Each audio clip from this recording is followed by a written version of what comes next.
cuarto se siente frío cuando no está, bebé. Mi cabeza ya está perdida, solo pensándote. Y es muy fácil, tú tienes la cura pa' quitarme toda esta amargura. Solo tienes que volver.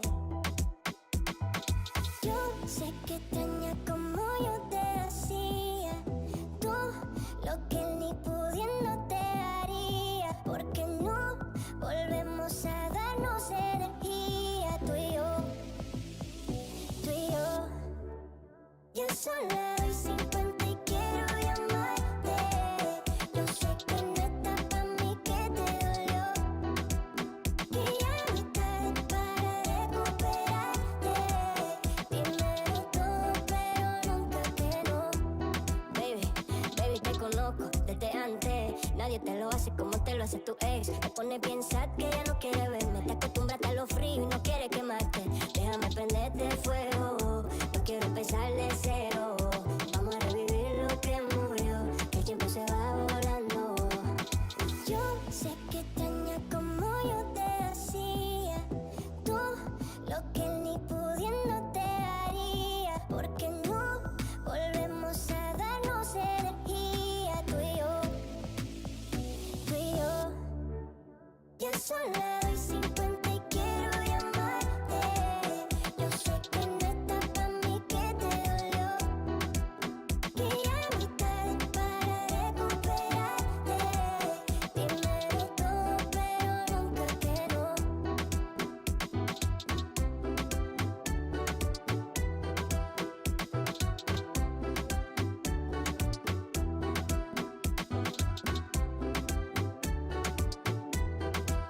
Dímelo todo, pero nunca que no.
Mueve que este ritmo te pega, mueve que este ritmo te pega, mueve que este ritmo te pega, mueve que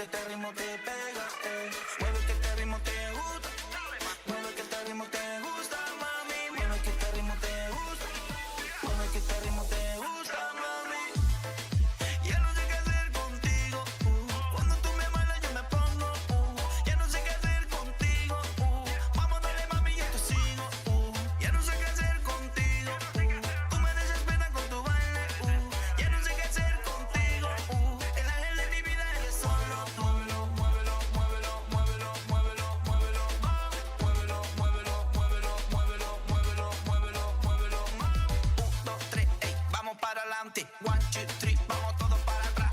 1, 2, 3, vamos para adelante. 1, 2, 3, vamos todos para atrás. Muévelo, muévelo, muévelo, muévelo, muévelo, muévelo, muévelo, muévelo, muévelo, muévelo, muévelo, muévelo, muévelo, muévelo, mueve que este ritmo te pega, mueve que este ritmo te pega, mueve que este ritmo te pega, mueve que este ritmo te pega, mueve que este ritmo te gusta, mueve que este ritmo te gusta, mami, mueve que este ritmo te gusta, mueve que este ritmo te gusta, mami. Yo no quiero que te vayas nunca, no. Pasa con la vida a tu lado, yo. Para la noche y día disfrutándolo. Con nosotros nunca vivirándolo. Yo no quiero que te vayas nunca, no. Pasa toda la vida a tu lado, yo. Para la noche y día disfrutándolo. Con nosotros nunca vivirándolo. Muévelo, muévelo, muévelo, muévelo, muévelo, muévelo, mami. Muévelo, muévelo, muévelo, muévelo, muévelo, muévelo, muévelo, mami. 1, 2, 3, vamos para adelante. 1, 2, 3, vamos todos para atrás. 1, 2, 3, vamos para adelante. 1, 2, 3, vamos todos para atrás. Rico. Ya tú sabes, mami. Muévelo, muévelo, muévelo, muévelo, muévelo, muévelo, muévelo, mami. Muévelo, muévelo, muévelo, muévelo, muévelo, muévelo, muévelo, mami. Muévelo, muévelo, muévelo, muévelo, muévelo, muévelo, muévelo, mami. Muévelo, muévelo, muévelo, muévelo, muévelo, muévelo, muévelo, mami. Mueve que este ritmo te pega, mueve que este ritmo te pega, mueve que este ritmo te pega, mueve que este ritmo te pega, mueve que este ritmo te gusta, mueve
sola doy 50 y quiero llamarte.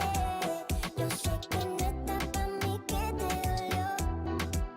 Que ya no estás para recuperarte. Dímelo todo, pero nunca que no. Baby, baby, te conozco desde antes. Nadie te lo hace como te lo hace tu ex. Te pone bien sad que ya no quiere verme. Te acostumbraste a lo frío y no quiere quemarte. Déjame prenderte fuego. No quiero empezar de cero. Vamos a revivir lo que murió. Que el tiempo se va volando. Yo sé que extrañas como yo te hacía. Tú lo que ni pudiendo te haría. Porque no volvemos a darnos energía. Tú y yo.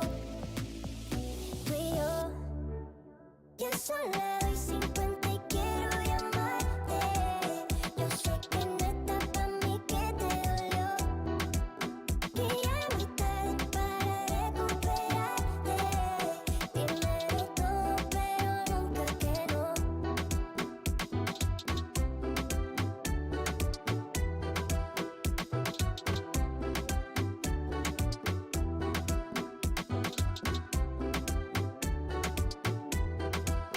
Dímelo todo, pero nunca que no.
Hello and welcome everybody to the America's Cup Day 2. You see them right there. We got C9 in the losers bracket, Kobe. All right, Nick Smith, step it up, baby. Come on, let's go. Lock in. We got to lock in right now because backs are against the wall. A best-of-5 loss means that we're going home, and we got RED Canids Kalunga ahead of us, who already have a bit of history beating NA teams if you look at LTA and the schedule from last year. So definitely not a team to sleep on. They're a team that is scary and also very powerful. We saw in the early game yesterday against Sentinels, they were able to get the lead in game number 1, and I think expectation here, based on how C9 looked, is that early game is going to be a problem for the LCS teams at C9. doubt. That was one of the biggest issues for C9 in their first game. Was the early game where bottom lane, they got their flash blown, just kind of like walking up in lane, and then immediately got ganked by Curse, died, and then mid lane also fiasco, and there's just fires everywhere.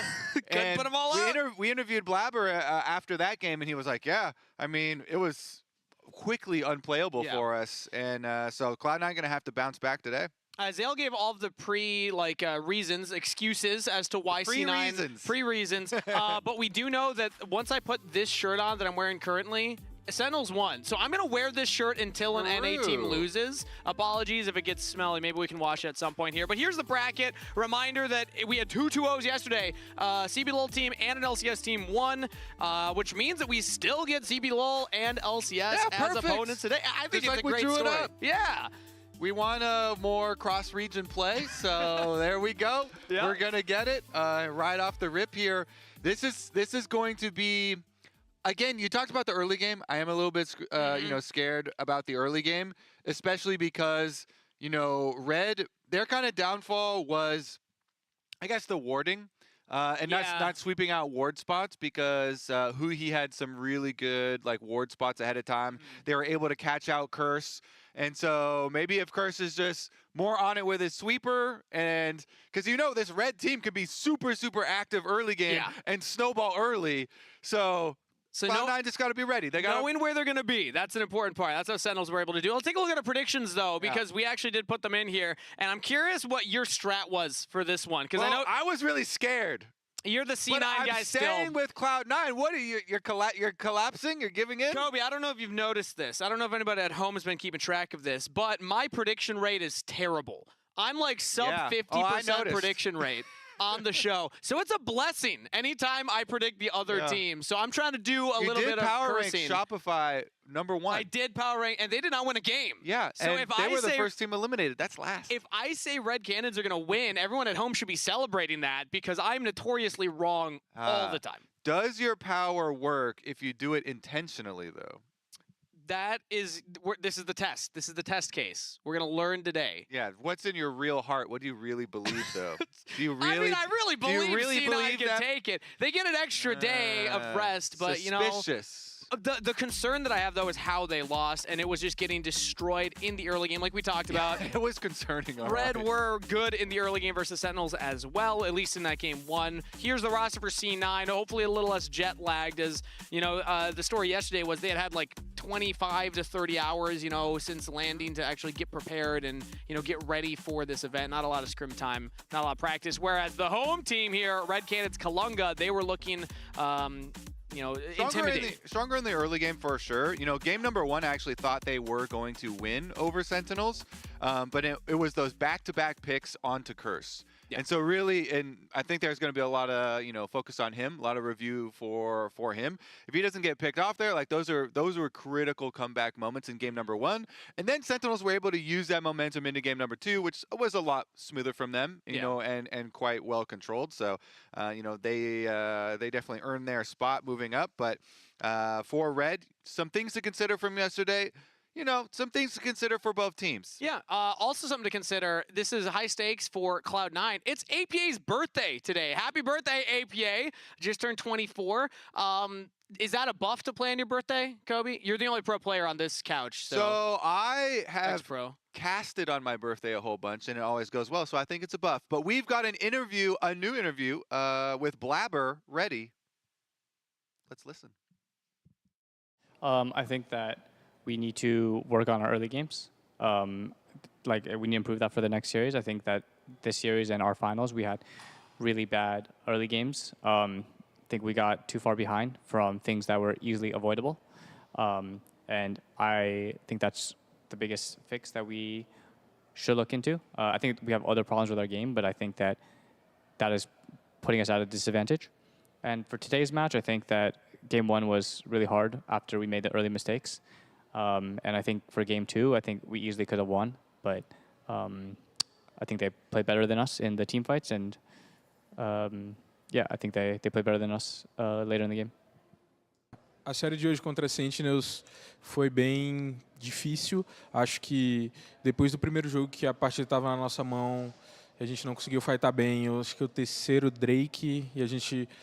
Basicamente, nos 2 primeiros Drakes, a gente trocou muito o Drake pelas vantagens, por Gold, e depois, quando a gente precisava fightar para garantir os próximos Drake com o Gold que a gente pegou, a gente não executou muito bem, e aí acabou que a gente perdeu um jogo praticamente ganho, e isso dificultou um pouco. No segundo jogo, acho que a gente fez uma leitura errada, de acordo com os picks que estavam abertos. Eu acho que era um jogo bem difícil assim no early game, e a gente não sobreviveu muito bem, então eles conseguiram aproveitar bastante a vantagem que eles criaram, e foi basicamente isso. Contra a Cloud9, acho que vai ser um MD5 bem difícil. Eles são jogadores bastante veteranos, então são jogadores com a pool extensa, mas acho que os 2 times estão em momentos parecidos. Assim. Eram times que estavam embalados nos seus campeonatos, perderam as finais e estão tentando se reencontrar e resolver seus problemas. Então, acho que vai ser uma série difícil, porém dá pra gente ganhar. First thing I noticed, RED Canids a little more blunt and, descriptive of what was going wrong in their games. Blabber actually didn't give us much. He just, the early game just didn't go well. No mention about, some of the decisions made. They kind of threw it at that second crab with the Talia wall coming down, level 5, contesting for level 6. Yeah, I mean, he looked like he had just been scolded, like at school or something, right? So he was definitely, rightfully so, I think, not in a very good mood. So it does kind of make sense. And yeah, like their early game were just these errors that were obvious blunders. And so it doesn't really, there's not a lot to review there, It's like, oh, maybe obviously don't blow flash and then get killed in bottom lane and then, go die for a crab. That makes the game really hard. And then I think the second thing he said was also very correct, where they were just getting outplayed in these team fights. So, yeah, I mean, it was accurate for both. I liked FMB's interview as well, and talking about how, both these organizations are not feeling great right now because they're in very similar situations. True. And it's kind of mirrored, where they're having success and then struggling in finals and then struggling here as well. And so if you have these kind of like back-to-back struggles, then it can definitely start to weigh on you. And FMB as well was clearly identifying the mistakes that they made, which were I think easily addressed. Yeah, or should be easily addressed now. I like that you highlight the fact that they are similar stories, because they did both lose in the finals. And when I was talking to some of the English casters for CBLOL, they had mentioned that, I mean, RED Canids were kind of the favorites to go to first stand. There was a lot of excitement around this team with how aggressive they were playing in the early game. That, titular CBLOL style, and then getting 3-0'd in their finals by Loud, even more disappointing end for them. So, again, it's going to be a close series. I actually think it will go 5 games. We both had it go in 5 games, maybe a little bit of reverse cursing on my end, but I think that the big hurdle that C9 is going to have to overcome is not getting too far behind in the early game, which is going to be Red's strength.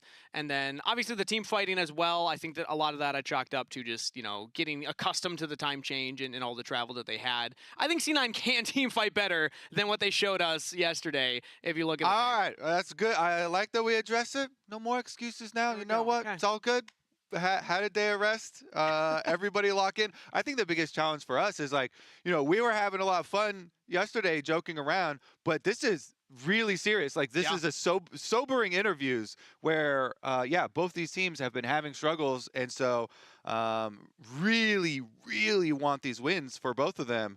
Time to lock in, and it's time for us to lock in as well. Let's get the day ready to go. It's going to be a fun one. Let's go!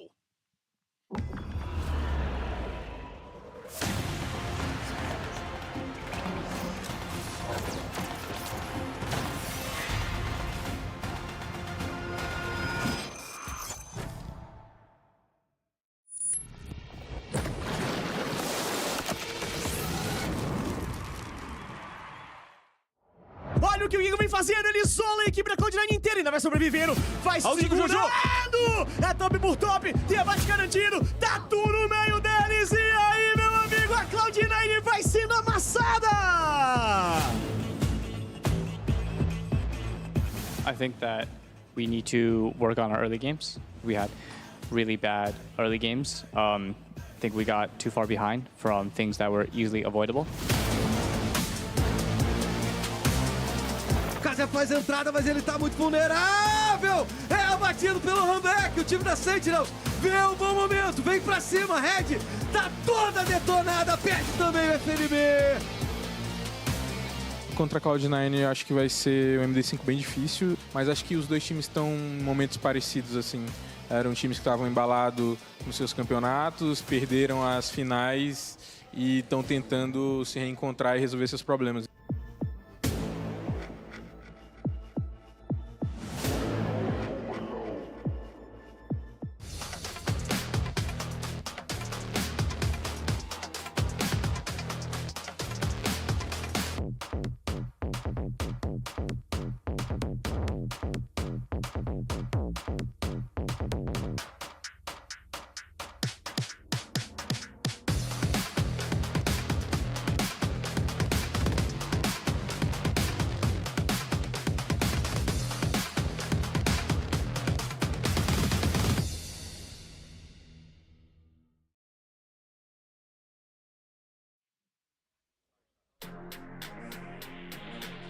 The stage is set for the lower bracket in the America's Cup. Best of fives for the rest of the week as C9 will take on RED Canids Kalunga. Winner will continue.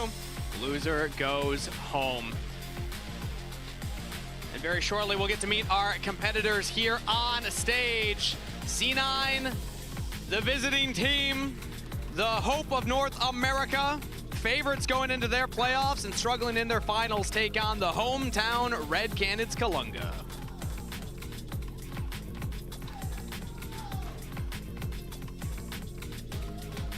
I wasn't sure if you were going to mention it, Kobe. Sven almost walked on the wrong side there. Well, I was pausing to see if you were going to address it. We also have another hope. You know, Sentinels is looking the stronger hope with their wins. Okay, that's a good point. The Cloud9 are the hope of this series for sure. As the competitors will get into their chairs now. I like the fist bump from Blabber, you know? Yeah, Nice okay. Blabber and Curse. So, yeah, the interviews from the post-game yesterday that we saw at the beginning of the day, I was like, oh my God, I gotta set up. Like, I gotta be serious here. Like, they're looking so sad. But now, look at that. They're singing, they're laughing, everybody's smiling. Having a good time. Both teams seem way, way happier now after a night of sleep.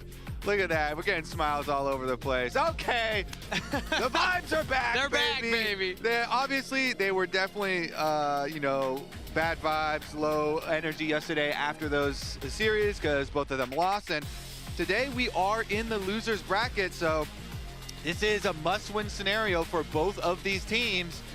But after an extra night's rest, it looks like everybody's locked in. Everybody's looking for a fun best of five, and we'll see if we can go the distance here. Now you've got more time to really analyze your opponent over the course of a series. Work it out through Fearless Draft here and see if you can manage some advantages towards the end.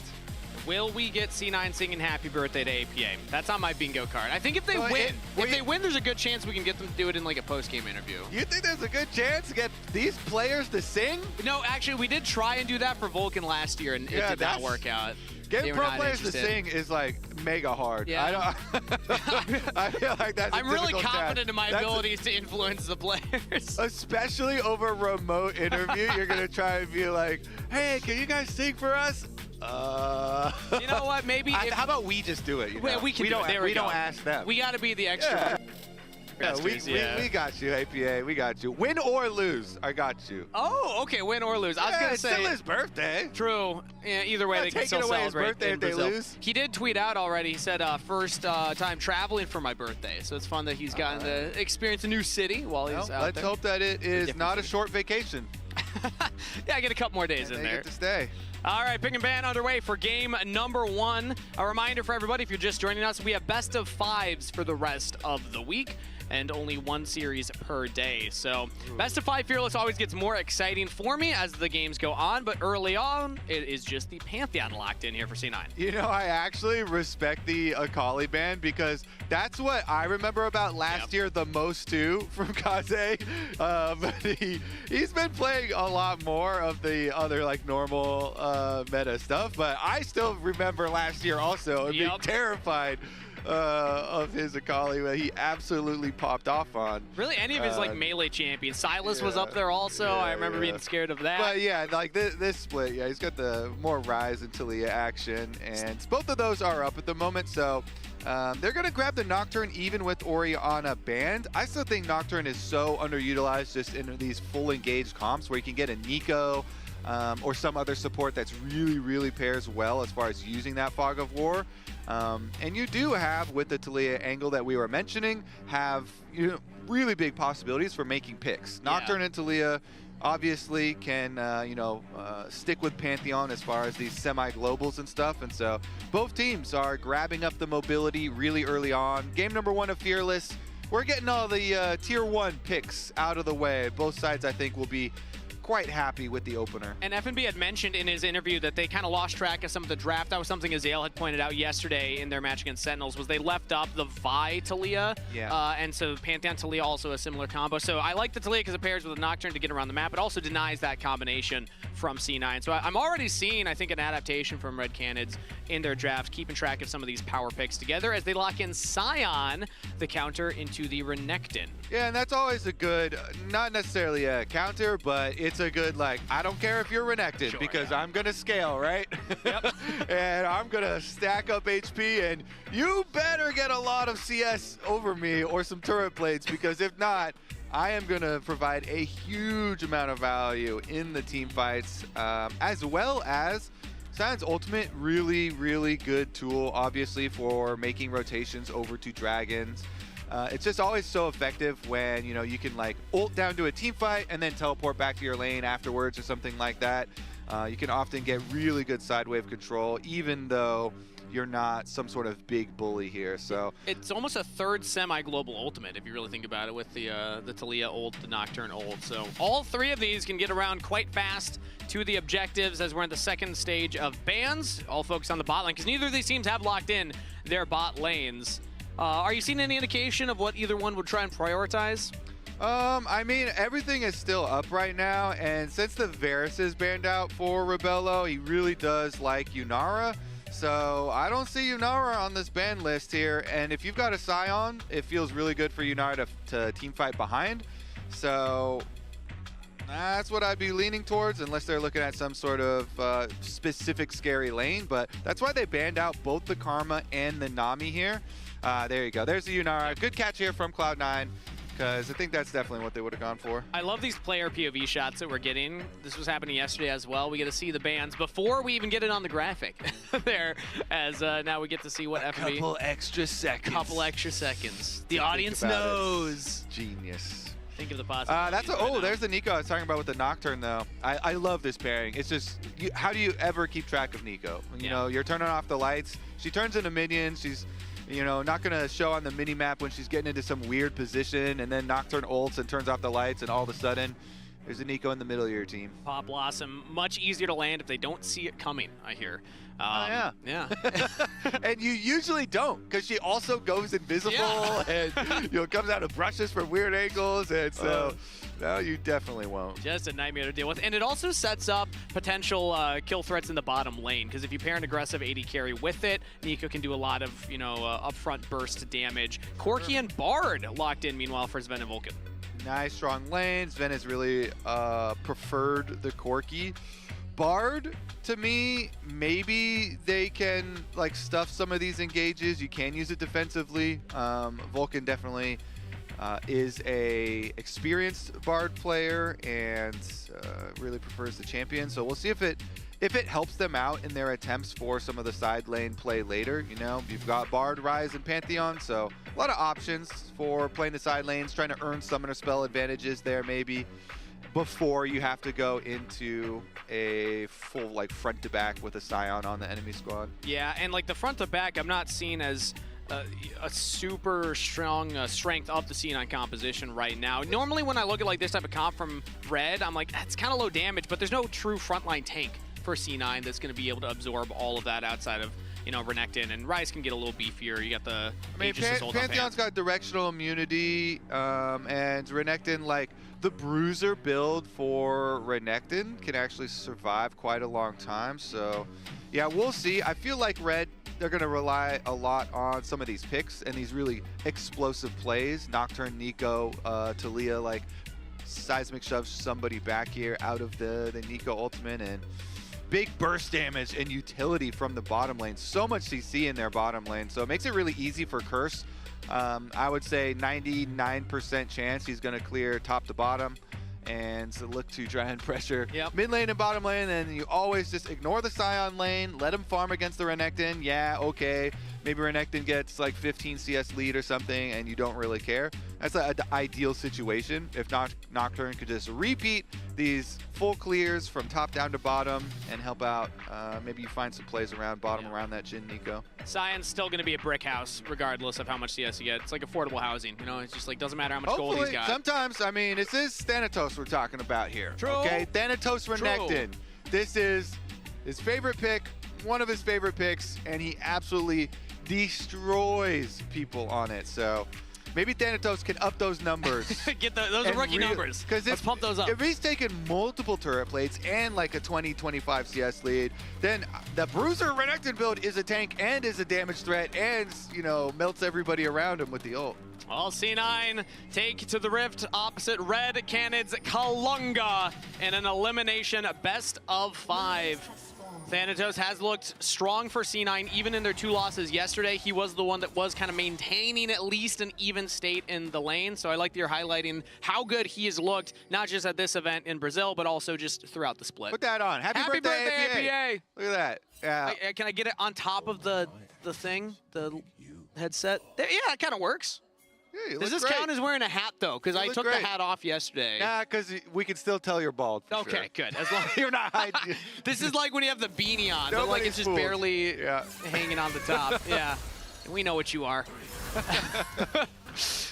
All right, so laning phase has begun. You had expected Curse to be pathing top to bot. That is what's going to happen. Blabber as well. Do you think that there's any world that the Nocturne tries to contest for that bottom scuttle? Or is it like the type of thing where you just path down and then go and take the top? Oh, yeah. I think for sure they can. I mean, Jhin Nico can push really early on and get a lot of poke damage down. So they definitely can. It's going to depend on bot lane and mid lane. Yeah, see, they're doing it already really nicely. I will say, my preference, if I am Pantheon, it doesn't cost you a lot of time to go for a mid lane gank level 3. When I think this is not done enough. When you've cleared the first 3 camps on your top side, if you pass through mid lane and like blow the flash or something of Talia, then it can be like, only costs you a few seconds, and then you traverse over the other side of your map anyway. But there are wards in the river, so Cloud9 not going to go for something like that this time around. Obviously, the early level trinket wards are what kind of suss out those low occurrence plays. I don't like to use the word cheese.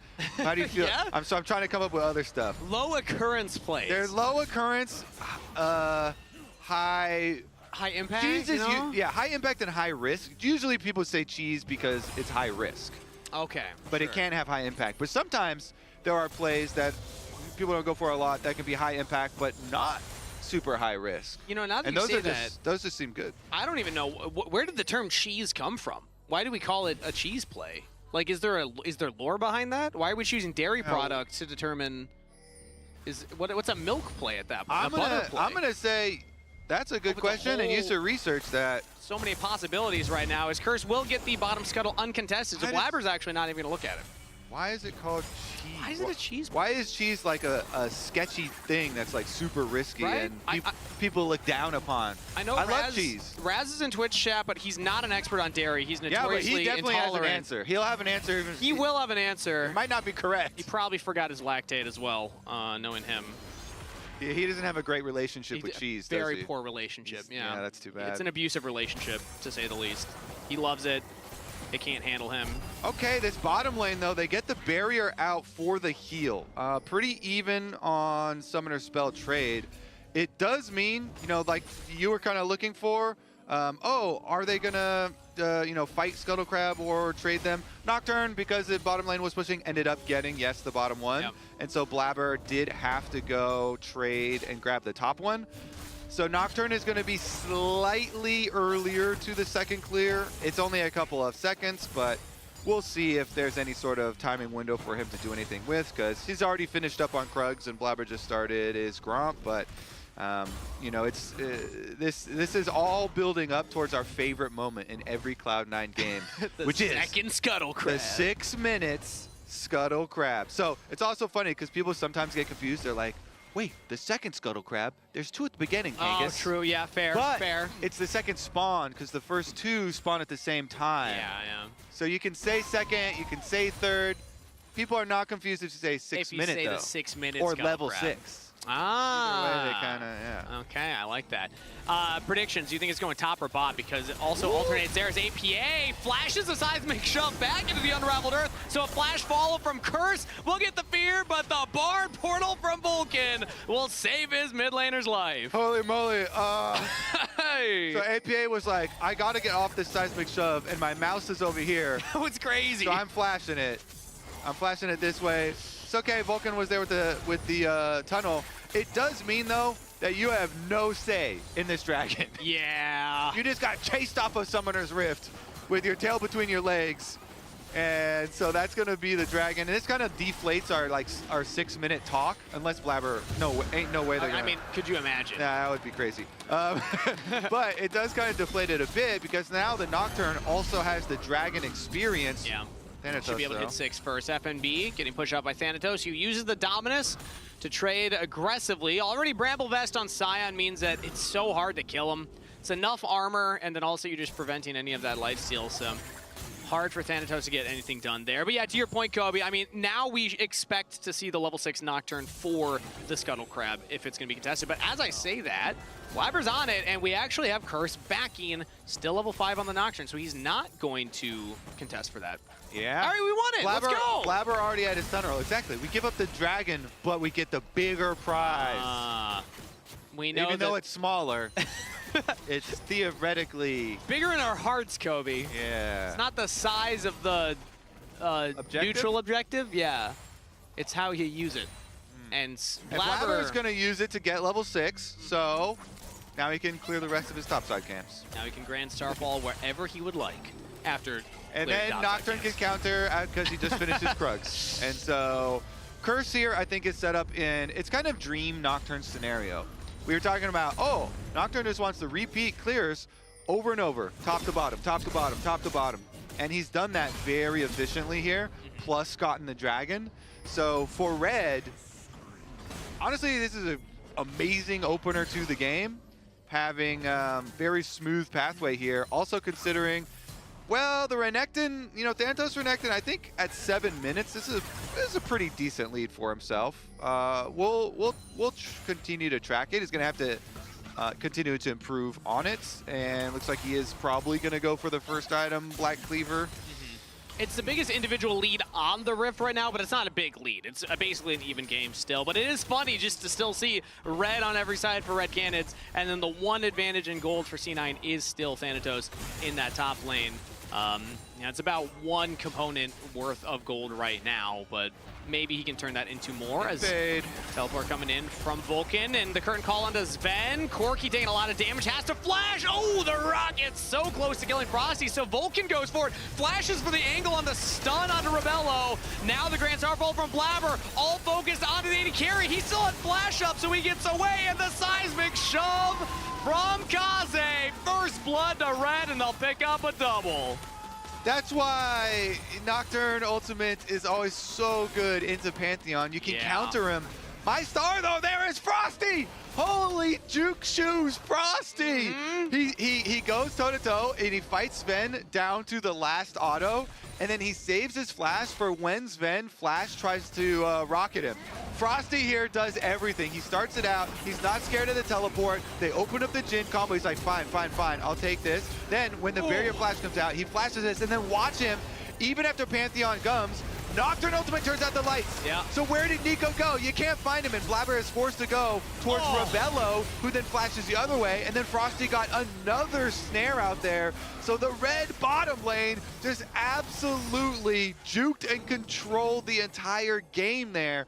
Rebello and Frosty use their flashes so well to get out of this, combined with the darkness from Nocturne, removing the vision from Cloud9. Oh, Sven is winning the 1v1 right now. Rooted up, one more auto. Ooh, the rocket again! Sidestepped, and he cannot find the kill. Back to back, almost. Sven finding outplays, as now Curse will come into the bottom lane, and Sven does not have a summoner spell, does not have a chance of escape. That is 3 kills to Curse. This has not been a good time for C9. This tournament is not looking good for them. Yeah, you can say that again. I won't though, because they know it, and everybody already knows it. They don't need to be reminded. Yeah, it's a dog pile already. Everybody's in there yapping in their ears, so we don't need to repeat it. You know, they know. We got multiple interviews from Blabber talking about it. Yeah, they're aware. They got some issues to work on. It's still not an insurmountable lead. It's not just because of last yesterday. Well, it's just yesterday, but the last series. So yeah, it is like, it's kind of traumatizing because the last series was really rough for C9 and it was a 2-0. But this is a best of 5, so they have more time to work through it today, even if this game does go bad. Sven trying to punish Frosty for following through that portal, but still gets rooted up. Yeah, I mean, it's the tough thing is that C9 are gonna have to find a way to stop the snowball, because Red, this is their comfort. They can get these leads and run away with it. We saw or heard from FNB that they weren't able to do that in game 1 against Sentinels, but they definitely were looking at that game intently and trying to learn from their lessons, and they're starting up the second dragon, trying to continue this stack. And if we remember how Sentinels were able to come back in that game 1 versus Red, wait a second, this dragon fight might be big. C9 is actually going to contest. The Temper Fate lands onto the dragon and the jungle. So Blabber walks in, and he steals the dragon. That's what we're talking about. C9 finding the leash from Red and also get a kill on the way out. And they have that confidence, Kangas, to do that because Thanatos is here. Thanatos teleports in. He walks in, now the paranoia from Curse. He says the only way out is back in as he flashes over the wall. Follow up from Thanatos. The crocodile's chasing him down and will call the week for the kill. C9 find a second on the board. And every North American viewer now just breathe a sigh of relief. Yeah, I could see the tension just like leaving your body right now, Kangas. Yeah. Your shoulders here, down, there you go. I tweaked the shoulder earlier too, now it feels fine. I feel healthy. Sven's gonna need some more stress relief. Can he sidestep it? Oh, the barrier. He's giving the wiggle. He's giving the wiggle. He got it. Oh, but Frosty was there. Yeah. Hey, you know what? It was a good attempt. It's a good attempt. Dude, honestly, it's like a mini game. Those moments are so fun. Yeah. Literally, everybody's just watching. It's like, oh, which way is it gonna go? Which way is it gonna go? Definitely a funny one. Maybe. And then everyone's critiquing like, oh, well, you got to use the Valk to actually dodge a shot, you know, the distance there. But Frosty also wrapping around does mean another kill for Red. So they still have their gold lead. And the Dragons are still split 1-1. But Cloud9 have been able to get it, you know, back within reasonable distance here after, you know, I'm sure I'm not the only one that was like scared because of the way that yesterday went and the very opening play or whatever of this game. But yeah, so Blabber and Thanatos, I think, are the two here that really kind of stabilized it for C9. Walking up, getting the dragon, teleport in, get the extra kill. So now it's going to get interesting, Kangas. Now it's going to get interesting. See about the snowball that you were talking about. Yeah, we actually just have another play here in the river as C9 walking aggressively forward. APA has his support behind him, but the Grants are falling. We got onto Frosty. The Nico will fall in trade for our mid laner as APA will fall. Sven trying to get some damage over the wall, but it's a 1-for-2 in favor of RED Canids. APA and Vulcan were very far forward in the river there. So yeah, you saw the instant communication for Blabber to ult in on top, even though APA was like 3 people deep there basically. Yeah. But this time, the teleport is on the other top laner. So FNB showed up and they got the extra kill. I will say your payment though, Thanatos got a lot of turret plates. I think that was 2 for him during that period. And the teleport for Scion down here did get 1 extra kill for that payment. So that means the gold is pretty close. It's still a positive play for Red, but not astronomical by any means. But the Scion had to TP down, so he's kind of committed to that lane now, and Sven and Vulcan have been poking him quite aggressively as Frosty roams up here onto APA, who just walked all the way from base and is now in danger of a dive, but not going to be executed on right now. C9 have Blabber hovering around the bottom side as well. So yeah, they're looking at FNB. The on top of the wall onslaught, the flash from Blabber! Oh! Tried to body block it. Not quite close enough. I got to imagine he's, okay, no, we got to keep going here because Blabber is still in Red's jungle as now they're trying to pincer on top of him. Frosty and Rebello join up and Blabber will go down. C9 cannot get their jungler out of there in time. Yeah. So Genghis, it is one thing to misjudge your distance and like, you know, waste your flash trying to block a Scion, but it's another more painful thing for you to then immediately die after because you don't have said flash. Yeah. Walking into the enemy jungler, or enemy jungle. Oh, and you gotta imagine he's trying to flash to block it, save his W for afterwards to keep the lockdown. But you can also flash to W and just guarantee it. Yeah. Tough. Dizzy. A little. It's a little dizzy. It was a 1,000 gold lead for Red at that point. Now it's a 2,000 gold lead. So it's so many kills on Curse. Like, look at this. He is the lead right now, essentially, for Red Canids. This Nocturne is so far ahead of the Pantheon. And he's done a great job of kind of just anywhere Blabber decides to go, Curse is there. Yeah, I mean, his ult is permanently up almost with a hex plate. So your cooldown is so short, like you're saying. You just keep on firing that thing off. Let's see here, though. C9, the Ryze and Bard that so often work together to attack side lanes and burn flashes is having a pretty hard time since Red are 4 people up by this Rift Trail, and I think that should just be theirs. Cloud9, I think it'd be very dangerous if they decided to do anything, and they are again getting paid in side lane money, though. The turret plates into Thanatos, so if you see the mini-map, Thanatos takes the whole tower on bottom side in payment for this Rift Trail that Red committed 5 people to. I read maybe a bit of an overgroup there, you could say. They get the objective, but yeah, you for sure could say that. Bottom turret is secured, and that is even more gold onto Thanatos, who's matching that gold lead that was in the jungle. And it went from 2K to 600 real fast as Vulcan and Sven pushing away Red from the approach at this Dragon. This would be the second one picked up for C9 if they can secure it. So in the extended trade, they also get another neutral objective. It was the turret and now the Dragon traded for that Herald. Red are going to have to get a lot for that Herald usage here if they want to make it worth. Yeah, definitely a bit inefficient. Yeah, I would say as far as the choice there, the call there, but they wanted Scion to be there to have their frontline priority. It's just that C9, they can definitely invest more into these side lanes. Maybe you say, oh, Red aren't that worried about it because they've got Nocturne Talia. But by the same token, you can have Bard trail people, and Bard ult can delay long enough for the rest of you to get there. And so Pantheon, Ryze, and Bard, if your communication is good enough during Nocturne Ultimate, and you can still clearly, you know, call out the play and get everybody on the same page, then you can still fight those. It can be really tough to land like defensive Bard ults into the Nocturne Ultimate, but it is possible. But right now, Vulcan, he might need the help of his own team here. He gets out. The portal completes, and he gets back to his mid turret, which is still standing. So C9 get their support out of there. But they're rotating Scion over. Are they looking for an ulti? They're gonna try and Rift Trail this. Yeah, I mean, but they're for sure going to blow up and open this mid tower. Look at Cloud9, 2 side lanes this time around.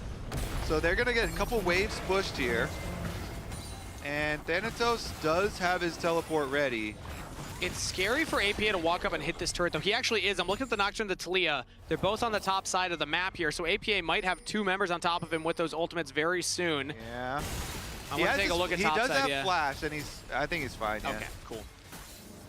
Yeah, he wants that turret, but it's so hard to actually push. If everyone's seen mid lane, you can go for that, but if you don't get there fast enough, honestly, it's dangerous. The old strategy, as old as time, of using like low health turrets as bait, it's not as enticing anymore, buddy. Because of turret plates, a lot of the gold's already been mined away. So that low health turret that's up there, you're used to thinking, ooh, that's like 500-600 gold. Sorry, buddy. Not anymore. There's not a lot of gold left in it. It's already been taken out in the plates. So it's not as enticing, not as strong of cheese inside the bait for those attempted plays. But if C9 won it, they do have multiple members here. It seems like they are still trying to give AP8 the space to push for that. Oh yeah, they definitely want him to still keep a healthy income on Rise, because Rise is critical to their game plan with this comp. Meanwhile, Thanatos, again, we always check in on him. He keeps on getting a little bit of extra gold.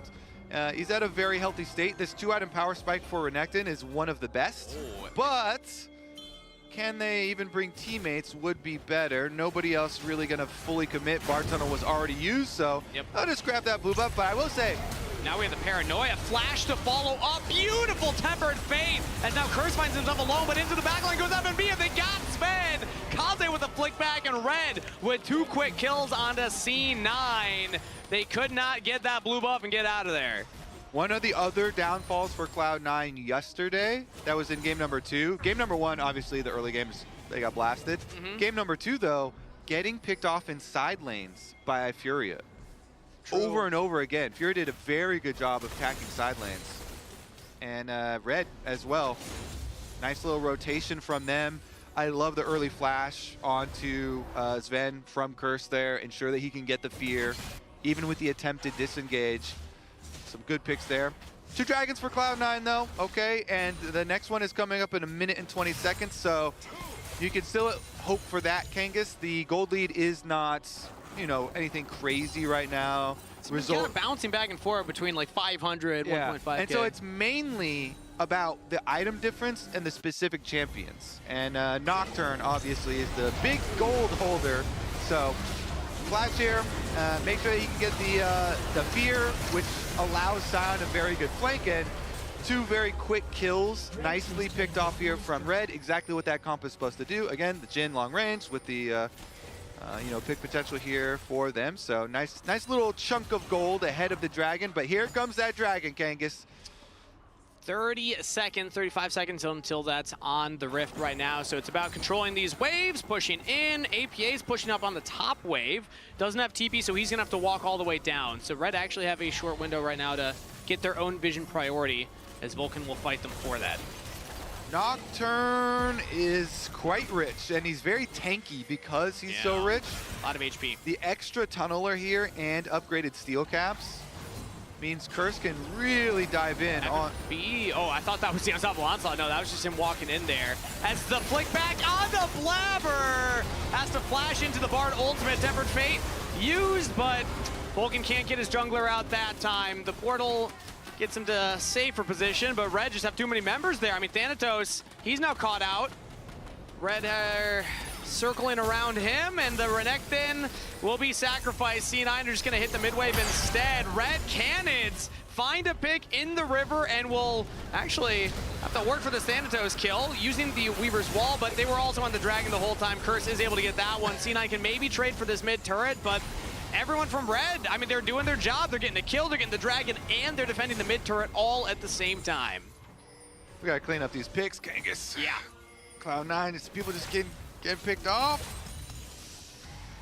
Hey, well, I mean, we can't really go over the dragon fight, Kangas. If somebody just gets picked off right before it and it's over before it even starts there, then, you know, they corner Thanatos because he was trying to set up a flank for the dragon fight.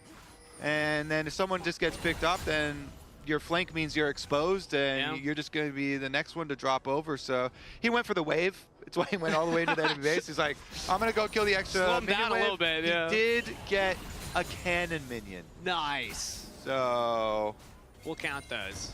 Mid also got pushed in a little bit, but I mean, I got to give so much credit to Red Canids still for just finding pick after pick after pick here. I mean, I know that as the English coverage here in the LCS studio, we might be, I might be a little biased towards C9, but like that was the whole point. That was the whole point. But I got to give credit to Red Canids. They're playing very, very well, and you know, they're so focused on what their comp is good at, which is utilizing this Nocturne ultimate, utilizing the Weavers while on top of it, and just finding these picks before the objective even starts. Yep. Just keep on repeat getting picks. They got some on the side lanes, got some right in the river even. And now with the extra funds, what can C9 do about it? They're just trying to keep up their income with the split push again, still keeping the split push. However, you have so many ways for Red to pick people off. APA gonna huddle here by the tower. Thanatos, you see him moving into jungle as well, try and get a little bit of vision there, but let's see. Still manageable. 2-2 on Dragons, and definitely still fightable here.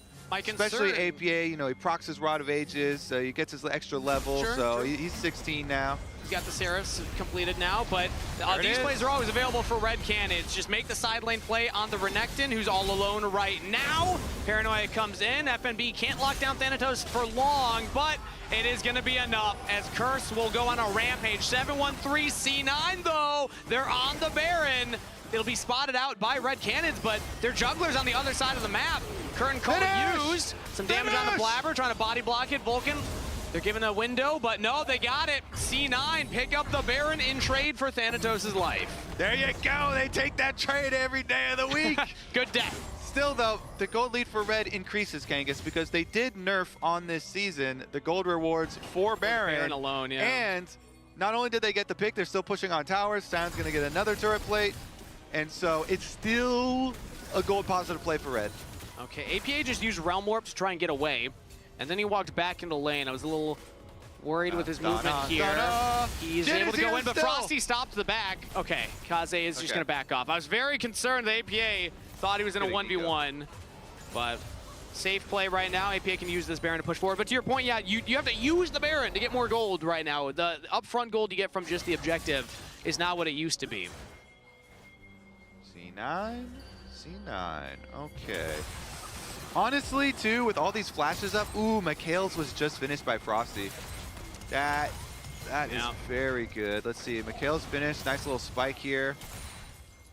We'll say Actualizer done for APA though. Now we're ready for the big Rise damage. If you get clumped up in one of these fights, Rise really does thrive against this low range. We're just taking the front to back right now. Is engage onto FNB. Thanatos on the flank here. On some Onslaught use. FNB's trying to get away as Blabber follows up. That's flash out of the Scion, plus the ultimate used. Red are able to get their top laner out of there. Okay, Cloud9 with the Baron trying to finish off the mid lane turret here. They do get that gold. Okay. Not too shabby. I was, whenever I see a team, you know, engage onto the Scion, onto the dedicated tank, I always hesitate a little bit and be like, ooh, that's a lot of cooldowns being used right there, but they didn't use too many cooldowns and they were able to still threaten it. Tempered Fate not gonna land onto Rebello. We'll hit the turret though, as now the Weaver's Wall comes in, so Red can stop the siege from continuing. Nice little flick back there, and they got so much damage on APA! The Rise is dead! Flash, Pop Blossom from Frosty to follow up and get the kill for Curse onto Sven, and that's 2 down on C9. Red, man, their trigger pull is just so good. I gotta say, Kaze has been cooking us. He's been cooking. He's been cooking us a lot. So many good Talia seismic shoves out of Kaze. And Red, Dragon number 3, Dragon Soul Point. They take down the Baron. They put a stop to any of that push from C9. Nicely done. I hope we get a replay of that one, because that was, it felt like a comedy of errors from C9. Like, I don't think Vulcan was trying to hit the turret. He was trying to hit Rebello. I would imagine. Rated on IMDb? I'm going to give that one a, well, IMDb, is that out of stars? I'm going to give it a Rotten Tomato. I'm giving it that at the very least. Because that, I mean, if it hits Rebello, it's cool. IMDb's out of 10. It's out of 10? Yeah. I'm giving it a 2. I'm not happy with that play right there, because not only do they not get the pick, but then he kind of steps back into the seismic shove. Well, here's my explanation why APA did that. he felt really fancy because he just dodged that Jin W. Ah, yeah. Did you see him? He True. he dodges the Jin W and he's like, oh yeah, I got the moves. And then he walks back up to right in front of the Talia wall. And then Kaze's like, yeah, I could put a seismic shove on that side of the wall too, buddy. And he does. He does. And he did. He and pulls him right back into the unraveled earth. And that's a combo, actually, because that stuns you afterwards. And all the damage follows up. It is. As now C9 are trying to stop the siege on this tier 2 mid turret, and they, will chunk down FNB a little bit there. But remember that was C9 with the Baron buff. They were able to pick that up as a trade earlier, and that was a negative Baron power play. I mean, Red Canids at the end of it do have more gold, well, just slightly, and another but still dragon. more gold. So Dragon Soul. Yeah. Soon. What are you giving that on IMDb? You asked me the question. I thought it was pretty funny. Oh, so fun. I actually am okay. going to give it a little bit higher. It wasn't like, oh, I'm holding my belly, falling out of my chair or anything, but it gave me a chuckle. And then I can see why he was doing it. So I'm going to give it like a 6. A 6 out of 10. I think it was Okay. like a 6. It's like a solid scary movie level, Yeah. It's like a parody of something I usually that exists. think that, like, if something has like a 7, then it's watchable. 7.5 is like, it'll get pretty good. Like up into the 8s, and you're like, all right, it's like this really needs to be good. If it's like between 8 and 9, then I'm like, all right. Then there's expectations. You're pretty, you're like, oh, I'll definitely watch that. Yeah. I'll check it out. But this one, you don't really need to tell. You're not telling your friends. You got to check that out. Okay. See, sometimes I love 6 out of 10. Sometimes those are the best movies because like there's enough there that you appreciate. Hate watch or like joke watch. No. You kind of make fun of it while you're watching it. Yeah, but like almost endearingly. Those are like 3 out of 10. Yeah, you really. Then we get like, into the Sharknadoes. That's like this is bad, and that's part of why it's fun. Yeah, I want to see what chat thinks. What out of 10 is Cloud9 at this tournament? Yeah, in terms of comedy right now, because Thanatos getting caught again in the side lane here. It's a Weaver's Wall plus the Paranoia, and yet again, I mean, he's gonna try and buy some time, get to that wave. Can he get the cannon this time? Nope, seismic shoved back. I think he got some of the melee minions, but man, Red every time are just punishing C9 any moment they overstep. Yeah. Honestly, Red looking like they're going to put a very good start to this series. I know we emphasized at the beginning, we're like, oh, it's a full best of 5. Best of 5, baby. But the trend that we have seen for C9 after traveling here is trending downwards, let's be honest. So I don't know if Red are going to let them have full 5 games. I mean, at this point, we'll see. We're going to take it one game at a time. This game is still one of those one games at a time. It's not out of our control fully here as another Paranoia now onto Sven, plus the curtain call. But he's able to get back to safety, and Volk and Blabber tank up the rest of the current call shots. Blabber's about half health, but now APA joining up on the fight. They re-engage here onto Frosty. A pick out of the Nico. Flash Pop Blossom away as the Tempered Fate lands from Vulcan, but the follow-up just isn't quite there. Side will split the fight as he unstoppable onslaughts in, and now the rest of Red retreat away from their Scion. FNB's gonna have to try his best to get away from danger, but he cannot do it. Shut down to Sven as Thanatos gets on Akaze. The flanking Renekton is the scariest Renekton. Thanatos gets it done. Huge. This is Baron, Kangas. They can threaten. Now, Curse has Flash, and his ult will be up shortly. So C9 gonna head over to the Baron during these death timers. They have a long time with both solo laners dead. Does Red want to even try anything? It looks like they don't want to try anything. C9, they pull it back with another Baron. 2 Barons in this game. Dragon, look at that timer. 15 seconds pretty shortly with the Baron-empowered recall. Are they going to get there in time? I mean, I think they can. Kobe, what's funnier than 1 Baron? Dude. 2 Barons, baby. We got it, and now there is time to get back towards the Dragon. It's spawning in 5 seconds. There will at least be a smite contest, even if Red rip it right away, but they still have 2 people dead. Death timers are real, as the Tempered Fate used from Vulcan to spot it out just in case they were on it. Exactly. Now C9 are approaching. Teleport in from FNB. It's going to be a 4v5 here as the root lands onto APA.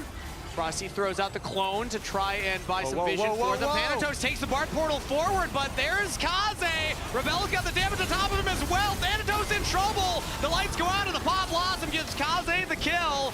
Now the knockup from FNB only lands onto 1. Cyan taking up as much damage as he can. The curtain call.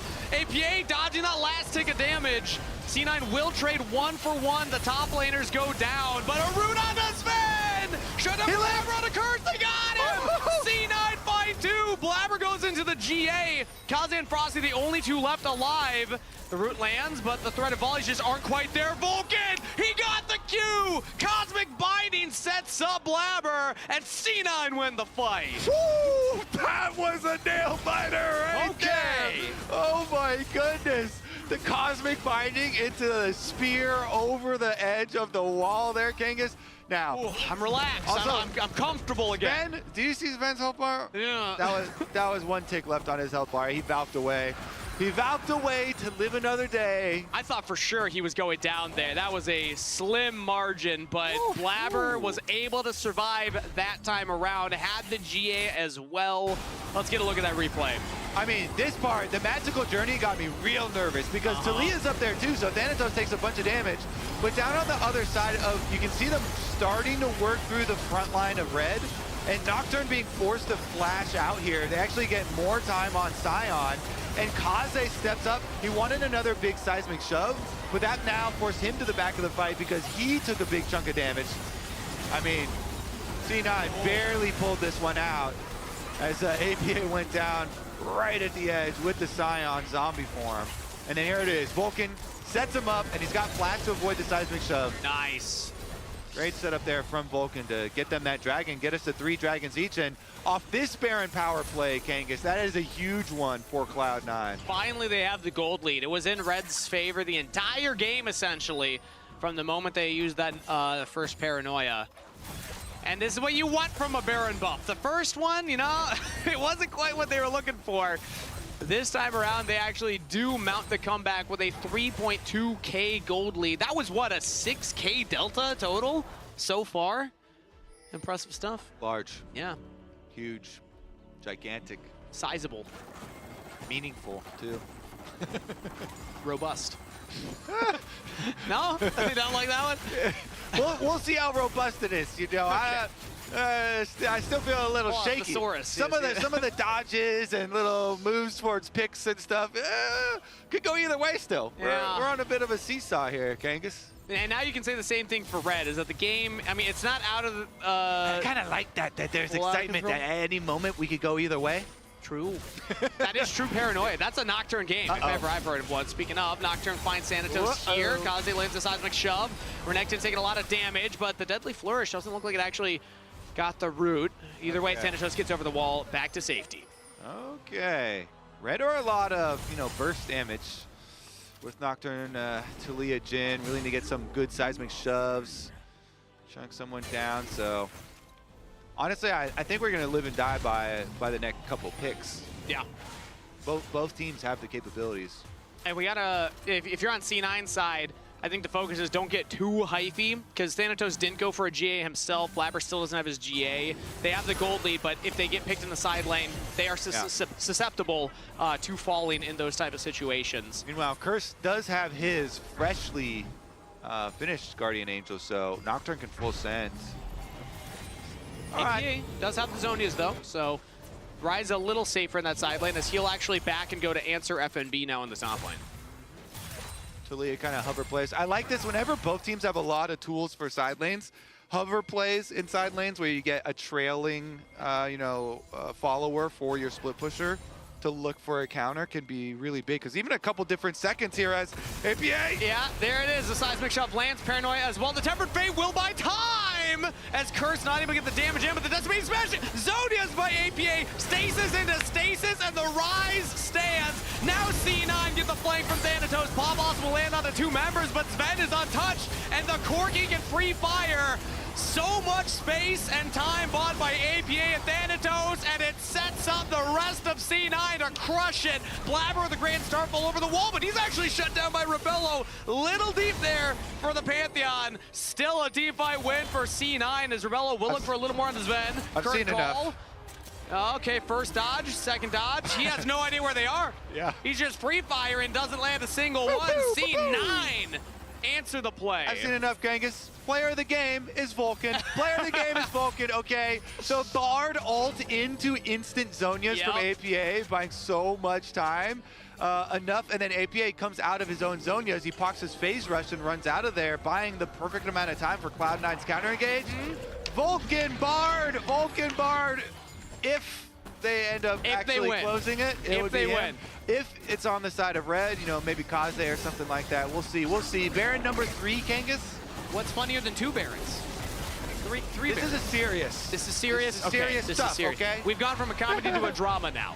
Yeah. As the 3rd Baron needs to, you know, close this one out, I would say, because the longer it goes, the higher chance of these side lane picks happening. But APA, I mean, I guess we did see exactly what you're talking about. Having that hover play from Vulcan on the Bard, it was exactly what you were just talking about happening in real time, basically. You just have your support hover that side of the map where the split pusher's going. I'm thinking more about the Red player of the games. Frosty was really good getting them the lead, remember, at the beginning? Okay. But Curse was the one with all the money. Okay, here we go, team we'll fight. See if we have to address that, as this could be the deciding fight right now.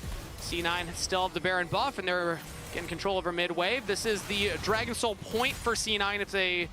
Or actually, no, it is Dragon Soul for them. They were able to pick up one. It's Souls for either team. 3-3. Whoever gets this, buddy. All right, big fight now then. As the rockets come through for Sven, Curse chunked out. About half health here, so he'll look at the blue buff. But Blabber also chunked out from the seismic shove of Kaze. So both junglers sub 100% health, but GA is back for Blabber. Same can be said for Curse.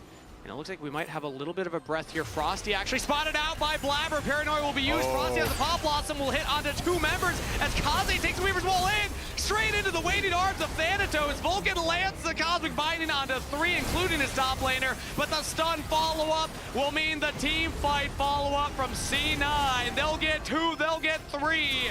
And it's a 3-for-0 trade in favor of the boys in blue. C9 win another fight. Yeah, honor Vulcan. That definitely seals the deal. I mean, he bought time for them to go in. That's going to be the game, Kangas. Yeah, Sven gets another kill on his own. It's only Curse left alive, and not for long. A clean 0-for-5 ace for C9, as they will close out game number 1 in this best of 5. You know what? I'm going to go pull up some Vulcan plays right now. Yeah, Kobe's already standing up. He's put his headset down. He's getting ready for the replays, because we're going to watch how Vulcan was able to find some clutch and very much needed plays for C9, whether it was APA keeping them alive in that top lane or that game-winning team fight right there. But hey, C9, they end the curse. Yeah. They're able to pick up a game. And there was concern, I think, in the beginning of this one, but it's about how you finish, chat. It's about how you're able to play in the team fights. Oh, it is. How we feel. It is, Kangas. I mean, that was a roller coaster of a game. You know, went through a lot of emotions while we were watching that one. And I've pulled up one of the team fights right here that really caused you to kind of spike. So let's just run through this one, because we start out, Blabber is back here on the red buff, wants to finish it, and then Pantheon ult in. Cloud9 kind of taking a lot of space here. This is after the second Baron? One of the Barons. One of the 3 Barons that they grabbed. I think this was the first Baron, There was APA dodged that Jin route and then walked up and got seismic shoved, and you're like, oh no. Yep. This is where it really started to feel like Red were going to be able to snowball this, and they were going to be able to repeat the kind of sadness that we've experienced for Cloud9 at this tournament. Kaze, I felt like Kaze had played so well on this Talia, so many seismic shoves, getting so many summer spells. He brought Blabber's Flash right there as well, and this is the one that got them to Soul Point. So you're like, oh my goodness, you know, next time we get around to it, it's going to be extremely, extremely important. But then Cloud9 started to make some plays. Let's take a look at the beginning of this one. This was towards the mid lane starting it out. And again, a lot of the wards, they get some vision, go in with a Nocturne ultimate, Nocturne plus Jhin combinations for them. You know, Curse had been really strong. He hadn't quite finished his Guardian Angel, though. And this is where we get the full... Can you go combo back? And I want to watch the start of this one again here, because it actually looks like there's no vision from Red. This is essentially a blind Nocturnal. Like, look at this. No, they go on the trap, for sure. Yeah, but you don't see anyone else from C9. I guess they assume Sven is alone, so they try and full send it onto him. The Rise is bottom at least, and walking up. Okay, still an ambitious play. They just did not expect that many members of C9 to be right there. Yeah. Yeah. And then, so it leads to this scenario where we get the turnaround and we get the Baron that ends up coming for Cloud9. They ult out of Frosty, the flash out of Frosty. It was really good from Blabber. Targeting enemy Nikos. If you can ever find them, and chunk them out, and then you're forcing Red half the team this way, and then the Scion ults through, and FNB was really split, and this was kind of the comeback scenario for Cloud9. That skirmish that started all out, and as you said, Red was taking some risks, going just for the Corki that's showing, and chasing into the bush there. So this led to the first Baron. They're going to be able to run that one through. But then we get some more critical moments, some more fun. This was the beginning of this was the magical journey that was so dangerous for Thanatos, but Cloud9 still ended up getting it. Okay, so look at this. Let's look at it from Cloud9's perspective, because they don't know this Talia is here. Yeah. So they see, he was like, hey, Thanatos, I'll get you over to this Jhin. And then they're like, oh no, the Talia was coming down mid lane, and Thanatos gets burst down. But then, huge burst damage onto the front line. Cloud9 actually get a lot of work there, where they force out the Nocturne, and then they're able to chunk out Kaze because he walked up to get his seismic shove. And so this gets us to our, 3-on-3 dragons, where this game was so incredibly close. And this is where we start chanting for Vulcan here, because Blabber goes into the Guardian Angel. Vulcan's like, don't worry. I'll let you get up. I'll screen him. Boom. Cosmic Binding onto the wall. Flashes the seismic shove into the combo from Blabber. And then you get some more Tempered Fate. And this is the last one right here. Yeah, this is beautiful. It's so hard to land these in the Paranoia, but he's able to buy time. And then, boom. Into the instant Zonias from APA, and then he procs Phase Rush. Meanwhile, Thanatos had time to teleport to the top side because of the double immunity there with the stopwatch. Good focus fire. The shot calling from Cloud9 to go for Kaze. Definitely critical for them. They got his flash out. Thanatos flashes over to keep up the pressure too. He knows we stun this jungler and we're good. They clean up the rest of them. Yeah, well played from Vulcan. Kobe, we're going to get you back over here because we want to listen in on some of the comms from the fights themselves and hear what it was like from the C9 perspective, because they ended the curse. At the very least, they pick up game number 1. They were winless so far in this tournament, but 1 on the board right now. Let's take a listen in. Never worried. Never worried. Let's take a listen in on some of the C9 comms. I don't know. It's on me. I have stopwatch too. I have stopwatch, okay? Coming. I have good TP angle. Look, Talia, guys. I'm coming. Yo, I'm looking at maybe then. I'm looking at you. I'm okay. Look, Talia, okay? I'm on Talia. I can only hit front. Yeah, hit front. I'm on guys. Yeah, I'm on you. I can reach back, man. I can reach you. I'm ulting, guys. Look me. Nocturne. Look me. Flash, okay? You're alone. Carry again. Yo, there's a GA. Coming Blabber, coming lower. TV. I'm dead. Nice. Got Talia. 2 seconds. Nice, guys. Can you guys push me? Are they back? Are they back? Ooh. A classic Cloud9 question. Are they back? Did they ever leave, really? Woo. I think yesterday they did. Yeah, I think true. They left 2 days before yesterday. They've arrived. They've arrived now. I don't know if they're back, but they're definitely here now as they're able to strike first in this best of 5. But RED Canids, they were in control of, I'd say, like 80% of that game. If we're being honest. Frosty looked good. Kaze looked really good. I saw a lot of good things from their bottom lane, especially at the beginning. I loved their bottom lane baiting with their flashes and then covering with Nocturne ultimate. That was really nicely done. Yeah, about 80% right there. I mean, look at the gold. It wasn't ever like crazy extreme. 3.1K is not insurmountable. As we said, it was a surmountable lead from C9's perspective. But I think echoes of what we saw with RED Canids versus Sentinels in their game 1 loss as well. It's like they can get the lead. They can play the early couple dragons very clean, but then at a certain point, they do sometimes, over-aggress. I think in this time, it kind of was curses, Nocturne ult onto Sven. You highlighted that he's seen by the trap, but they didn't know the other members of C9 were there. And there you go, Kobe. You got it. Vulcan is MVP of game number 1. Nice Bardo. Nice Bardo. Zero only died 1 time. Yeah. Wow. I think they did a lot of dying in that game overall. So I think there were like 15 plus deaths on the team total. Bard is a champion too that fluctuates very, very wildly from super good to trolling your team. So good job, Vulcan. Good job, Vulcan. Super good in that one. We're going to throw it to a quick break. We'll be back with game number 2. You are picking something.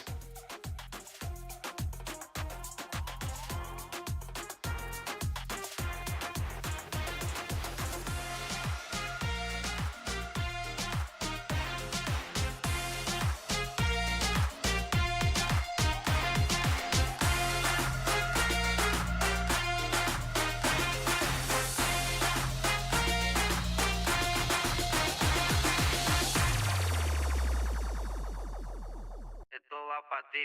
Mueve que este ritmo te pega, mueve que este ritmo te pega, mueve que este ritmo te pega, mueve que este ritmo te pega, mueve que este ritmo te gusta, mueve que este ritmo te gusta, mami, mueve que este ritmo te gusta, mueve que este ritmo te gusta, mami.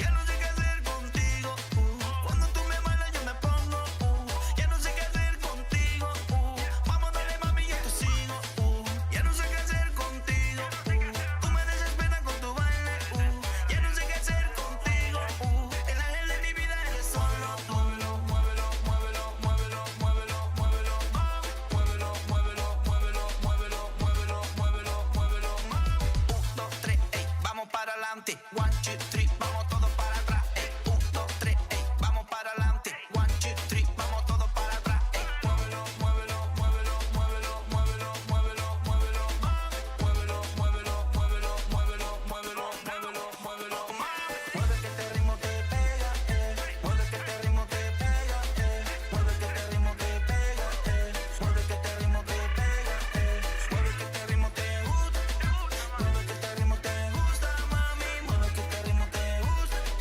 mueve que este ritmo te gusta, mami. Yo no quiero que te vayas nunca, no. Pasa con la vida a tu lado, yo. Para la noche y día disfrutándolo.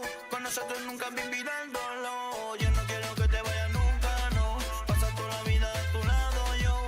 Para la noche y día disfrutándolo. Con nosotros nunca vivirándolo. Muévelo, muévelo, muévelo, muévelo, muévelo, muévelo, mami. Muévelo, muévelo, muévelo, muévelo, muévelo, muévelo, muévelo, mami. 1, 2, 3, ey, vamos para adelante. 1, 2, 3, vamos todos para atrás. 1, 2, 3, ey, vamos para adelante. 1, 2, 3, vamos todos para atrás. Rica, ya tú sabes, mami. Muévelo, muévelo, muévelo, muévelo, muévelo, muévelo, muévelo, mami. Muévelo, muévelo, muévelo, muévelo, muévelo, muévelo, muévelo, mami. Muévelo, muévelo, muévelo, muévelo, muévelo, muévelo, muévelo, mami. Muévelo, muévelo, muévelo, muévelo, muévelo, muévelo, muévelo, mami. Mueve que este ritmo te pega, mueve que este ritmo te pega, mueve que este ritmo te pega, mueve que este ritmo te pega, mueve que este ritmo te gusta, mueve que este ritmo te gusta, mami, mueve que este ritmo te gusta, mueve que este ritmo te gusta, mami.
And welcome back, everybody, to the America's Cup, a best-of-5 between C9 and RED Canids Kalunga. C9, they're on the board, Kobe.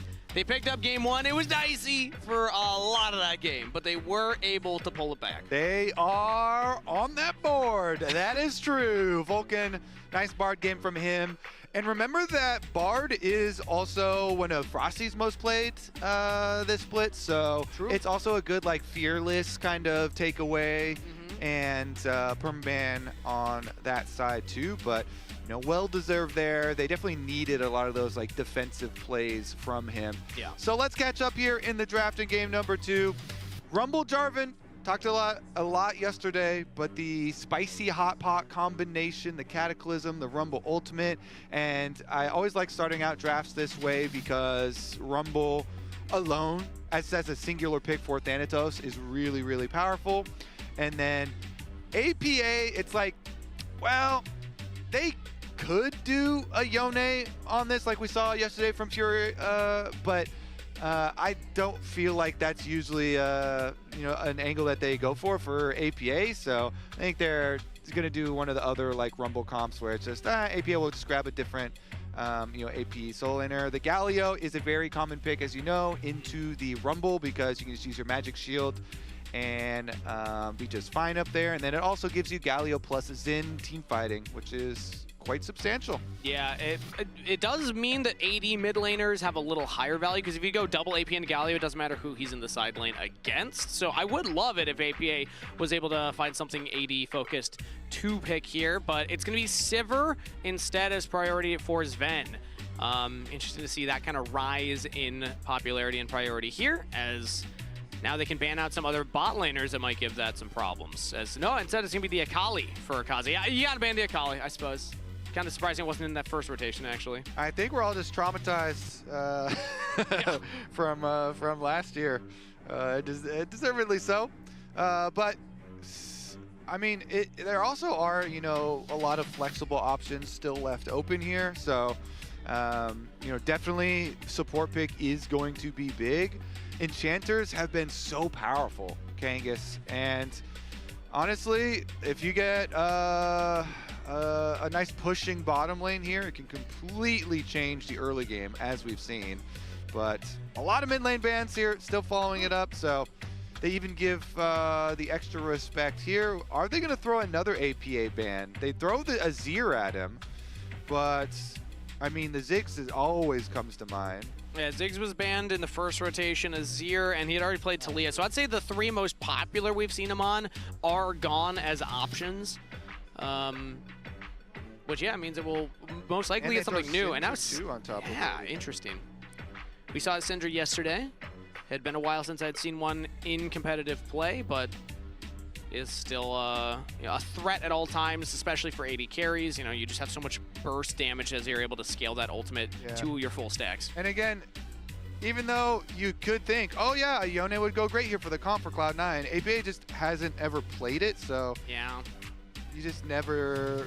Obviously, you can always be like, oh, he's been practicing it, and then he's been saving it this whole time. But I doubt now would be like, if you were going to do some sort of surprise thing like that and pull out your first Yone, I don't think it would be now. So yeah, you don't think so? They go with a control mage here, standard Victor. Yeah, but that means they're saving counterpick for Vulcan rather than saving counterpick for APA, which is interesting to think about. That they banned away the Akali and Ahri. Maybe they're just thinking those are the Kaze problem picks. It doesn't matter what he plays at this point. Engage is good with Rakan Galio. Whoo, that is very scary for a Victor. There we have it. Kaze says, all right, if you're not going to lock in the Yone, I'll lock in the Yone. I mean, it doesn't combo with the Rumble J4. How does it combo into the Rumble J4? Well, it combos well with Rakan and Galio. So True. He's going to have a very good time, you have to feel like. I will say the early lane phase, though, if you can get some push here, Victor is very good at, stacking up. So if you stack up Victor and you get some Jarvan early mobility with a lot of pushing power, then maybe they can open up something there for Blabber. Let's see. Hard engage here, though. Dive comp for Red. This is very straightforward. Sure. Dive comp, dive comp, dive comp. So they're going to live and die by get some money early and just dive, dive, dive. Can we kill Victor over and over? Can we kill Sivir over and over? A single spell shield isn't going to protect you from all of it. Isn't going to protect you from all of it. But Vulcan can't help, as the Alistar is the final pick counter. Bodyguard. The bodyguard, yeah. Just headbutt that Rakan away. Yeah, he can't get in with the Grand Entrance if he's, pushed back to his team. No. Something to think about as Vulcan. This was the red 5, as it used to be called. Now technically blue 5 here. Second pick 5. What do we call it? Does it have a fancy name? Pick. Just last pick. That is a little easier, I suppose. Last pick, Alistar, for the MVP of game number 1. We'll see if he's able to string together 2 MVP performances, as C9 has again ended the curse. They had not picked up a win since Thanatos had gotten a player of the game. Something he had really been going. That was the curse. Yep. Okay. But there we go. They're able to pick one up. Yeah, there you go. All right, we've been having some fun with it on the couch here for America's Cup. viewing it from the North American perspective. And the North American perspective, it's getting a little bit brighter. Feeling better. A little bit. Feeling better now. I don't know. Yeah, it's a slow uphill journey that we're on. Okay, just a little slow uphill journey. Come with us on this journey, everybody at home in chat, listening along. Join in. Take a seat. We got an extra seat on the couch. Grab a beverage, have some fun. I do want to remind everybody as well that since I have donned the vacation shirt, as I called it, you're gonna claim. NA has not lost a game. So you're. Blabber and Curse fighting each other a little bit here, but no. I like that red chroma on that Galio too. Oh, that is. This is my personal favorite skin in the game, but that red chroma is also making it look real nice. Aren't you a jungler? I am. I assume that would be like a Volibear skin is your favorite or something. You gotta respect a good-looking skin. True. Game is game. Also, I play flex queue both solo lanes. Galio's my go-to for mid lane. Okay, fair enough. As we're seeing early game Alistair things, just using that headbutt to try and trade as much health as he can. Alistair passive will help me stay a little topped off here in the lane, as again trying to prevent Rebella from getting those last hits. And that's an early ghost popped by Sven, answered by the heal of Frosty, and Sven actually gets a couple autos in there. Yeah, he stacked that lethal tempo up and try and get some positive health trade. He gets the ghost for the heal, plus you get to push on the wave. So always good for Sivir there. They get their level 2, so they don't have to worry about the surprise. We're gonna get, once again, both junglers pathing down towards bottom. And so you do have to be cognizant of these early ganks. That is something that both Cloud9 and Sentinels fell prey to yesterday. Yeah. Early ganks on their bottom lanes. And especially for C9's bottom lane, there have been a lot of games where, so far at least at this tournament, they have fallen prey to early kills. Gotta learn from past mistakes. Fool me once, shame on me. Fool me twice, don't get fooled again. As right now, we have Blabber hovering on the bottom side. I think that if C9, if there is an early gank, at least the J4 is in the right neighborhood. Yeah, both bottom side clears, both just finishing full clears and then looking towards grab. Mid lane has priority for APA as expected. You know, it's Victor into Yone here. Try and get your trades, try and stack up, and keep Kaze as low as possible. Make use of your Airy every time Airy is up. And the way Vulcan was positioned in the lane, I think this is C9 learning from those mistakes. He was like, okay, I'm going to stand in the river to make sure that the jungler can never get onto my AD carry, as Kaze, yeah, is getting chunked pretty heavily now. And now, Blabber could actually look to impact mid lane instead of the bottom side, as both junglers are leaving the bottom half of the map and will start to path up towards the top. I like this. They know Blabber the ward is in the Fey Lights. And so Blabber's actually wrapping around for the Scryer's Bloom. They're going to get both wards here. And the CS advantage here for Sven. It's pretty slight, but it's nice. Yeah, Vulcan. So they saw the second one in the Pixel Brush as well. And oh, I don't think that made it into the Tri-Brush. Yeah, that ward didn't make it into the Tri-Brush, so Blabber just goes for the back anyway. But Red now still have to play safe because I don't think they have that vision. Yeah, Vulcan went up to go body block the Quill so Blabber's recall can go off, because you don't want to be late for your second clear. Your Gromp was respawning, so Blabber had, invested the Scryer so they can kill the ward, and then needs to get back for his second clear to remain efficient. Leave it to a jungler to spot the support, backing that up as Vulcan goes in onto Rebello. That is now the barrier used. Vulcan throws up the emote. And another trade for C9. This time they don't have to trade their own. Last time it was the Ghost for the heal. Now it's just the barrier picked up as more damage lands onto Frosty. Red's bot lane getting shoved in under their turret. Ooh, they're holding on to some summoner spells here during these trades too. I was wondering if Vulcan was going to invest heal or anything. But they've got the push once again. So Cloud9 bottom lane looking pretty healthy. Mid lane might be attacked soon. Yeah, throws up the laser, clear up the ward, flashes away. Gravity field goes down, stun onto Curse, and now Blabber's joined up. Flag and drag knockup lands, and they're in the wave. Curse taking a lot of damage, but does get to safety, and Red get their jungler out of there. It's an interesting difference, and Blabber is going to stick around to make sure APA can shove, because the difference is all this red damage was put into APA and all the C9 damage was put into enemy jungler, but junglers can just go back into their camps and heal back up, and you know, Zin's probably not going to get invaded, whereas APA needs help getting to his 6 so he can use the Chaos Storm to push the rest of that wave.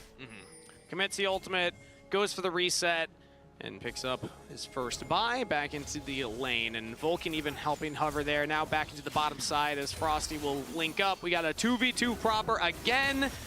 And now junglers both on the bottom half as well. We're still 30 seconds away from that next crab spawn. And it's going to be on the top side, actually. So that 6-minute crab not on the bottom half of the map where the junglers are. We'll see who's able to path up there faster.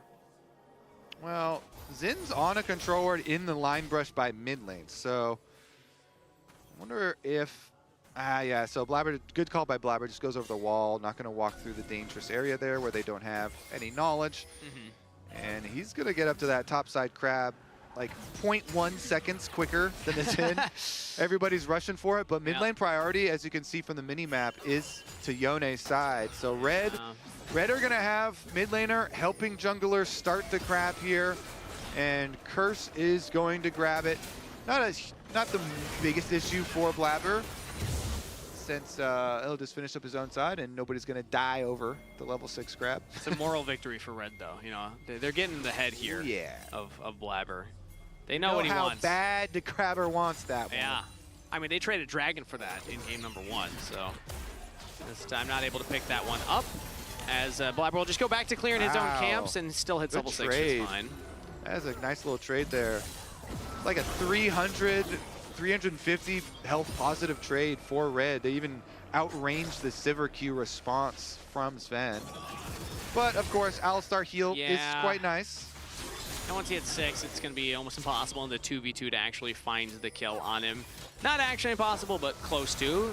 They hit level 6 early on Rebello, though, as they don't fully commit to the Vulcan had to use Summoner Spell heal, too, so they got a full Summoner Spell. APA throws out the Gravity Field plus the Arcane Storm onto Kaze right there, who just solo bounds back to safety. So APA down his ultimate again. Now it's a little dicey, because now Kaze could land the Fate Sealed and potentially look for an all-in with the backup of Curse. Yeah, I mean, they're on Dragon right now, so he's trying to, like, maintain posture. I think Blabber this is enough time. Like, they've bought enough time to finish the Dragon, too. And they had visual confirmations in his recalling, so C9. Nice little sneak there on the Dragon. Blabber slips in over the top. APA throws down with the early skirmish there. Pushes him out. Not bad. Smooth opening.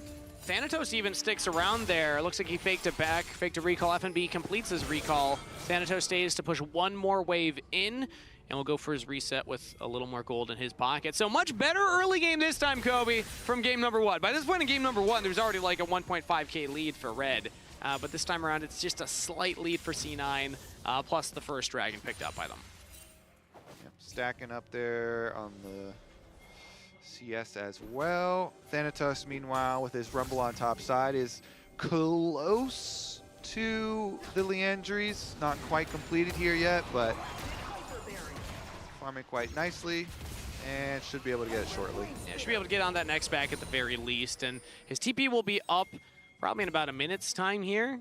FNBs will be up a little shorter, so there's a world that Thanatos is actually able to back and get that before they go for any other contest. But as I say, that top crab plus the grubs here, TP coming in, and it's support TP with the Unsealed Spellbook from Frosty, the slowest traveling TP I've seen. They got the crab, but mid lane got chunked out. And now they're just going to go for the engage. C9 to jump onto Curse. In comes the Galio to help him out as Kaze finds the ult, but only onto one member. First blood to Thanatos. Red try and contest in the river and get punished. C9 had the members and get a triple kill to their top laner. Thanatos has come to play. Kangas also, it's all about the setup. I mean, you look at the prep for that fight. They just chunk Kaze down to 50%. Now they're going for Rebello. Yeah, Vulcan's able to get into the bot lane. Rebello has to flash over the wall. Flash follow from Sven. He fancies himself the kill. Can he land the boomerang? Oh, the recall just barely not able to get him. All right, they are going to be able to push in the next minion wave at the very least and get that tower plate on bottom too. But again, they just chunked out this Yone before the fight even started, down to 50% health. So C9 had really, really good setup into that fight. And Even though they lose the crab, they win the bigger reward, of course. All the kills, plus they got the triple on Thanatos directly and the triple of grubs for the team. Yeah, and Thanatos now has Leandri's completed after the triple kill. That He was able to pick it up. That was enough gold? Yeah. Yeah, full Merc Treads too on top of it, so. Yeah, look at the combo here. So Blabber went in, he soaks all their engage, Galio ult on the top, then he gets his Jarvan ult, flashes back out, he lives, and I mean the combo there with Jarvan into Alistar into Rumble is so much damage, and since they have the extra person of Victor already kind of pushed Yone to the side, so yeah, Kaze could go E and then ult, but he can't stay in for very long. There was a huge damage difference. I think what we learned is if everybody from those 4 presses their R in the same circle, C9 wins it.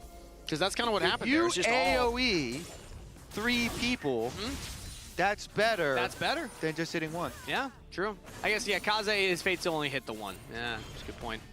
And Thanatos, again, being the one that kind of benefits from it the most, can now take over this game. He was also in a winning position in game number 1. Yeah, I was into the Scion, but still, we've seen what Thanatos is able to do when he gets a lead for C9. 1.4K. It's going to be really tough for FNB to survive now. So, Thanatos really loves player of the games. Okay. He does. Not going to go fully in on it here. But Thanatos, he keeps going on the Cloud9 podcast all split long, all lock-in tournament long. He was talking about trying to get the player of the game. They finally got one, and you're referring to the previous curse that they had since after that they hadn't been able to win. But now he's positioned with this large gold lead to get another one. So we'll see if it's actually the secret to their strength. I will say Vulcan is playing really well again, so I think for the series overall, I think it's opening up quite nicely for him. But we'll see how this game plays out because it's only a 2.8K gold lead at the moment and the 1 dragon. So we'll see if Red ever get their big dive to be successful. Sven, for them, doesn't have flash now, and so you're thinking, well, since Sven used his flash to go flash over that wall and then he didn't kill off Rebello, didn't get the Varus, maybe Red can use their dive comp on that, but they're trying to look at Thanatos and his gold bounty. Curse is up here. FNB's going to start it off. Not in range to get the taunt, though, as Thanatos just... Not fooling him. Gets the movement speed and runs away. Thanatos is not going close to those side lane brush. Nah, doesn't need to. Grab field on the Kaze, but he's able to walk over it and soul bound back to safety. Big chunk onto APA there. Curse hasn't really been able to find much, but now he's looking at the mid lane as Ghost is used by APA, dodges out the Mortal Steel. Vulcan will tank up the turret with the Unbreakable and pick up the kill for himself. Rebello goes down to C9's dive. And they're looking to chase, but I swear that's fine for Cloud. What? Oh, FNB's actually in the mid lane now. Throws out the taunt. And flash from APA. Curse is under the turret, taking damage. 2 shots, but the Arcane Storm is not enough to get the kill. Meanwhile, welcome to lane Kaze. He goes to the bottom side and immediately gets cataclysmed by Blabber, but jumps back to safety. Now Frosty with the quickness. CC's up members of C9, but they don't have enough damage to follow it up, so C9 still get the wave to crash. Now, I mean, Curse is here, but everyone's super low. Looks like the play is going to get called off. Some honorable play here from APA, absorbing all this pressure mid lane to allow the extra plays on bottom lane. 3 members for Cloud9 are able to pull off that dive because APA is juking out multiple ganks. He had a jungle gank from top side and a support ganking him from bottom side, and he used Ghost to get out of it, and then he still had his flash to escape the second gank. Here we go, flash! Flash engaged, double knockup onto Sven, but it is not enough. Vulcan with the combo, locks up Frosty and Kaze for a kill on Sven. Now Blabber's trying to get away, flashes away from Curse. When it becomes lightning will not land on the Vulcan. Sven gets out of there with the kill credit. Now 1 kill on the board for the 80 carry. Seems like Cloud9 have warmed up down there in Brazil. They have certainly warmed up. This game, they're looking a lot more snappy. Blabber doesn't get the flag and dragon to Kaze, but we'll push him back. It could turn from a kill into a dragon take as, Kaze's going for the reset. Does Vulcan stop it? No. Yeah. Kaze will just walk away. I mean, there's so many honors to give out. Yeah? APA, I always love when my laners avoid ganks like that effectively. You know, he had one summoner spell for each time. So that was like efficient avoidance from him. But then Vulcan, my goodness, you gotta love this guy. The peel that he had. Oh, are they gonna go? They're going for another one right now. Sanitos gets onto Kaze. Big roast damage. Teleport's coming in as Red are gonna try and pincer C9. C9 have not gotten a kill yet. Curse is still alive. And in comes FNB for the shutdown on Sven. Red get their mid laner and jungler out of there as Frosty will not pop the quickness. APA sees himself with a Rebello. Chain of Corruption goes out with the Galley Bolt off top. A pick on the APA. C9 start to crumble in the fight. Red yet to lose a man. Blinking health bars. Q not gonna land there. There's billions out, but Blabber gets back on the Rebello. And Vulcan again with the combo. Shut down on Thanatos. Blabber will fall, but Blabber, no, he's still up. Blabber's actually able to hold the line. The J4 with a triple kill. Vulcan chases out FNB. Red almost found the play, but C9's jungler is able to hold the line on a rampage with an unofficial quadra kill. Okay, at the beginning of that, Red outplayed Cloud9 for the first like 10, 15 seconds of it. Red got so many kills, but then all the low health members sticking around to try and help the other ones out. And in the end, Blabber and Vulcan do collect the extra kills. Kangas, are you having fun? I'm having a lot of fun right now. This is going from that 2 out of 10 to a 9 out of 10 in terms of entertainment value at the very least. So Red are like, all right, this is our moment. We got to make our play. Kaze flashes out and he escapes with just enough health. So then C9, while they try and go for the rest of the kills here, FNB teleports in and he is able to get a flash and 2 taunts, which sets up the Yone ult to grab the kills. But then, this is the best part for Red, because they have Frosty flank into Gallia ultimate, back to the rest of the team, and then they still all survived when Blabber came. But then they went a little bit too far afterwards. Yeah, we gotta get back to live. Yeah, Cloud9 cleaned up a bunch of kills afterwards. But those first couple of plays were really good from Red. I will say, I don't know if I'm like super Vulcan biased now, but like... You're really feeling it. Yeah, I am. Yeah, I'm definitely pretty Vulcan biased so far. This game has definitely been another good one for him. Of course, Blabber is the one who got paid a lot off of that because a lot of the other C9 members had died. And so Blabber cleaned up a bunch of gold. That's 4 kills, 2K, the gold lead individually for him. And, you know, it's always nice to have the extra armor shred, but Vulcan going for a dive play onto FNB with APA. Walking under the turret, will land the headbutt. Pulverize not used quite yet. Another turret shot onto him. Teleport comes in from Kaze to keep FNB safe. But Vulcan took maybe a couple too many turret shots to continue to play. Yeah, that was a lot. That is going to open up the possible objective start here for Red. Oh, they go for a re-engage. He goes for another headbutt Pulverize onto Kaze this time around and is able to get out. Has to pop the ultimate. Unbreakable used. Blabber almost picked off on the side there. Frosty and Curse found him. So they're buying a lot of time for the split push. Thanatos is down. Red have done this a lot. Red did this versus Sentinels a bunch of games, and they're doing it a bunch here too, over-grouping for some of the plays that they go for. They give up a lot of side lane money, Kangas. Yeah, I mean, Thanatos is just kind of pulling them around the map. Even in the last game, we saw this happen where they, drop the Herald mid. They have 5 people there. Meanwhile, AP and Thanatos are pushing side lane. C9 have been focused on the gold for their solo laners when it comes to these plays. And they also get the Rift Herald, even though Red were the ones to kind of group up around that objective. APA surviving here on Kaze as he soul bounds back. So C9, things are looking very positive for them as they get another neutral objective.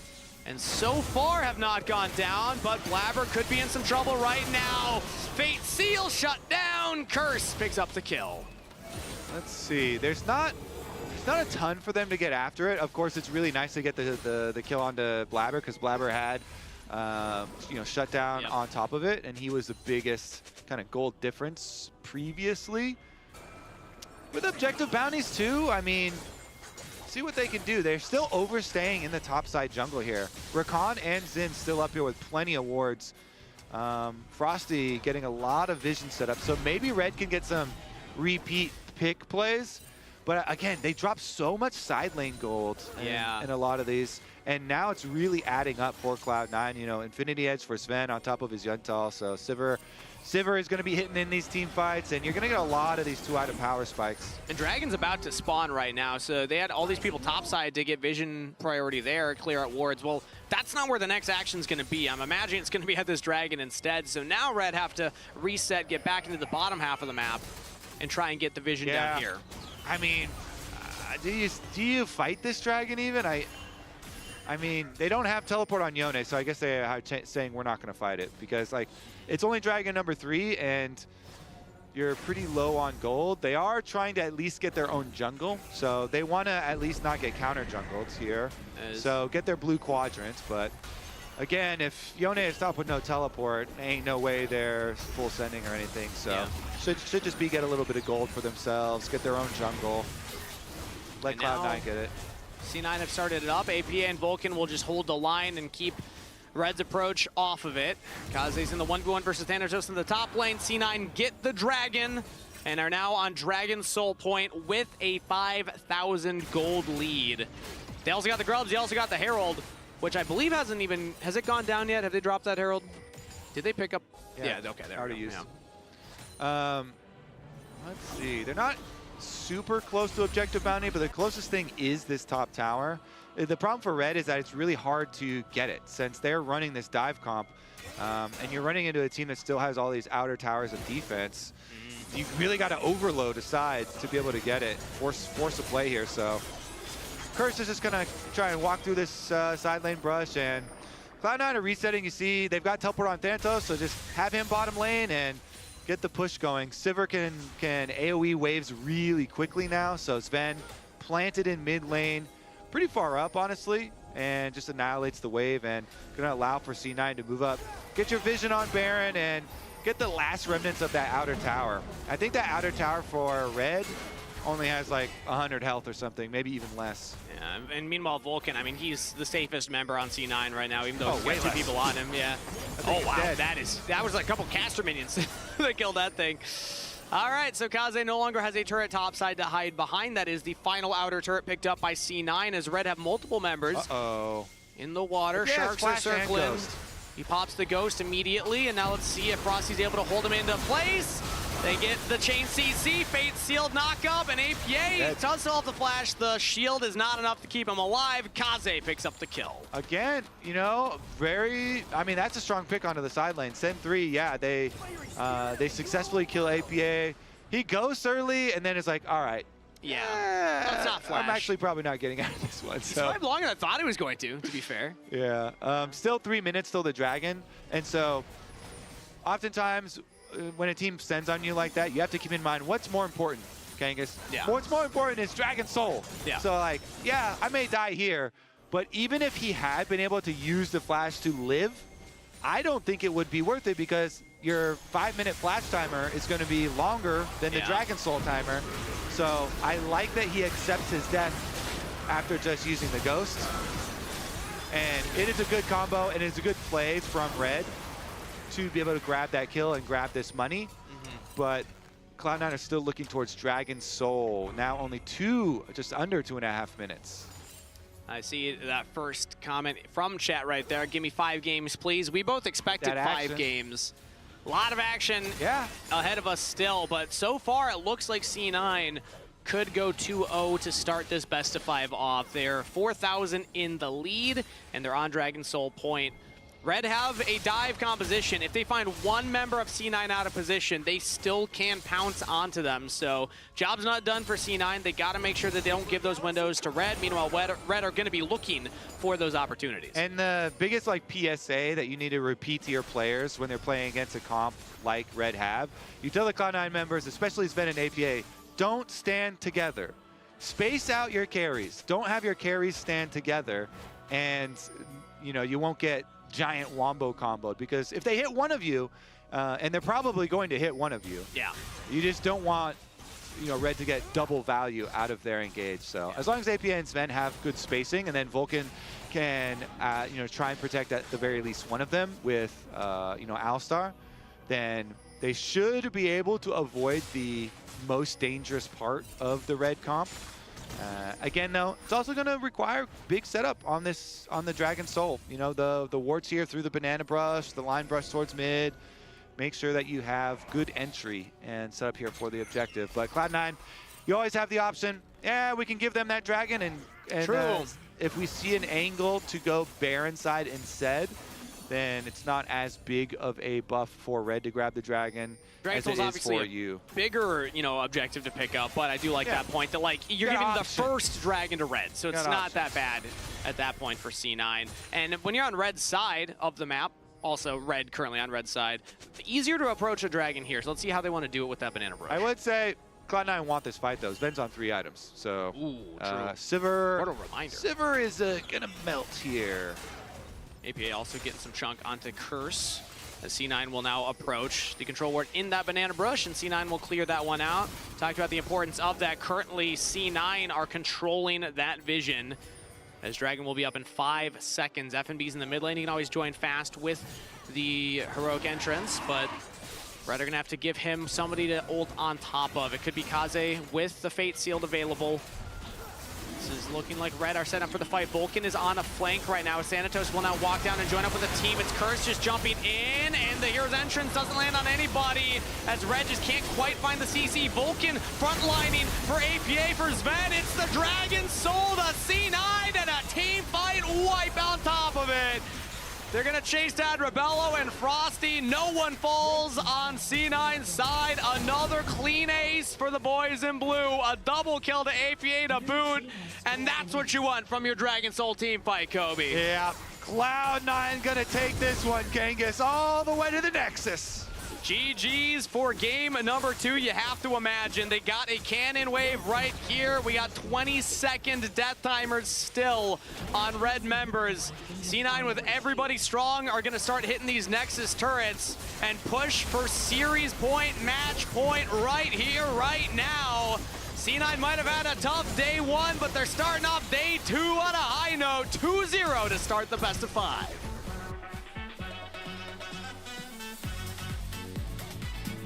And a much better look this time around, Kobe. Game 1, they lost the early game. They had to come back from a 3.5K gold deficit and find these clutch Vulcan Bard ults to get them back into the game.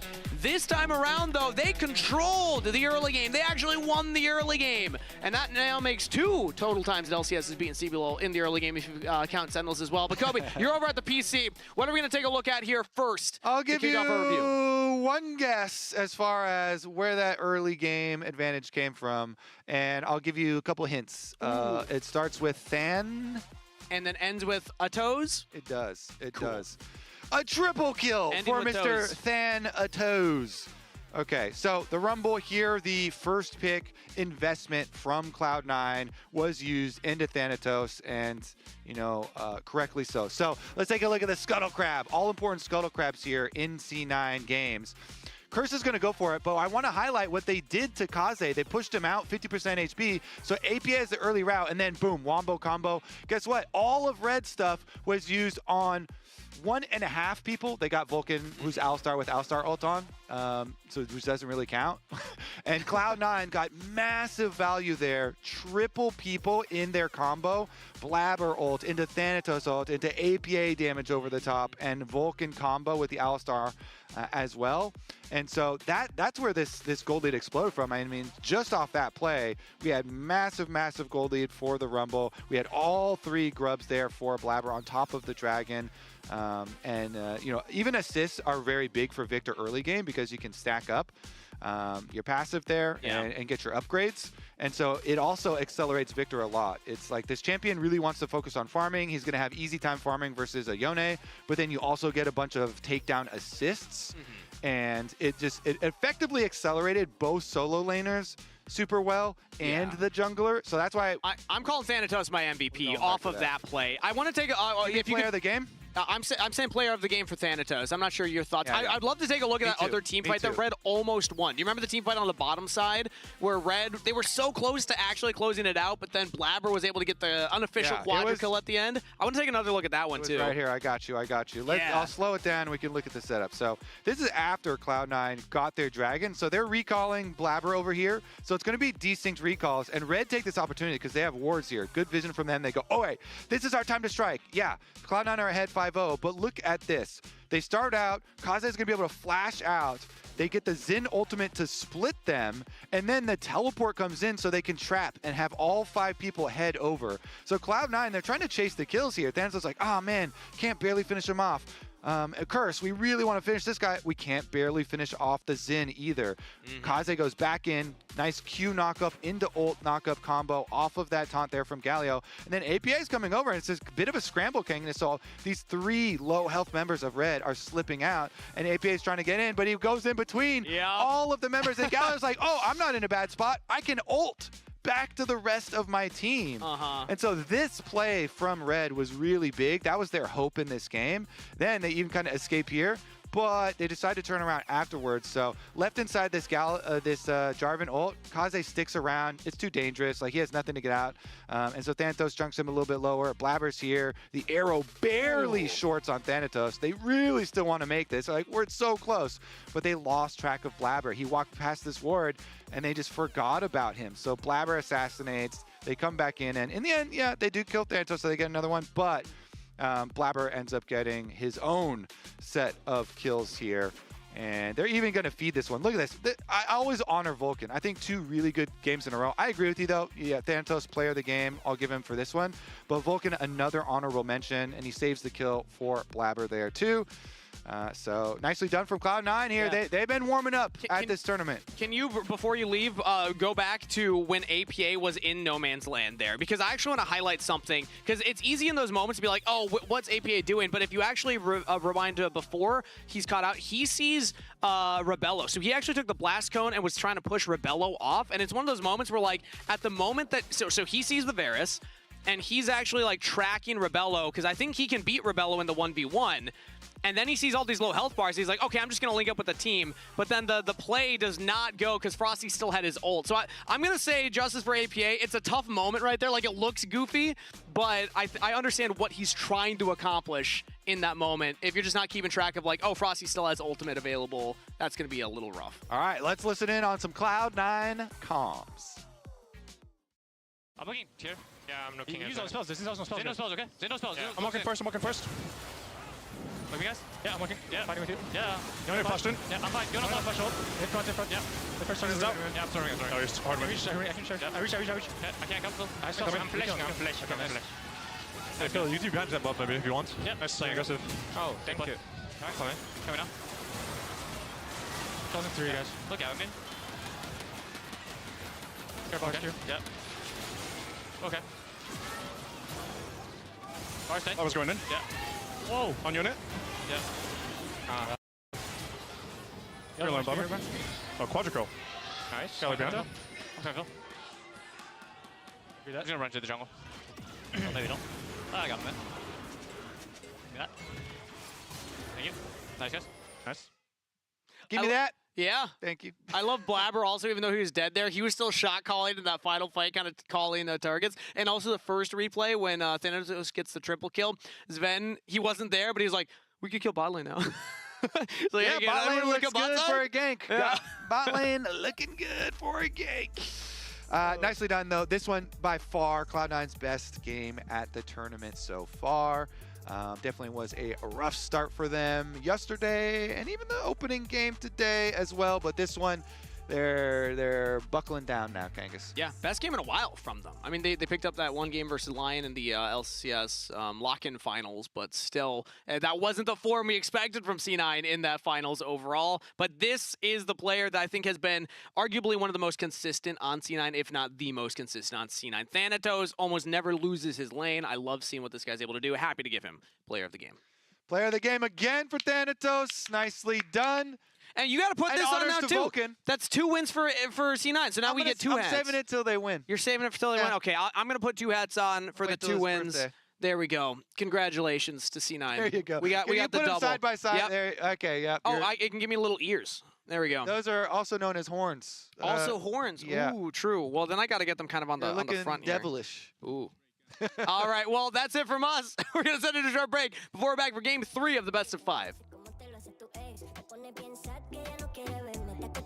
Frío y no quiere quemarte, déjame prenderte fuego, no quiero empezar de cero, vamos a revivir lo que murió, que el tiempo se va volando.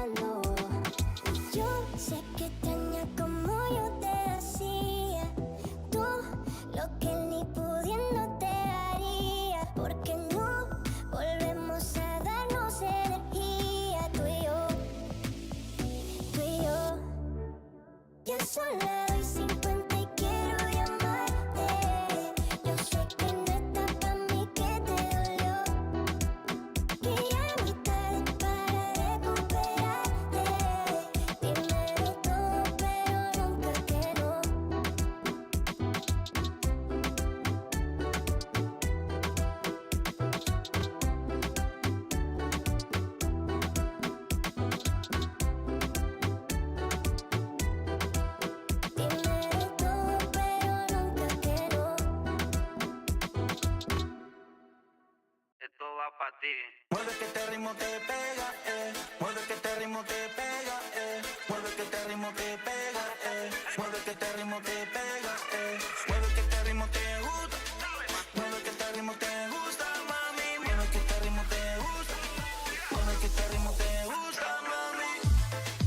Ya no sé qué hacer contigo, cuando tú me bailas yo me pongo, ya no sé qué hacer contigo, vamos dale mami yo te sigo, ya no sé qué hacer contigo, tú me desesperas con tu baile, ya no sé qué hacer contigo, el ángel de mi vida eres solo tú. Muévelo, muévelo, muévelo, muévelo, muévelo, muévelo, muévelo, muévelo, muévelo, muévelo, muévelo, muévelo, 1, 2, 3, ey, vamos para adelante, 1, 2, 3, vamos todos para atrás, 1, 2, 3, ey, vamos para adelante, 1, 2, 3, vamos todos para atrás, muévelo, muévelo, muévelo, muévelo, muévelo, muévelo, muévelo, muévelo, muévelo, muévelo, muévelo, muévelo, muévelo, muévelo, mueve que este ritmo te pega, mueve que este ritmo te pega, mueve que este ritmo te pega, mueve que este ritmo te pega, mueve que este ritmo te gusta, mueve que este ritmo te gusta, mami, mueve que este ritmo te gusta,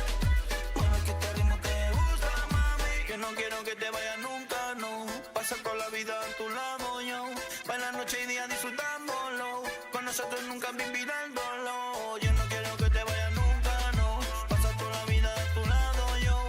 Baila noche y día disfrutándolo. Con nosotros nunca vivirándolo. Muévelo, muévelo, muévelo, muévelo, muévelo, muévelo, mami. Muévelo, muévelo, muévelo, muévelo, muévelo, muévelo, muévelo, mami. 1, 2, 3, ey, vamos para adelante. 1, 2, 3, vamos todos para atrás. 1, 2, 3, ey, vamos para adelante. 1, 2, 3, vamos todos para atrás. Rico, ya tú sabes, mami.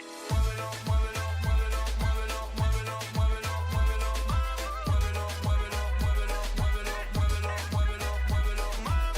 Muévelo, muévelo, muévelo, muévelo, muévelo, muévelo, muévelo, mami. Muévelo, muévelo, muévelo, muévelo, muévelo, muévelo, muévelo, mami. Mueve que este ritmo te pega, mueve que este ritmo te pega, mueve que este ritmo te pega, mueve que este ritmo te pega, mueve que este ritmo te gusta, mueve que este ritmo te gusta, mami, mueve que este ritmo te gusta, mueve que este ritmo te gusta, mami.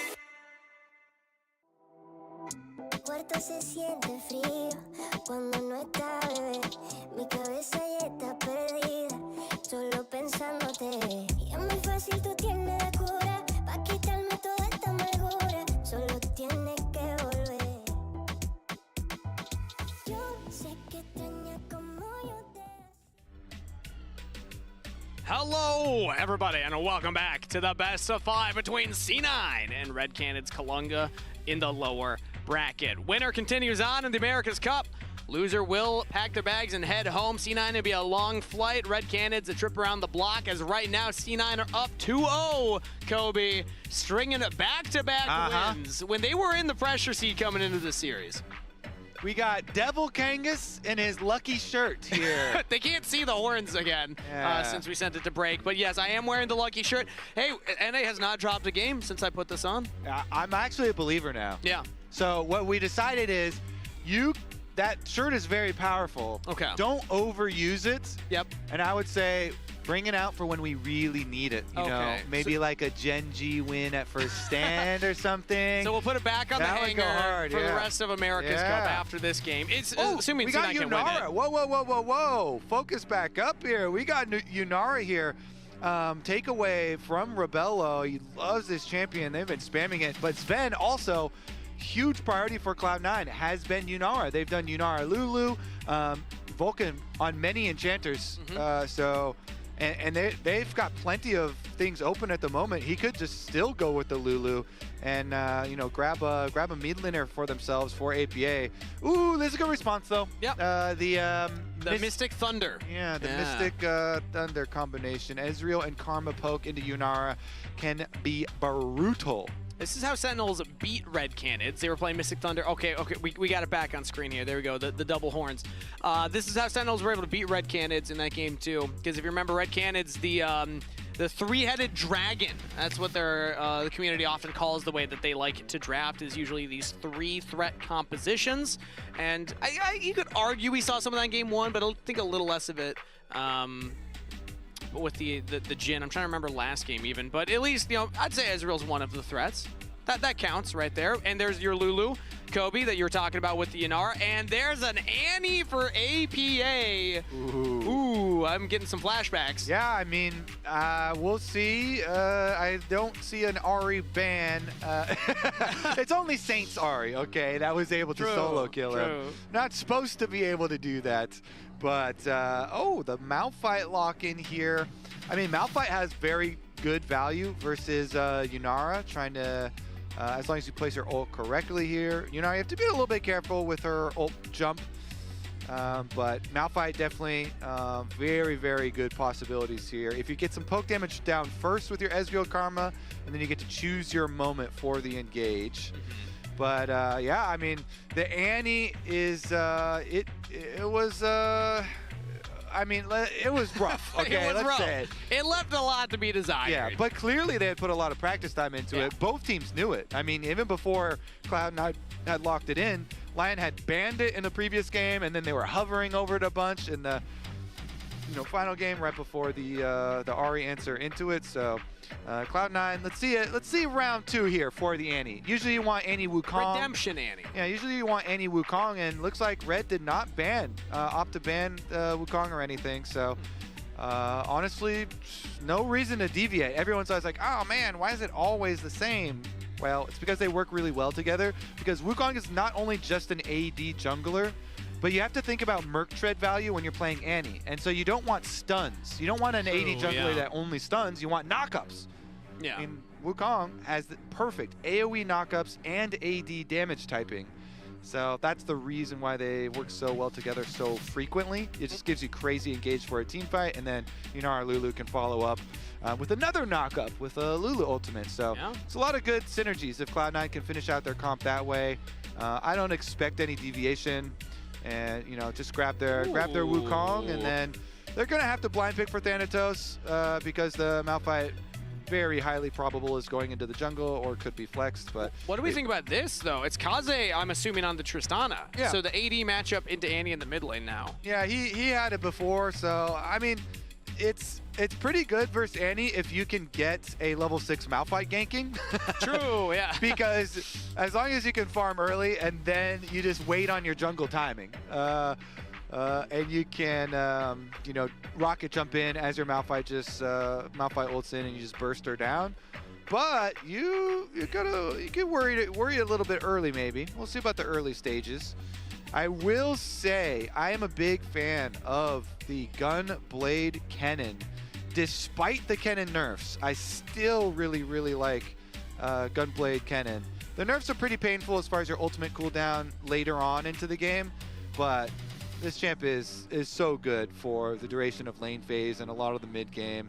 And then you still get very impactful, ults and teleports and flanks later on. And so you get a 1-2 punch, Malphite and Kennen. Yeah. Definitely a scary engage. Scary to engage as Malphite into something like the Trundle, though. That might just be a one-way journey. But the rest of the comp, I don't know if I love Trundle into something like Ezreal Karma, because you get the one pillar, but Ezreal can still kind of kite back, and you get slowed and rooted by the Karma, and it's going to be hard to get on the carries, but I like it into like the front line and what's coming into you. Also think about having to mark a Kennen later. Pillar is really, really good at stopping Kennen. True. So it's not always about what are you going to do initially, but like what can you do to counter what your opponents want to do. Good call. And so yeah, Cloud9, they do have some good like counters to what their opponents want to do also, in addition to having the the Annie engage. But since they didn't go for the Wukong type pairing with it, it does mean it's a lot on APA. Like that is your whole engage. He has to have good engages because Trundle Pillar is a bump. It's something. And it's slow. A little bit slow. It's not like it's not a true knockup. It's like they can bump you to the side a little bit. And it can slow set you up down. Annie. It can slow the Annie so Annie can get in range. But yeah, definitely expecting a lot on the shoulders of APA on his birthday. as a win here will not only mean a 3-0, but it means C9 continue in the lower bracket and can redeem themselves potentially later in this tournament against FURIA, who put them here, depending on how the Sentinels-FURIA match goes later. As a little Malphite running across the screen right there. We got a little cameo. That was awesome. That is hilarious. Malphite's home guard run is pretty funny too. Yeah, he's got the little pet behind him as well. That was great. Starting on the top side right here is both, actually no, it's just the Malphite plus the Kennen in that top side. Now, Curse heading back to his top camps. Meanwhile, Blabber looks like he's going to be starting on the bottom camp. So we will, for the first time, have opposite pathing junglers in the first clear. Yeah, I mean, there's a couple problems for them to deal with, and you can't deal with all the problems all the time, right? You've got an Ezreal Karma push poke lane bottom lane, and then you've got a Kennen bully lane on the top lane. Thankfully, at least, you know, Kennen is flash teleport, and he's not like extra combat summoner spell up there, but still is very annoying to deal with, even for a Gwen, who is, it's one of Thanatos' favorite champions as well. Definitely high ranking in his tier list. Sven and Vulcan have played a lot of the Yunara Lulu and using their shields effectively very early on here, so doing pretty well for themselves. FMB though using the brush. Always want to dodge into the brush, get your drop your minion aggro. Looks like Kaze missed one of those otters right there in the trade, so APA actually trading up. I want to note that Sven also used the Ghost. Vulcan used Heal in that bot side. So yes, they have looked very good on this combo so far, but this is a slight lead early on for Frosty and Rebello, as their jungler will be pathing down towards them. C9 know it. They had the ward on the Raptors, so they should have it in their mind that Curse could be coming. Exactly. They should have the timer there. And you know that a Malphite walking at you is going to need like a wrap around to come from pretty far behind or something to get in range for a Q. And unless a Karma can actually land a tether on you, then you should be fine just dealing with it with raw spells here. With Yunara and Lulu, they can kind of respect it and just walk back and kite back. So I think Sven and Vulcan should be fine, not dying to any early gank this time around. Yeah, first time that I've seen now Curse on a pick that isn't able to go for a super effective early game gank. So far, it seemed like the name of the game has been set himself up for more explosivity outside of, I suppose, the Nocturne that we saw. But even then, he was still making early game plays happen. Now in the top lane here, FNB is still using this range advantage to his advantage. Not a big CS lead yet, but he is out-traded Thanatos, who has to use the potion to help keep him in lane, while Blabber will go for a cheeky little invade, drop a ward on the Raptors. Yeah, pop the Scribe's Bloom, and he's got a little bit of time to utilize while he's just kind of waiting for the Krug respawn timer. So camp here, see if there's anything open, then go for your recall into your second clear. No problem for him. So get your first purchase, get back to Krug's right on time, and similar story for Malphite though. Curse is gonna do the exact same. Yeah. Curse has brought a control ward too though. I was going to mention the fact that the difference being, actually, we'll get back to that, is Frosty taking a big chunk of damage right there, but Rebello firing onto Sven. That's flash out of the Yunara. Blabber's in the neighborhood, and we'll look to back up his bot lane. Vulcan taking big chunks of damage here, but we'll save his flash for now. Blabber does not commit to the gank. Ooh, it is a bit dangerous though, Kangas. A little worrisome. If that tether lands, the flash forward, the root is there. Rebello with the snipe, but Vulcan body blocks it. Oh, that was close. If that Essence Flux had popped, that would have been a lot of damage. Yeah, it's still close. Even though Blabber is here, their bot lane is so low, it's not like you can just fight them off as Red. Yeah, and they do. They just stand their ground, they fight. So the poke lands, they get a turret plate here. They did invest Frosty's flash to do it. Now Blabber could look for his own wraparound, but no, we'll decide to back off they're instead. so low already. Yeah. Oh, he's coming back. He's coming back. Blabber. They're doing it. Oh, man, have they had enough? It's still scary. Sven's trying to heal back up. Blabber will pop the Ice Domain, and then Red just back off. So Rebello and Frosty, they find themselves a big lead in that bottom side in summoner spells. Yeah, good poke landing from them to get the angle there. But they ended up using their own flash there too. So Frosty did use his flash to make sure he can land the Q and the tether. And it was because Vulcan blocked that Sven didn't die. Yeah. And I'll actually amend the statement. It actually feels kind of fine. The fact that they didn't get the kill, because Sven not having flash is it was answered close with to not Frosties. being fine. Yeah. But now it's one of those like it's fine, it's fine. Yeah. All good, it's fine. It was stressful, but actually it is fine as Sven was able to get a lot of that CS anyway. So fancy looking from Red, but not going to amount to much. Maybe with their priority they can get this dragon though, as Curse will start this up. Blabber's on the top half, so no contest from C9. Yep, definitely don't expect there to be. Blabber has to clear up to his top side. He already used a lot of time hovering around. And so his second clear is, it's weird because it's a little split since he did Krug's first. And so his respawn timers will be a little off, but looks like, I mean, he's got to be aware, right? Like it's level 6 Malphite. Malphite's got the crab, so Blabber knows like he is outpaced a bit in the jungle. Yeah, it's okay though, because they won the last game, even despite not getting it. So, is it a good thing, actually? Maybe the crabs are the curse. We'll see. I'm getting like very superstitious from this tournament specifically. Yeah, nothing has to do with the actual players nope. in the game. It's all about the things that have occurred around it. Yeah. The magic. Some would say. The intangibles. Yes, the intangibles. Yeah. But I do like the magic as well and here. The rotation of the solar system and the planets. Yeah. It's it might have to Cloud9 do with rising. the Malphite ult, though. Might have to do with the Malphite ult. So first step is got to clear out the wards. But this is the play we're looking for. Is like, all right, if you make mid lane dark, and then you go put some pressure on Annie and blow the Annie flash. Even blowing Annie flash is really big value. So, good hover here. Because they just cleared the ward, Blabber knows, all right, I'll just hover around. If they go for anything, I got you, APA. Blabber has a short window here on the bottom side as well, because Red are No flash continually on pushing Karma. up. No They have flash the on control Karma. ward on the Pixel Brush, so they see Blabber's approach. Now it's up to the bot lane for C9 to get in range. The Miller goes out onto Frosty. No flash, as you said, and that is a dead support on your screen. First blood picked up by C9, and they're going to gift it to Sven. It is really, really worthwhile, too, especially with First Blood, because the bonus extra gold, 300 gold on getting put back on it. Leave that to Sven. Corral the Karma inside the back of the pit. And there you go. The wraparound from Blabber all the way through enemy jungle, all the way through around. And they do, Kangas, end up punishing the offensive flash. You knew as soon as he's walking down there, Karma no flash, that's our kill target. Good pillar.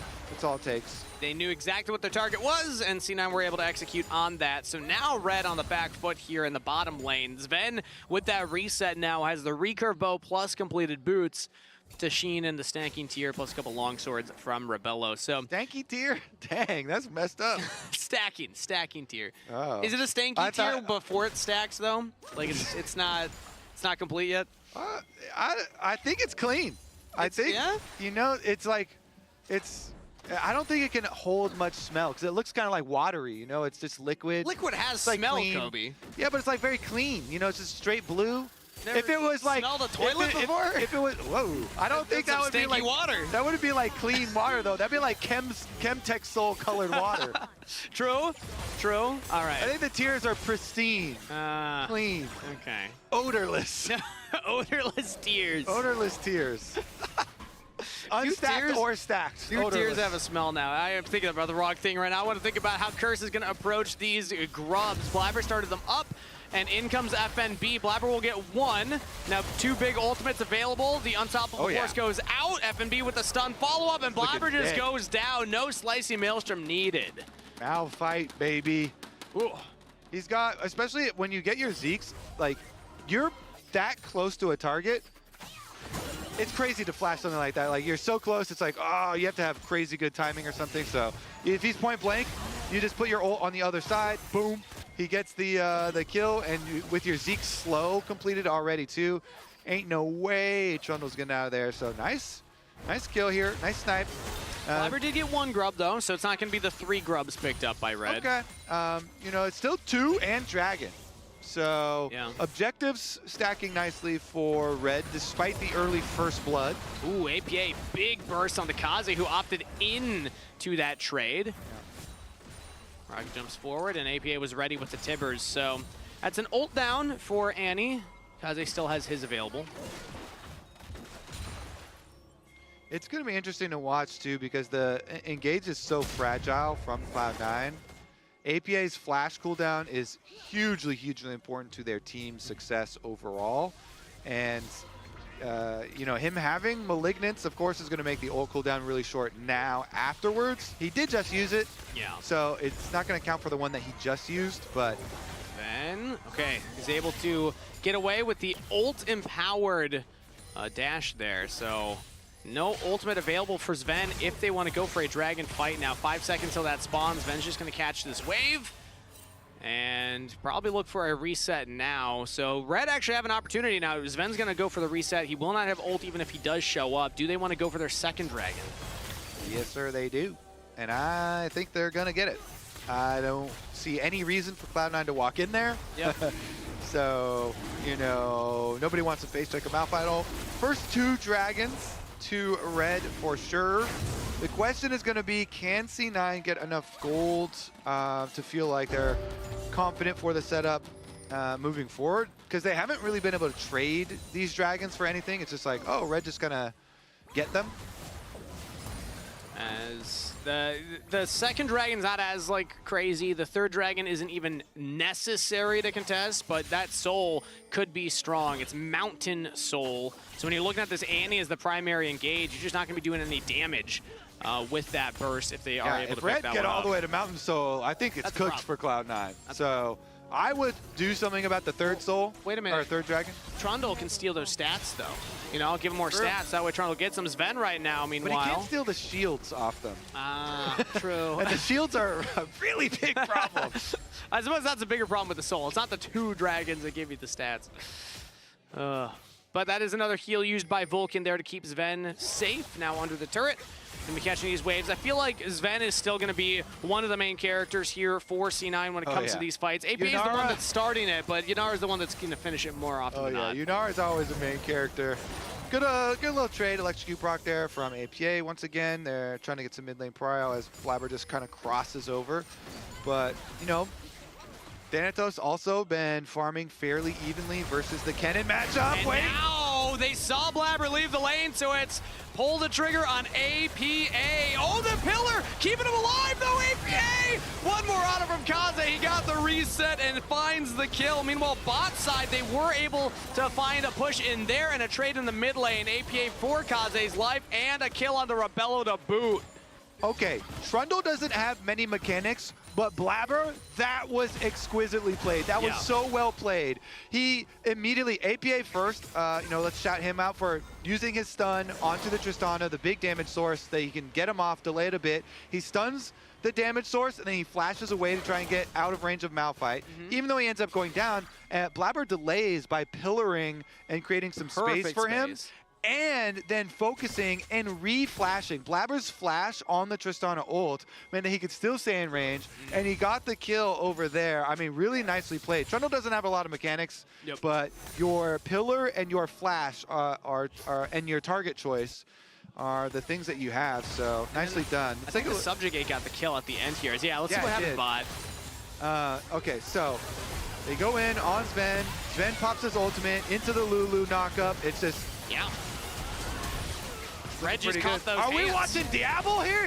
He's dashing in, he's flashing forward with the Lulu on top of it. That was looking good. I like that. Okay, so here, APA, good reaction, stun the damage source, flash away, even with thing on, and then Blabber.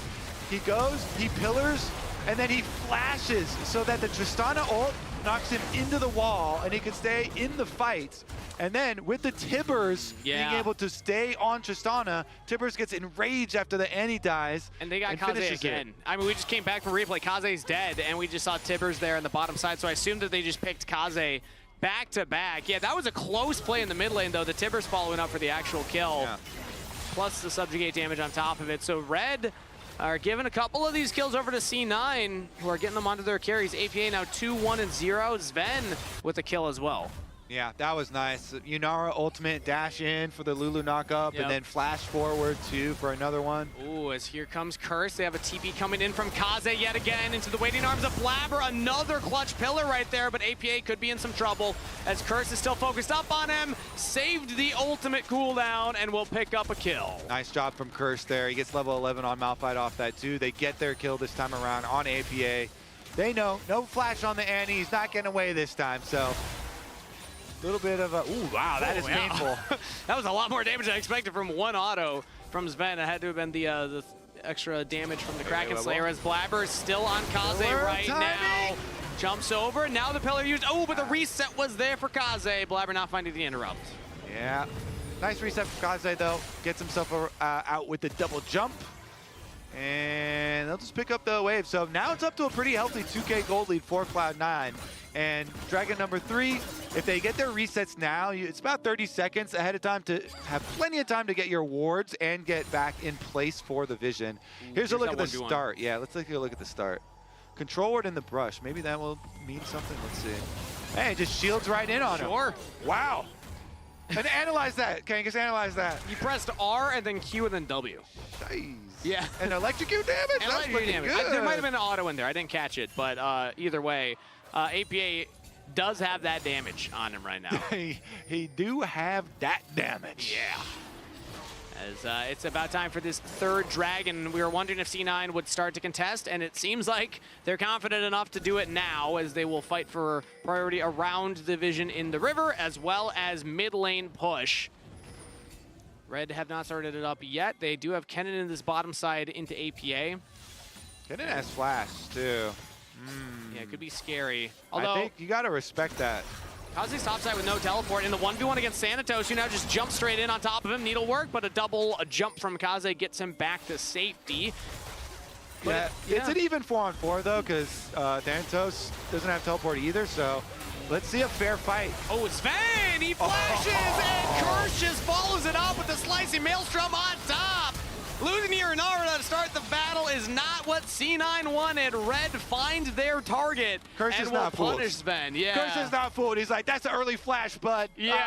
I'm going to predict this thing. Boom, Malphite ult. Nice ult from Kirsch. Sven knew he was too far up, and he was like, oh, the Malphite ult is coming, it's coming, it's coming. And it landed. And it hit. Nice one. him.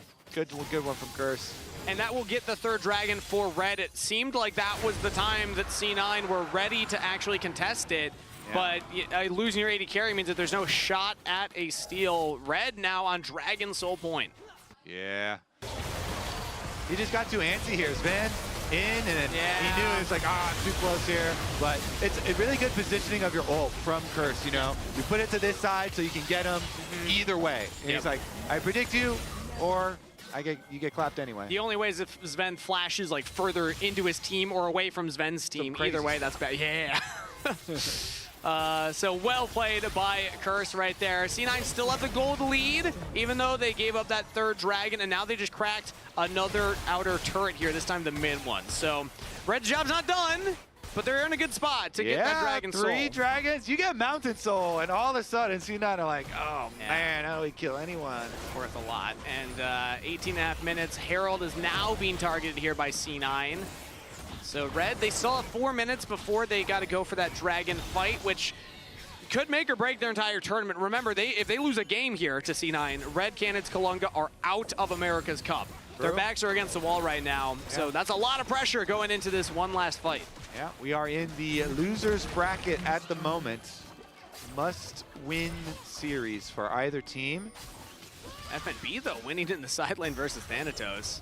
Something that we haven't seen so far is the top lane action. Not a lot has happened between the Gwen and the Kennen, but FNB now utilizing that range advantage and has the Rocket Belt as well. So we haven't really seen like a big team fight. Slicing Maelstrom is that pick on Sven in the mid lane, but Red have the tools and they have the ability to actually execute in these fights as well. We know what they're capable of. Yeah, they're capable of deleting Sven.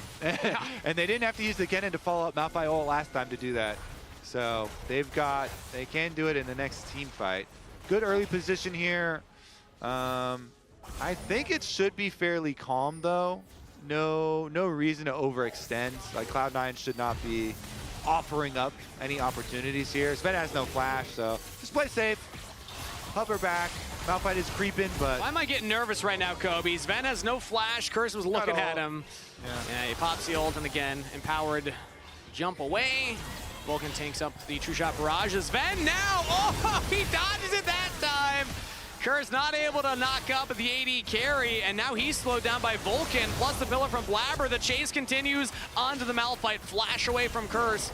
Subjugate damage is taking him down, but he does escape. Also, Tristana left top lane to come try and join this, so Thanatos is going to push in. He's going to crack the crystals here, get a turret plate. It's one of the nice things about top lane and any side lane in general nowadays. New season feels good. You get a little bit of alone time like that. One wave plus a little turret plate, nice chunk of money. You don't need to take the entire turret to get rewarded for just staying there. Thanatos has been falling behind of FNB, but that'll help him get a little bit more in his pocket. But that was another moment where Sven, he's playing on the edge right now. If he gets hit by that Malphite ultimate, that could have gone way worse for C9. Yeah, they try to get the chase down. They're like, all right, Blabber's here in the wings, so maybe we can get a little pillar. And blowing Malphite flash, you know, it's something to be said, because Malphite, when Malphite is flashing and flash closer to you to ults, then it also makes that knife's edge that you're dancing on even harder to stay on or land on the right side of. And so a meaningful cooldown that they're able to earn. With Rift Herald, they get the top tower, rest of it. I like this from C9. We have 1:15 till Dragon. This is a really clean window to drop the Herald, take that last outer turret here, get some more gold on Sven, and we can reset to now look at contesting this Dragon, because this is going to be arguably the most impactful moment of this game. Dragon Soul for Red could get them back into it, as C9 have a bit of a gold lead, almost 3K in their favor right now. Very tanky Trundle now, too. Blabber just finished Spirit Visage, so a lot of healing and shielding there on a team that also has Lulu for the Trundle to keep him alive. So Trinity Force, big bruiser Trundle, he's going to be wrecking havoc. You can't really ignore that type of threat. So even though it's not a traditional frontline tank, it could provide a lot of threat. Everybody's looking at Sven, though, of course, and they should be. He's got double summoner spells and ult ready. His flash is back. Same cannot be said for Curse, but Thanatos actually, no flash available on the Gwen as he finds himself all alone in the Dragon Pit. C9's top laner picked off at the crucial moment. Dragon just spawned. This is Red Soul. C9 in a 4v5. They're just going to back off and give the Soul over. What? Tragic timing. What the frick is what Kobe was about to say right there. Oh, and no Baron attempt either. They're not even going to try the trade. Just poor timing for Thanatos to be in that position. That is a long lane, too. We didn't even have a tower there. We got to stop giving this guy player of the game. I feel like there's always like a cooldown after. I'm Vulcan only from now on. I'm Vulcan only. If we're believing in superstitions again. Oh, man. Okay, C9 are going to try and defend in the mid lane right now, but that Mountain Soul's so hard to get through. Now they have a teleport flame coming in from Thanatos. Engage from Curse. Follow up by Kaze. Flashing forward onto Sven. The Inar's in trouble. Slicing Maelstrom from FNB will close him off. Double kill to the Cannon as Red absorb the engage from C9 and flip it right back on him. Are we going to get a clean ace at the close? Kaze will go down. C9 get one, and a big needlework from Thanatos will chunk down the rest of Red. Blabber's still almost full health here as the True Shot Barrage dodged by the Gwen. Okay, Red find themselves another one. I think they win the game, bro. I mean, get a Mountain Soul here versus this. I think Red just did it. I mean, Mountain Soul, back-to-back team fights now. They come out, they get a bunch of extra gold. Tristana is scaling. Tristana here with the extra range from all these levels. Flicker Blade is done. I mean, this looks really good for Red. Even though the gold is very close, Cloud9 have been backed into a corner. They do have DPS champions as well, so they're Yep. not all burst just because they have Annie. You know, they have a Yunara with Lulu, they have a Gwen, so it's still fightable for Cloud9. But it feels like the momentum for Red is just so big. Ooh, a pick onto a Karma would feel really good right now when they got him. C9 Okay. capitalize on every team's weakness. The Enchanter support walking up for Vision. Red fall victim to it as now Baron's on the table for C9. Tristana teleporting in. They're going to fight this 4v5. Cloud9 power play. Can they do it? Curse still has the ultimate available. APA finds him on the side. Now Thanatos looks at the Malphite. Blabber's back onto the Baron. Curse ults in. FNB with the slicing maelstrom from behind. The flanking cannon gets on him.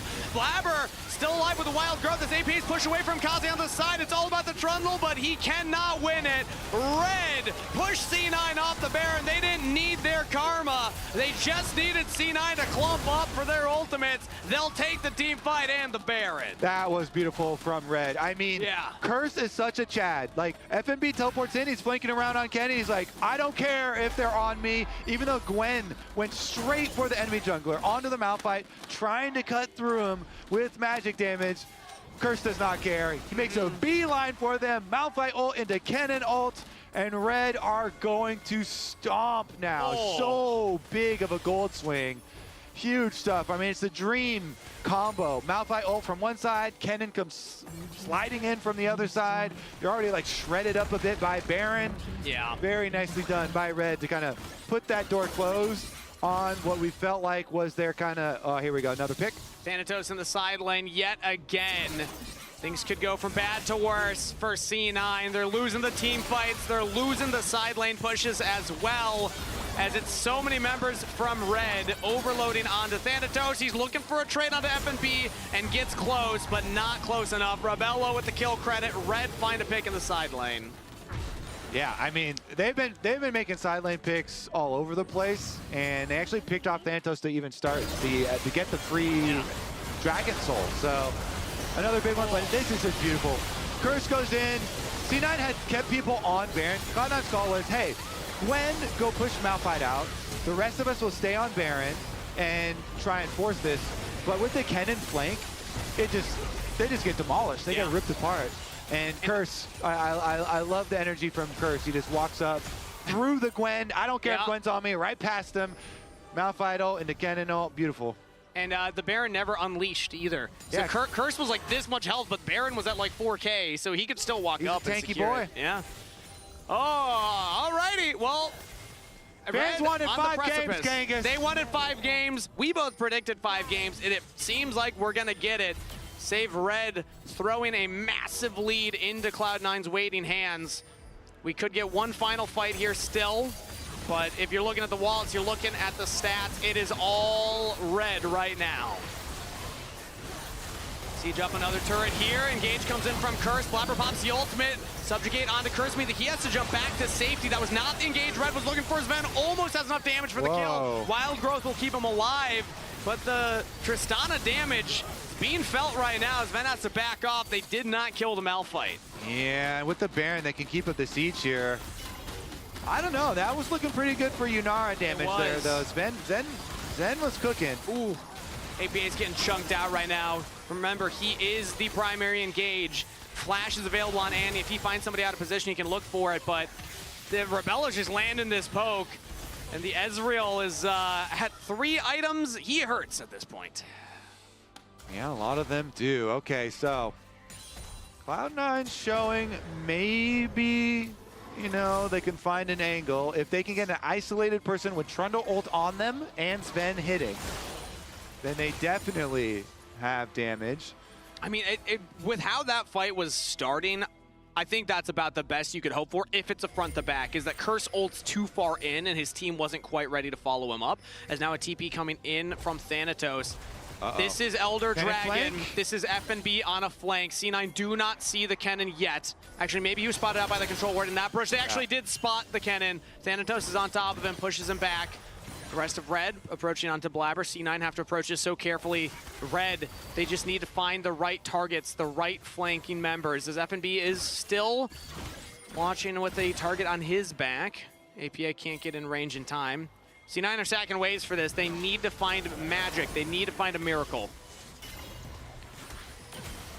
They're sneaking around. I mean, we saw you go in that bush, though. APA, they definitely know you're there. Kaze's mid. Kaze's on Tristana. He can actually just end the game. If Yeah. C9 don't make a fast play here, they're going to use the Trundle Pillar onto Curse. FNB still waiting in the wings as APA's looking at him, but there's no CC to lock down the Malphite. C9 will chase him back, but Kaze is still peppering down this mid turret. Sven jumps over the wall. Sven goes crazy right now as Red just don't answer the bluff. The wild growth from Sven, he flashes. FNB will close him out as Rebello untouched right now. A double kill for FNB. C9, they were looking for a miracle. They didn't find it there as Kaze links up with the rest of Red. It's Blabber and Vulcan running back to the alcove in the bottom lane, but it's Red hunting them down. A double kill to Rebello as the Portal Combat will go the way of Frosty.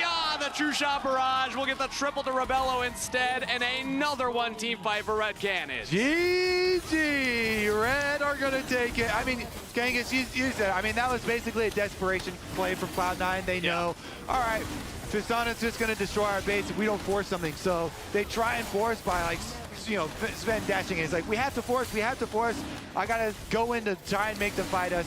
And Red, they had enough. They pull the collapse down. They actually get the Kennen flank pincer once again. It's going to be Elder on top. And that'll be enough for them to finish. Just waiting for the Kennen to get back up so Kennen can also get it. Make sure everyone on the team has the Elder Dragon buff. I gotta say, I don't know if we'll have a chance to take a look at a replay. Actually, we do. I want to watch Sven. Yeah, so he just jumps in. Yeah, they're just trying to force it. He's literally throwing his face at them to try and force the fight. And then FNB was like, okay, fine. We will take the fight. I'll come from the other side. And it's all because, you know, Tristana was pushing mid. They were like, this is our only hope. Yeah. Playing this comp from behind into the Mountain Soul when Annie's your only like reliable engage and is checking FNB on the side instead. Not many options for C9 to continue the chase there, and the crowd is behind Red Canids Kalunga. They'll use their Elder Dragon. Back, reset, spend the gold, go straight to the Baron. That is both game-ending objectives picked up by Red Canids. And you gotta imagine this game is just cooked right now. C9, hey, they're up in the series, but they're gonna have to work a little harder to close this one out, it would appear. Yes, they are. I mean, there's still some work to be done this game.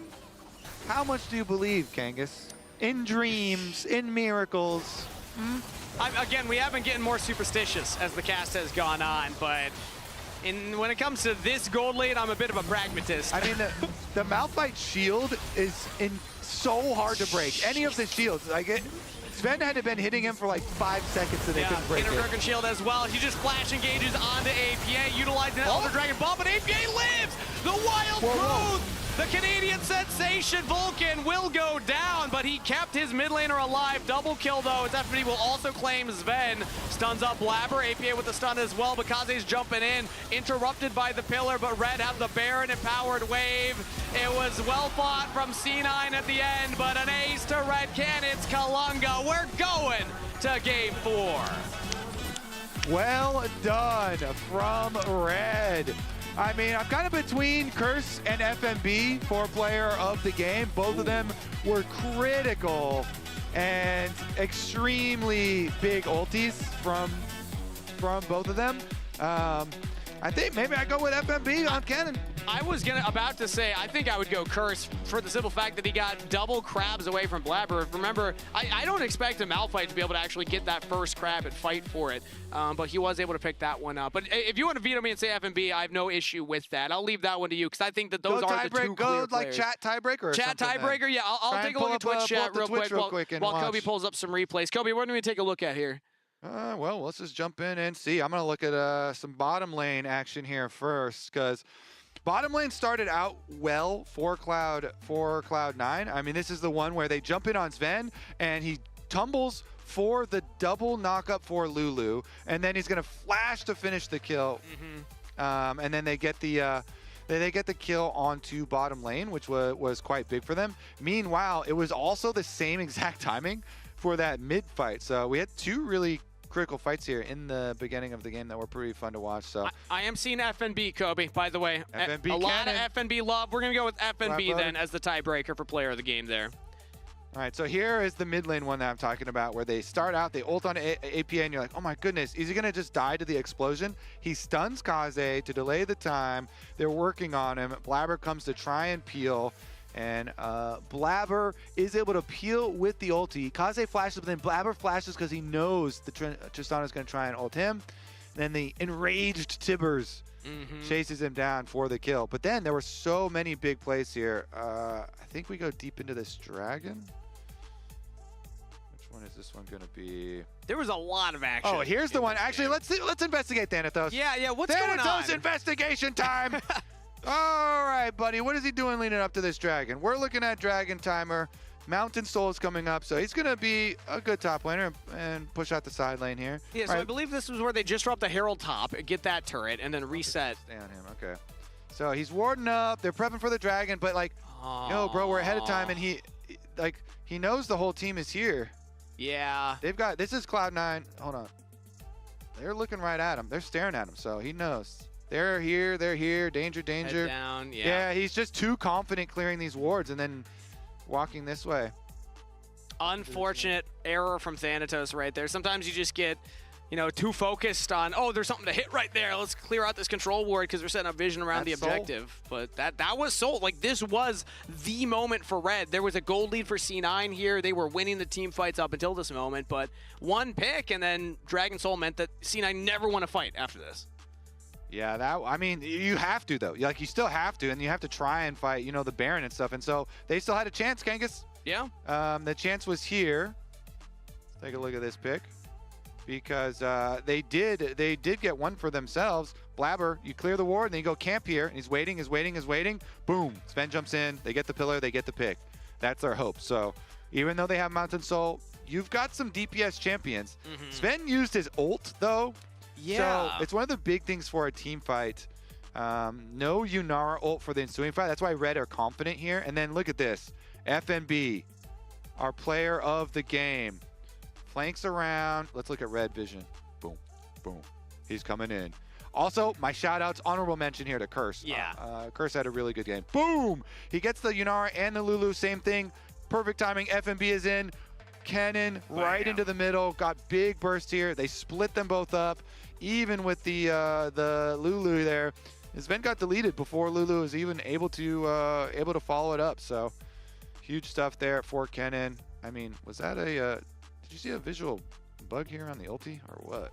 I couldn't quite tell there actually. Because yeah, I didn't see the slicing maelstrom go down. I'm almost positive he had it. It's just it is up. Look at the time. Oh, look at the timer too. It just came up. So okay. Yeah, it's a spectator bug. But I was like, wait a second. He's going. Yeah. It's on right now. Yeah. That's why Sven dies. Yeah. Just take our word for it.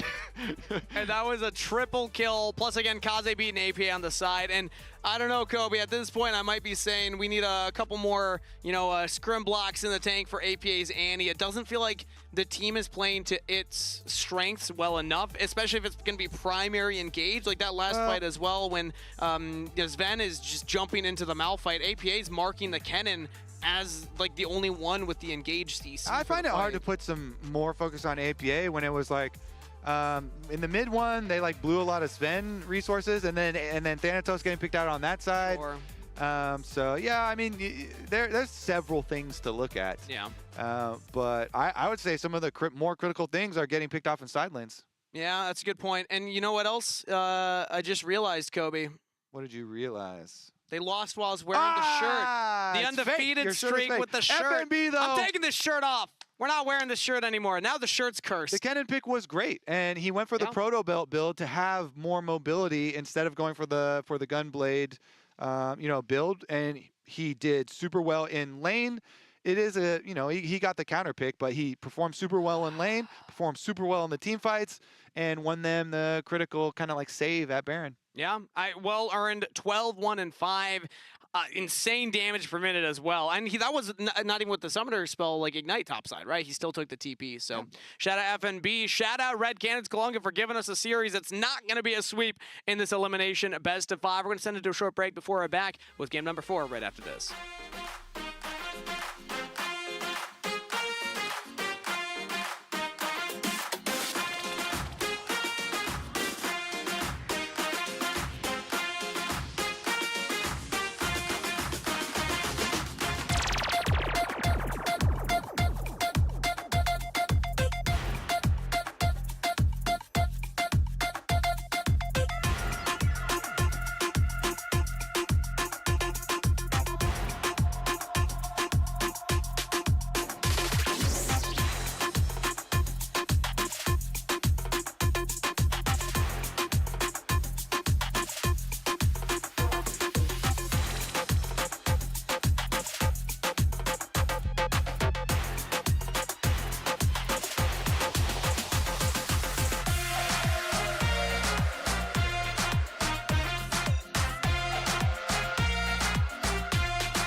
All right, we are back, everybody, for game 4 of this best of 5. That's right, Red Canids Four's my Kalunga favorite picked number. up a game versus C9.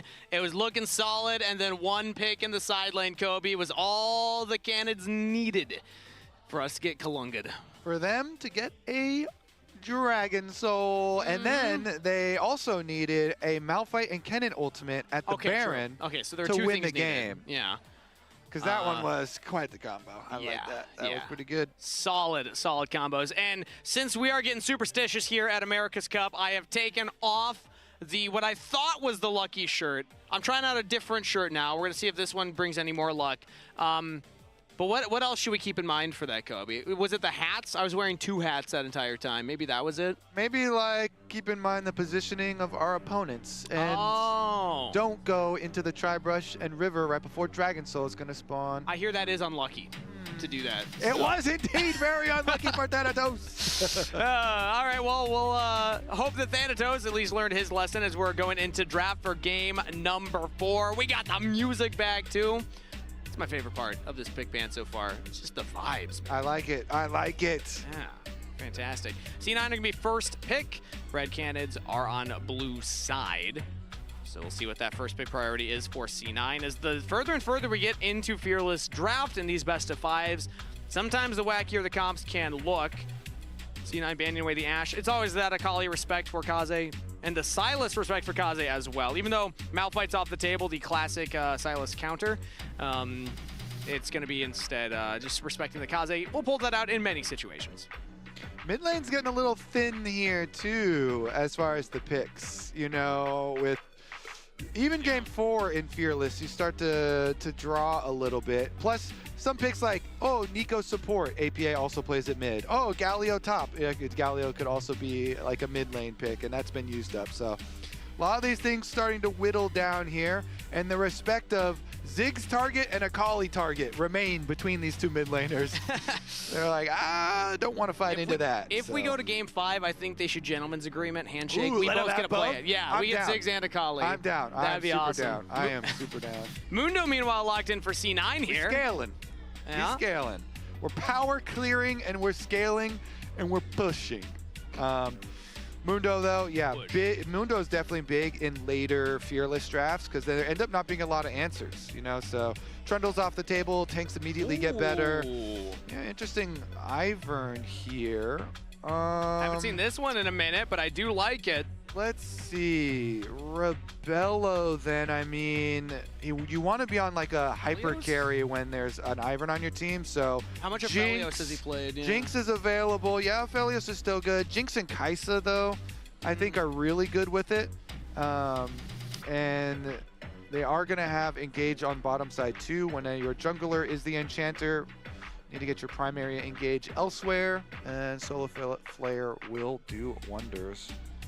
So they got the lockdown, their primary engaged. They got an enchanter to keep a hyper carry safe and healthy. And APA, meanwhile, on C9 side, does get a more comfortable pick for himself here. He has been more notable for his Azir. They're blinding their solo laners. Yeah, double blind solo laners here, but because a lot of the answers have been taken out, and Thanatos Gnar is a specialty, and he feels confident in all remaining matchups here. Not a lot of like, unless you wanted to do a Yasuo hard counter, something like, or lane counter.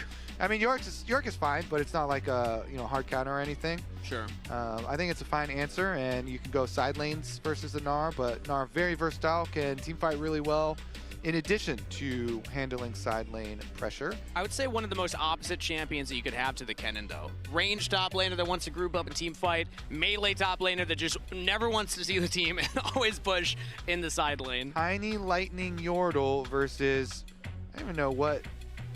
He's just a guy, what type right? of being is Yorick? He's a man. He's a large grave digger. All right, well, while we contemplate that, I'm here. We're going to listen in on C9 real quick. Maybe. Potentially. The coach is wearing something freaky. Yeah, he's stroking his beard the whole time. Yeah, you're actually getting mugged. Your beard's like a quarter of his beard. Sorry. Sorry, man.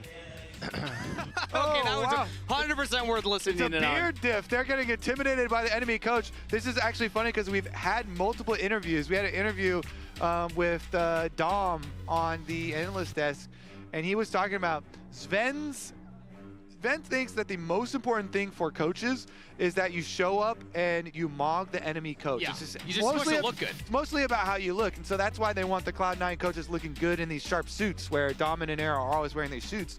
But the other side is, oh, you get a super long beard, and he's stroking it the whole time. He's stroking it right there. He's definitely in their heads. That's crazy. He's definitely in their heads. Oh, no. Nick and Aerosmith, we're going to need you to get some beard oil, brother. Ooh, okay. Oh, the little twist at the end. All Okay. right. Anyways, back to the... Now I'm even more invested. Back to the actual champs here, though. Trying to cook on the other side.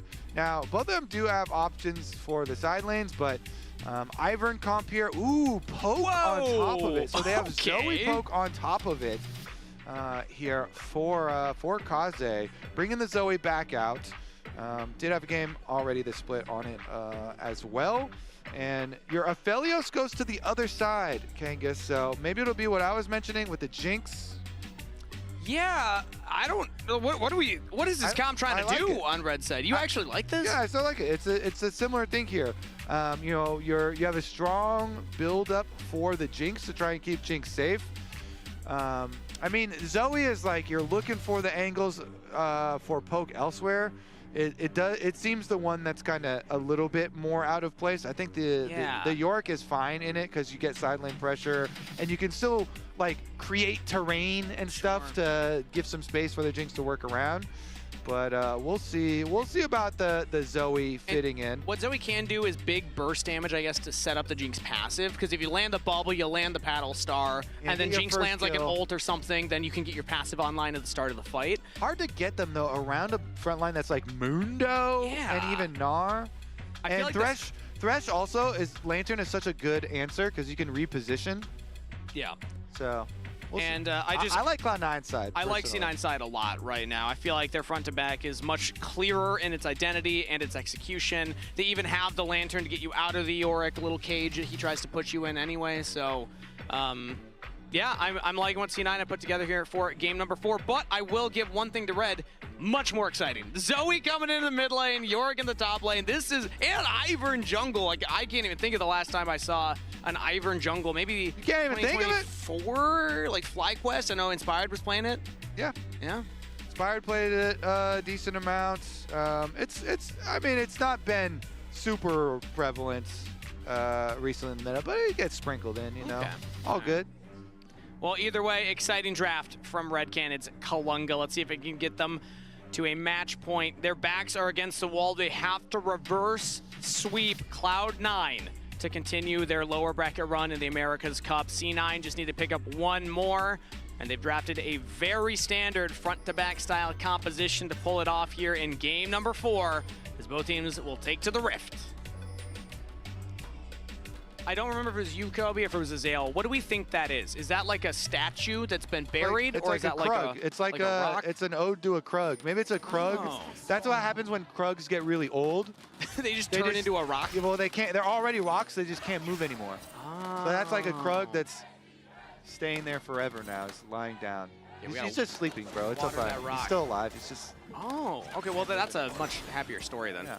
Oh, look at that. Kaze going for a little roam up to the top side. Goes for the paddle star trade onto Thanatos. Helps FNB out. Yeah, but anyways, Cloud9 side is just so much more meta. Yeah. They're just meta top to bottom here with their picks. So see how well they can stick to it and how much they can Red can cook. Well, our eyes will be a lot on this top half of the map for Red, or at least mine will be to see how does Ivern want to impact the lanes. But I guess when I think about Ivern, now that I've given a little more thought, probably going to be more about the bottom half and keeping the Jinx safe. So I'm going to retract that initial setup there. Yeah. And go back to what we had said earlier, is that keeping Rebello safe is Red's game plan. Yeah, for sure. I mean, they're like, all right, York gets to play his own game. He split pushes, I focus on the other side. Everybody else is on the team game, the Jinx game.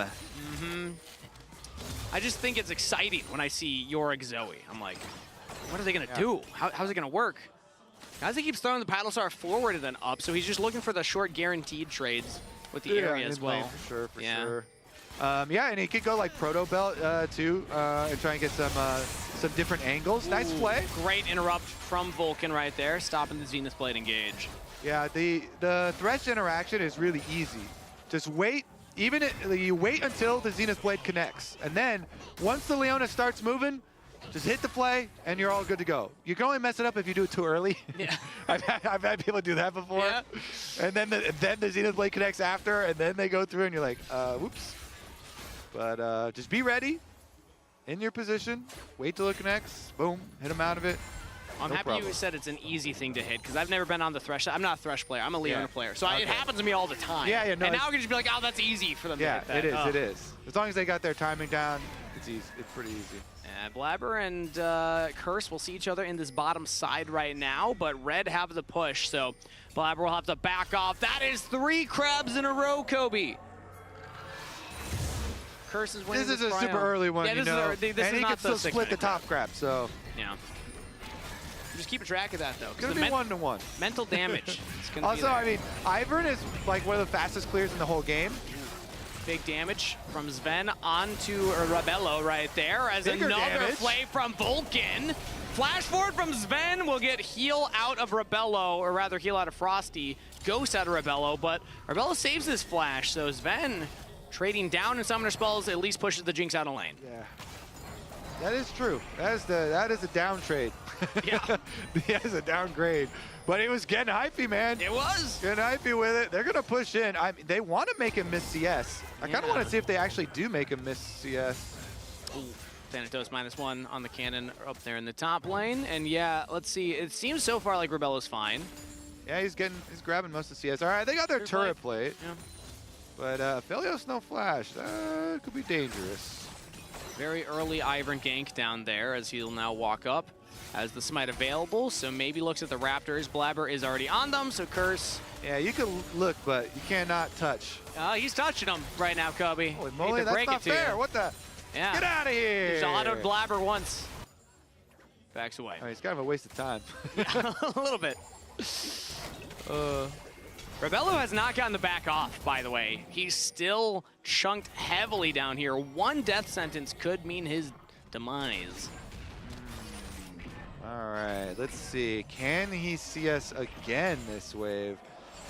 How much threat can C9 put? Vulcan really wants to get an angle for a hook, but look at Frosty's good position. Just make sure he's always between Thresh and the Jinx. And until at least the melees get cleared out, then the Jinx can handle the rest of the CS, so yeah. And we're gonna attempt the back here. Blabber will stop Frosty's back, so now desynced with Rebello, but Rebello will finally get that one off. Blabber, because he desynced them, will actually start up the Dragon next. Yeah, this is so nice for Mundo. I mean, talk about speed of Ivern clears. Mundo clear is crazy fast too, and they're just going to start this Dragon up without mid-prio though. Zoe first here. Kaze's roaming down, lands a Paddle Star, has the Ignite picked up as well. APA is going to walk up, but Sven's low on mana, even though he's got red-white. Maybe not ready to fight, and it's just a leash from C9. Bro. Yeah. Red pick up the first Dragon. Well played. Kaze had push, so all your efforts are, as you say, thanks for the leash. Thanks for the leash. Some Trouble Bubble lands. Paddle Star, big damage as well, but Kaze's going to hold the Ignite for later. Maybe APA can get it back off here. He's going to start it off. No TP for the Azir, so Kaze can at least get a wave in, and he can also stop the back. Goes for the flash. That was Zoe's flash, plus the Ignite, but not enough for the kill. Yeah, give him a little heart attack. Yeah. Make him worry about it as Rebello taking big damage. First blood to Sven as Vulcan locks him into place. I want a replay of the lead up of that. Yeah, his that flash was down. Going for the dive. Ivern sends in Daisy. Thanatos is able to hit Mega Gnar. Bigger health bar keeps him safe for now, but that's 4 members on Thanatos' screen. Now Frosty's tagging in for Daisy as Thanatos jumps forward, tries for the lockdown, flashes away as Frosty now flashes back into the waiting arms of APA, who'll pick up the double kill. C9 punish Red for the dive top lane. Happy birthday to the mid laner. How about a double kill as a present? I'm putting that back on. I'm doing it. Cloud9 get presents everywhere, Kangas. Bot lane earned their own present. Sven and Vulcan just went to the store and they're like, you know what? Happy birthday to us also. We're gonna get presents because APA's birthday. It's so a gift bag, we're gonna buy ourselves a Jinx kill. And then top lane, they feed the extra kills over to APA. 2 kills onto Azir. Rich birthday boy. Yeah, and again, I do wonder how Rebella went down to start that off. Topside, we got to see the whole thing. It was Daisy plus the Maiden topside here in the dive. Yeah, this is the Pokemon team comp. Yeah. They got the Daisy from Ivern, and they got the Maiden from Yorick here, trying to whittle down Thanatos. But Thanatos does a great job. He's got his Mega, he gets his angle. Boom, 2 into the wall. He flashes over, hits the follow-up wall up after they take the aggro from tower, and so Frosty's super low. APA gets there just in time to peel for Thanatos. So Thanatos lives, APA gets paid, and everybody on C9 is happy. Bot lane, top lane, mid lane. And Blabber says, great job, guys. He's happy too because Blabber was farming. Thanatos played that immaculately. Yeah, and nice APA coming in for the cleanup. Now almost towards that first item. Still just components currently, but has a slight lead over Kaze, who has the CS advantage for himself right now. He has been making APA struggle a little bit in the 1v1. So that influx of gold feels really good for APA to help compensate for that. Blabber in here. Mundo, full business, yo. He's a level ahead of that Ivern.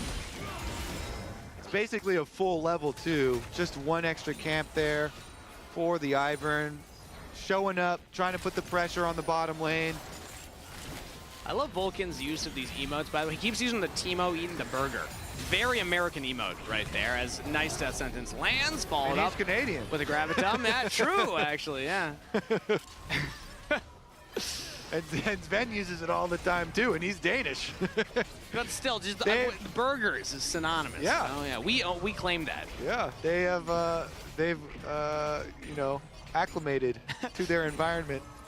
Yeah. Curse is hovering around for a long play, but that's just gonna waste more time. You're gonna get further behind Mundo, bro. Mundo's back to business. Blabber's already up to his top camps. He's gonna go farm more. He's pushing these camps. Kaze will spot him out now, as the Raptors will be spawning soon. Yeah, get back to those Krugs. You got a timeline to keep up. We got businesses to make. Were you gonna try Biznai? I was gonna try Biznai. I was like, that's not the plural. We got meetings to attend. We got paperwork to file, okay? We got business to do. Business eye. just business. Okay, here. Thanatos getting the businesses right He's now. got 5 people versus 1. That's not fair. Yeah, what's this? The Ghoul Army. Rising up against the oppressive Gnar in the top lane. CEO Mundo walking around in the jungle. Red rotating around the map here. They're onto the grubs. APA chunked out from Kaze yet again, and looks like these will be confirmed by Red. Nobody from C9 gonna contest. Yeah. Meanwhile, bottom lane again. I feel like most of the other games, Cloud9's bottom lane either like gave up prio or died or got flashes blown, you know, got ganked, something like that. But this game, they've had enough. Yep. They had enough, Kangas. Thresh Aphelios, and they are dominating it. 1,000 individual gold lead just as Sven on Aphelios. Yeah, they're powerful. I think this game, Cloud9, with their advantage, if you take into account the advantage with the team comp from their draft, I think their draft was just way better. Yeah. It makes it way easier to play out the rest of the game. And then you add on to that the gold lead. Ooh, add on to it. Red have really been focused so much on the top half of the map. Maiden does go down here as Curse will now pop Daisy. One Pokemon faints, the other comes out. Thanatos does not have a Gnar bar built up, and Kaze is rotating up as well. Daisy will start it off. That's a teleport to safety. Thanatos is out of there. I mean, big honors to Thanatos. Yeah. Good weak side player. Delays on the first time. They get double kill onto the Azir because of it. Second time, he knows I'm cooked. I don't have Mega, so see ya. I'm out of here. He lives. And we get bot turrets. Sven stays down there and keeps pressuring. Frosty's been roaming so much that this bot lane has gone worse as Rebella looks for the seal on the dragon, but now the solar flare onto APA in the mid lane. Rooted up, he shovels out! Vulcan body blocking the paddle star, and Sven coming in as well. Operation Get Birthday Boy to safety, successful as that paddle star goes wide as well. Vulcan stun up, has to flash himself, but Frosty now low. Kaze still in the brush, looking for that kill onto APA, and he just cannot find it. They got the Azir out of there. That's crazy. That is crazy. I want to see like a vision toggle fog of war from this one, because that was loopy. Going from like, oh yeah, Thanatos, clean teleport out, and he survives, and then we can also say, clean teleport out from APA, even though he gets stunned up and Thresh has a Lantern Man on there, he still survives. So, still good, right? Hey, still a reason to celebrate. Still survived. Still survived. Let's take a look at replay. Do we get, yeah, so this is how it starts off. Oh, it's a bubble that sets it up. Yeah. Okay. Boom, boom. Oh. He gets the shield going through him just barely, and then into the waiting arms of Vulcan with the heal.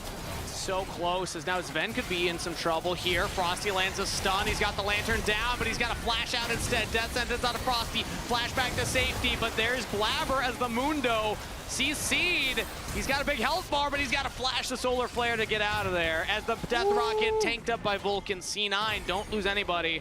We're scrapping. No one's fallen. Danger in the mid lane, though. We have a lot of close calls mid lane here, Kangas. Yeah. I mean, no flash Blabber, no flash or cleanse Sven. Still a very healthy gold lead. It's actually increasing because APA pushing side lanes here. So up to 4K the advantage for Cloud9. It's still the lion's share is on Sven. As one rich Aphelios. And even APA's ahead of Kaze now. But no summoner spells, so he's gold rich, summoner spell poor. Ooh, yeah. I'd still rather be gold rich. He doesn't have a lot of savings. It's all cash. Is that it? Or no, I think it'd be the opposite. He doesn't have access to as much. So it's all in stocks. There we go. Untaxable. Right now, Death Sentence from Vulcan lands. No follow-up onto Rebello. I too would go after this Aphelios though. I mean, he's very rich. He has no summoner spells. So keep attacking mid lane. If you're red and you're trying to get back in this and cut the gold lead back down, keep trying to fish for plays onto Sven. This champ, when this champ has no summer spells, like, yeah, keep throwing bubbles. Look for your next Leona ultimate here on him. Vulcan's doing a good job hovering, you know, keep some distance with Thresh so you can reposition, but and he has the Mikhail's first item. So if that bubble lands or that Solar Flare lands, you have an opportunity. Throw the Lantern, hit the Mikhail's, get him out of there. That is nice. That is nice. Really smart buy from Vulcan right there. There we go. Your player of the game. Series. Bias now. Player of the series bias now. He's my player of the series, I think, yeah. So far, there's a ward there from Red that will spot out C9 as they walk up towards the Herald. And now they're starting to walk up to approach. Vulcan buying space here. It's all about the Jinx. We got the front line, we got the Ivern on the Jinx, we got teleports flying in. Blabber's rooted up, he's got the Mundo ultimate, but he's still going down. Red had enough damage to cut through the man who pushes, and a bubble onto Sven, who gets completely zoned out from the rest of the team. C9 will lose the fight at the Herald, and the objective, Red Canids punch hard. Happy birthday. Did they just stay hitting Herald? Like, use everything on it? That was crazy to watch. Yeah. That's great for Red, though. They just walked up, burned this Mundo down despite the Mikhails, kill him, and take the Herald after they killed him. And they killed Sven, who had no summoner spells left. They got to go onto the Aphelios afterwards, too. It's like a best of all worlds for Red. I will say, oh, as the Battle Star, not enough to kill APA right there. Does still survive it for now. Yeah, FNB will take that top turret. Red get a big influx of gold after that one. And we see the strength of the Jinx team fight. I'm going into the game, we said, yeah, you got to watch out for the Jinx resets, the Jinx damage. They had an Ivern on the Jinx, a Leona in the front. And that's exactly what Red wants to do in these fights. Oh, the ward's placed out. Sven can't get into the Lantern. Okay, he got it. He's out of there. Now Vulcan sidesteps Solar Flare stun, just slowed down, and the damage is enough. Rebello picks up another kill. The Ivern CC is working here for Red. Good pick from them.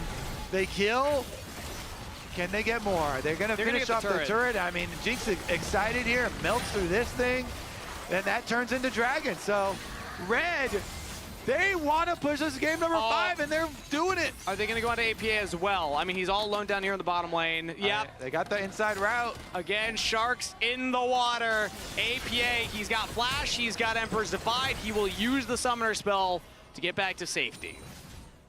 I already know what we're gonna look at on the the play after the game here. We're definitely gonna investigate the setup on that Herald. Yeah. Because that was kind of wild. And they just lost so much. All right, APA does stop the Herald charge, but he's got to get out of there. Oh, APA is actually playing this year very clean. He's in these max range, you know, shuffle escapes as the Herald was delayed, but it will still take the turret. Now the next one heading towards the mid lane here. C9 have multiple members hovering around the top half for Thanatos, and no action gonna happen as they just get some more plates in the mid lane. But if it'd be really riding that one far. And it's getting Red have retaken the 4,000 gold difference they've made up entirely here. They just basically deleted Sven's lead. Yeah. Jinx fully caught up, 2-item Jinx now. Sven, though, he's close to Infinity Edge, so that'll still be a really nice spike for Aphelios, for Sven, and the big crits will come through. Then you get your late game Aphelios and your Azir, but oh no, man, the CC on Red, they've had some pretty good setups here. Frosty and Curse working quite well together. I'm also waiting for Blabber to get a little tankier. Oh, okay, he actually just built more magic resist. I was wondering if he was going to just pivot to armor until he has Merc Treads, because Rebello was shredding through him. Yeah, I mean, I guess he's going to go Spirit Visage, and I would recommend a Randuin's after to deal with the Jinx crits that are going to be a large part of the damage later. Because that was by far the most damage that happened on the Blabber in that Herald setup, as he was locked down, and Rebello was just free-firing with the Kraken Slayer. Now 2 items on Rebello Jinx, so he's also in a pretty good position. Sven answering right there, so very even game currently in terms of gold, but slight, you know, objective lead for Red with 2 dragons plus the 3 grubs that they picked up. Zoe been looking pretty decent too. A lot of these bubbles have resulted in kills. A lot of setups with them, so Kaze value finds another nice little bubbles. Dealing with minion wave, get a little poke. Yeah, with the Azir turret there, it's going to be hard to actually dive, but now we have Curse walking all the way up. APA has his turret, but he's got a lot of members of Red around him. He will jump forward and looks for his own TP away. Flash from Curse to interrupt the TP. That's what you want to see from your jungler, with Rebello gifted the kill. Red find a pick in the side lane. They're going to try and rotate over to this tower. At least Sven finishes it. He got it. And there is some sort of payment for committing that heavily to the side lane, but Red with another kill. Yeah, C9 actually go up in golden. Yeah, because they're dropping waves to go do it. Give up mid lane, lose the tower. Thanatos is still alone in the side lane, and he was pushing that one in. Let's get a replay, though. Yeah, APA kind of realizes he's got no way out. Yeah, he knew. He saw him coming the whole way, so.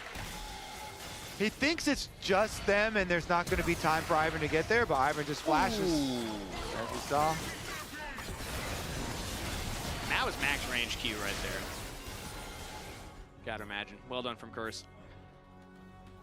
But still, basically dead even in the gold department. I mean, it's 3 turrets to 3 turrets. The only advantage right now for either team is that extra dragon that Red have picked up, plus the 3 grubs. And the next dragon's up in 1 minute and 20 seconds. So, yeah, still kind of edge of my seat here in game number 4. Could not get much closer. Kaze has way more damage right now. I mean, in the mid game, Zoe is so critical for setup for these objectives. It just makes it dangerous for Cloud9 to ever approach. So I would not be surprised if Cloud9, you know, made the call to keep split. Oh, actually, APA is recalling, so APA wants to recall for his Rylai's, and they're going to fight it. But you got to watch these bubbles. You know, the burst damage from Zoe is definitely big at this moment in time. So Kaze going to clean up that side wave and then walk on over to the rest of the team, and here we go. TP in from FNB into that bottom side. Thanatos just went for his reset. Another trouble bubble lands onto APA, but no Paddle Star follow-up. Just a little chunk onto the Azir as he's able to sidestep that next Paddle Star. Red dropping down these bushes for Frosty to walk forward. Daisy goes down as well as FNB has now grouped up with the rest of the team. Focuses onto Blabber, and C9 are not around their jungler yet. Blabber's just out of there before any damage can follow up from C9. Losing their front line almost guarantees that Red can now just walk in and take this dragon on spawn. Yeah, they have too much CC for Mundo's passive to deal with. Yeah. He gets locked up there forever. Leona and Ivern and Zoe and Jinx traps. Mundo is looking like the squishiest champ on the... He's looking like paper. Yeah. For folding him up like a 4th grade love letter. How many times he died? 0-2-0? Yeah, it's third Dragon Soul point for Red Canids Kalunga. And they're in a fantastic position at this point in the game, Kobe. It's still close in the gold department, but you got to imagine that, you know, the setups around these dragons are favoring the Zoe. You got the bubbles flying in. You got Daisy making space for you. Like, they are making it so hard for C9 to get in at all. I was told that Mundo goes where he pleases. I was not told that there are no repercussions for his actions. True. As Thanatos right now in a 1v1 versus FNB, but Curse coming up from behind. You can go where you want, but you might die. And you... Yeah, true. You know, I would jump out of a helicopter with no parachute. You can do it. Bad idea. Yeah. Not advised, I would say. You can do it once. True. You can probably only get away with it the one time. You can do it one time. Unless you're Nathan Drake. Oh, that was a cargo plane. Completely different story. Thanatos is still up. Oh, I know there's like crazy stories where people have like, you know, fallen from very high heights and still survive, which is like breaking legs or something. What did he like? Did he use clothes or something as a parachute? I believe. Okay, it might be cheating. He, I think, found like a container with a big parachute attached to it. As right now, Frosty looking for a parachute as he's engaged on by C9. APA looks for the big flick, the big engage. It's on to Curse, and Rebello's free firing onto the Azir. Finds the excited passive as they chase down Sven. 2 carries down. Blabber and Thanatos trying to make some space work for C9 on the flank now, but FNB survives it. It is the Rebello show. If you can't kill the Jinx, you're not gonna win the fight. And C9 not able to lock him down this time around. The zap slow on the Vulcan as he does not sidestep the next one. Flashes, still dies to the death rocket. Rebello is crushing these fights. I mean, Red are playing their range way better. You know, they're using the Ivern CC and the Daisy, and they're kind of clogging up these team fights. Like you say, nobody can get to the Jinx. Rebello uses both Flash and Ghost, but that is well worth it. Those are game-winning. That's a game-winning team fight right there for Red. Unless C9 can pull out a miracle play at the moment at the Baron. TP from APA straight onto the bubble, and now Red jumping on top of the Azir. Not looking like a miracle. Ooh, yeah. Not looking like a miracle to me. Somebody get C9 that parachute. They're gonna need it. They are in free fall right now as Red Canids Kalunga are just out executing time and time again, and this time I don't think there's any shot at a Baron contest. Yeah, you can just lay the bubble on the ground where the teleport is going to arrive. And night-night, APA. Bye-bye. You know, there was the one movie. Have you ever seen The A-Team? Nope. No, it's like 2010 remake of like a 1970s TV show. A-Team, check it out, great movie. They have a tank, and they're falling in the tank, and then they shoot downwards to like pump them up and stop it, and they shoot the recoil of the tank shot, and then like right before they hit the water. Okay. So they start out on Frosty, they hook him, and Blabber in the front. They actually use the cleanse for him. Yeah, APA right in the middle. Rebello, but he didn't catch him. Yeah, and APA right in the middle there. Boom, they lock him down. Good flash from Rebello. I mean, like, I see what APA is trying to do there, but Jinx isn't caught in the ult because you still have your summoner spells, so then... Game-winning, both summoner spells there. Use Ghost, use Flash. Yep. Oh, and then the trouble bubble landed as well. I don't want to watch that one again. Get that off my screen. I'm taking That the hat means off we again. could hear some silver scrapes in our ears pretty soon, though. True. You might not like what you're seeing, Kangas, but maybe you'll like what you're hearing I soon. do like that song. I'm one of the fans of that one. I've been hearing some Silver Scrape slander lately, by the way. People saying, oh, this song's overrated. I don't get what that's coming from. I think it's a great song. Appropriately rated. Red, by the way, they've got a lot of gold to earn here, and I think they're going to do it. Solar Flare onto APA, but he does get out with the Thresh Lantern. Is now FNB on the side, getting chased down by Sven and Thanatos, but he gets to safety using the flash. Red continue the siege on the bottom turret, and they will get it as they land the Zenith Blade onto the Mundo, who is going where he pleases. Pops the ultimate, still massive damage from that Battlestar. Okay, maybe he did need the magic resist. Maybe that was a good idea to pick that up, because he almost just got popped there. Yeah, he's working on it. There's a lot of damage coming his way, and he doesn't have the funds to deal with it. He's working on the Randuins that we were hoping for, though, to reduce some of the crits that are coming his way. Honestly, it's just going to be too late, though, because that Dragon Soul is gone. Bye-bye. Dragon Soul earned by Red Canids Kalunga. Now, I use the word earned because they're fighting tooth and nail here, Kobe. They were down 2-0 in the series. Better team That's fights. iron mental to be able to stay in the series when you have to win 3 in a row, and it looks like they're going to make it at least 2, as they have such a giant lead now that they picked up this Dragon Soul. It is only Ocean, considered often as one of the lower ones, but Baron pushing in, they're taking these turrets. I think they're still feeling fine about their prospects. Question is Cloud9 going to tweet out their reverse sweep meme that they tweet out every reverse sweep? Oh, that's a good point. I mean, I think at this point They they meme have themselves. I think they will. to. Yeah, GG Red Canids Kalunga. Ain't no way anyone comes back for a reverse sweep. Reverse sweep, holy, yeah. The possibility is looking very real, at least pushing us to the game number 5. Well, actually, we can check it, right? Don't they tweet it when it's a 2-0? Supposed to. Yeah. All right. I'm going to check. No, I'm not going to check. I'm going to keep watching the game. Okay. Can we get... I can tell you want you to kind of divide it. I kind of want to check You can do it. Okay, you know what? I'm You going can to... do it. We're on the couch, bro. This is true. It's supposed to be chill. We're vibing. All right, if action breaks out, you can yell about it. Relax, buddy. I got All right. this. Cloud9. Are they one of the teams? Do they have a LOL? They have C9 LOL. We follow each They other. are one of the teams in this game, yes. We follow each other. Oh, yeah? Yeah. You're close like that? Apparently. Okay, Red punch back. What Blabber are they Pillars are too what are they DMing good. about? One more game. No, it's my buddy Ryan. Shout out Ryan Kling back home in Minnesota. Yeah, shout out Ryan. What's Yeah. up, buddy? Banger of game 1. They didn't do it. They didn't do it. So maybe because they didn't do it, I think so. the situation we're in now. I am a superstitious man at this point. There's I've some heard that a weird lot stuff today. in the air. Yeah. Who's Mundo calling? Who's Blabber calling right there? He just pulled up his phone. It's Mama, probably.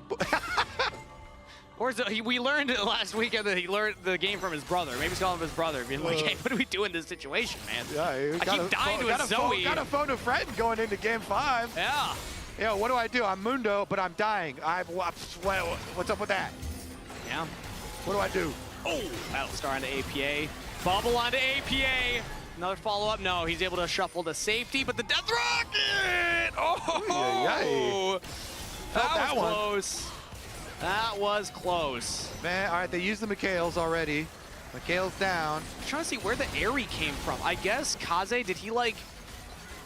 How did Kaze get some kind... Somehow the Airy flew. I don't know what was happening there. Curse also has Airy, so... Oh, yeah, true. damage. Probably that one then. Either way, APA does live it, does not have to use the stasis. Has that available now, though, so... I mean, there's another opportunity for C9 to find a fight, but based on how they've been going, you got to favor Red at this position, and it feels like we're going to game 5. IE is done for Jinx. Oh! That's a full right of Jinx right there. Rebello is going to be hitting. At least we got Randuins on Blabber, so you have some armor and crit health. Or crit reduction. Reduction, there we go. That's the word. I mean, we still got 30 seconds before Baron, but like you got to get over there early. The vision is huge. You got to walk into this comp with Ocean Soul. It's almost cooked already before it even starts. 2.5 minutes until then. Baron's up in 5 seconds, and Daisy's been summoned. Kaze looking for the bubble. Lands one on to Thanatos right there, and the Solar Flare now used on APA, who tries to get back to safety. They're under the turret. APA still alive for now. Flashes, shuffles back. Frosty can't get onto the Azir. Blabber gets away, but no! A double kill from the Death Rocket explosion. Is that Rabello someone steal it? with a multi-kill. Can he get the penta? Someone steal it? No, that's a quadra kill. Yeah, he got it. All right, Thanatos is backing under the fountain. Will Red Canids Kalunga go for the pentakill for Rabello? If I know CBLOL teams, I think we all know the answer to that question. Get him! On Get the him! precipice of Silver Scrapes, Thanatos under the fountain. Rabello with a pentakill in America's Cup. We're going to Game 5. Congrats! Red push us to Silver Scrapes, and Rabello gets his penta on the Jinx. Rabello! What a gamer! What a game! 4 going to 5. Backs against the wall for Red Canids Kalunga. They have to win 3 in a row, and they just got 2. And Silver Scrapes, Kobe, in the lower bracket. Loser goes home. It's a best of 1 at this point. I mean, I guess Fearless, so a lot of champions taken off the table. But still, one more game will decide who's going home and who's continuing on to the tournament. I already told you what I was going to look at, and we're going to get right into it here, buddy. The Rift Herald at the beginning of the game. In this game state, Cloud9 have so many advantages. Sven was hugely ahead. He was like 2,000 gold individually ahead at this one. I can even look, actually. Yeah, look at that. 7.1K to more than 2K. under 5K. So Sven, hugely ahead. They also had APA Azir ahead. And we're looking at the Rift Herald start here for the squad. So let's go through this slowly here. So Cloud9, this is their vision at the moment. They see that Jinx, they know the Jinx was just here. Nothing leading up though here. Yeah. So let's Pretty take a dark look. river. As they move in, I can toggle for all first. They're gonna move in. Blabber's gonna get the vision here. Good job, first early steps from Cloud9, doing their setup. They don't sweep the walls, so they didn't see that one ward that Red had down. Blabber never got it with the sweeper, so yeah, they didn't spot that. Then we go from their vision though. It is. Let's slow it down here a little because they still get the approach. So they know everything. Like they're like they have full vision of the approach here. You know, Thanatos has teleports, so they're gonna walk up on the Jinx and Leona here. Blabber is at least. Daisy comes out, shield goes on to Leona, and they go straight for Blabber. Let's look at this chain CC. Sven hitting the objective here. Vulcan tries to flay them off of Blabber. Sven trying to stack up his chakrams. Yeah. But they're just melting through Blabber. He gets rooted up by the Ivern. Melting. He tries to pop ultimate. He pops his ultimate.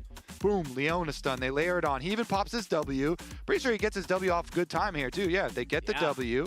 They even use Mikhail's on him. But they're just dumping damage. The Jinx is just free-firing on him. And Cloud9 are on this Herald now. Vulcan throws the lantern over to Thanatos to come in, so he doesn't have it for Sven. Watch what Vulcan does here. He's trying to make it so that Thanatos can get in faster, but now Sven's away from the team and he can't get the safety. Oh, that's tough.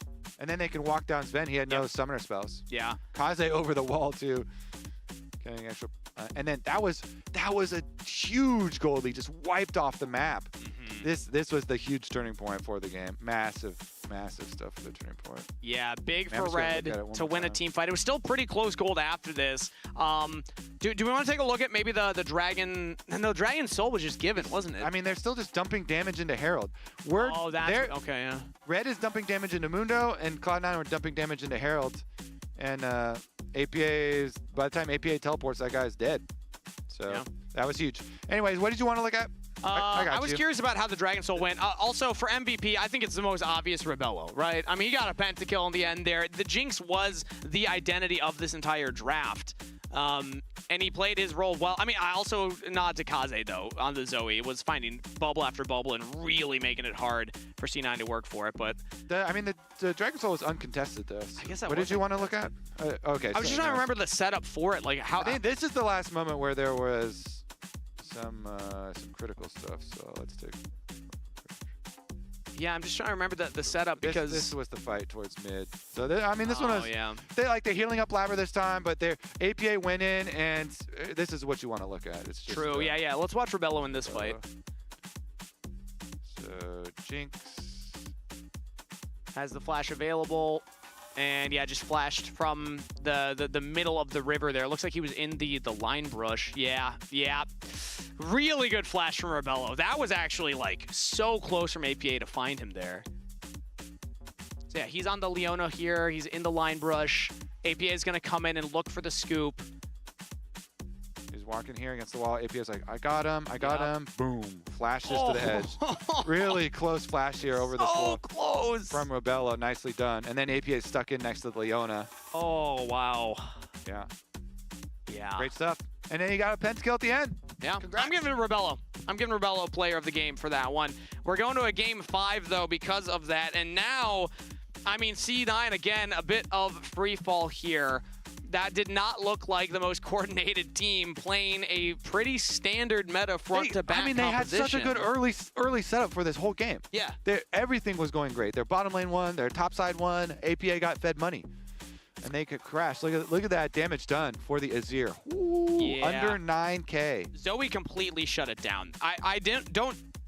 Maybe I didn't put enough kind of like weight onto this counter pick. I didn't have the expectation that Kaze would be able to do this, but Kaze did just completely shut down APA in lane and was, you know, I mean, getting he the was push, getting going bubbles down on into the everybody bottom. else, killing everybody else too. Like the Zoe poke later into the game. Huge stuff though. Congrats, Rebello. Well-deserved player of the game and silver scrapes. We're going to a game 5. We'll see you there.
We got Silver Scrapes, Kobe. I like the original better. I like your enthusiasm. I'm trying. Good though. Yeah. I'm trying my best. I know Mark Z. Yeah. Enthusiasm. There you go. That's good. Yeah, You get points. The man whose Zimmers did it Not first, points but for me, but like maybe somebody. maybe somebody in chat is appreciative of Somebody it. else, yeah. Well, hey, I'm sure chat's happy that they're getting their 5 games. Kobe, we were hyped for going in. We both predicted it, and we split our predictions. You had C9 3-2. I had Red Canids Kalunga 3-2. And a big reason I had them taken outside of trying to reverse curse out of bias for C9 is that there's a legitimate factor of, you know, the travel, the tiredness, and now 5 games in a row. Don't give me no excuses. I don't want to hear excuses right now. Don't give me excuses going into game 5. Well, the momentum's real. Give me a lock-in. The battle of stamina.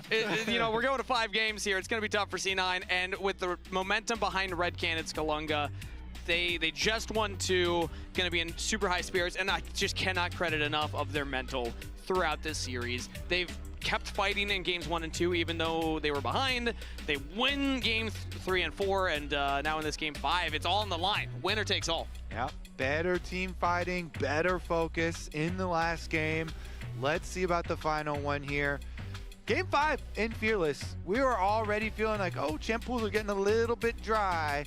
But now even more so here, and especially APA, obviously everyone's always worried about what's it going to be at the end of a best of 5 Fearless for him. Aurora, you generally feel is Thanatos.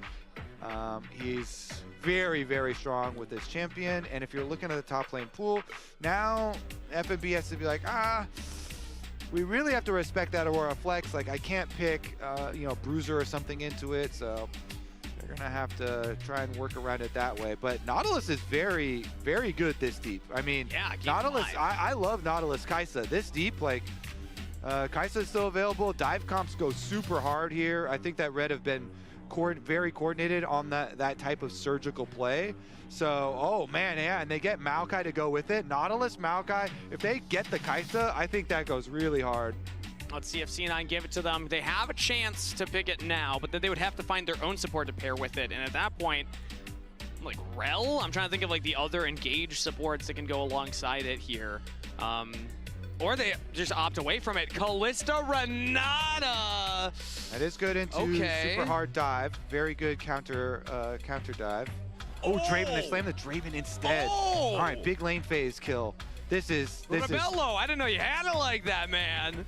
Yeah, this is very, very painful. Really good pick here. Game 5, Draven into Callista. This is primed to be an explosive bot lane. All right, let's see if Sven and Vulcan have what it takes to bring the heat to Rebello and Frosty, who are stepping up to the plate in a huge way. Rebello just got a pentakill, and now he's saying, team, put me on your back. They trust him. Put you on my back.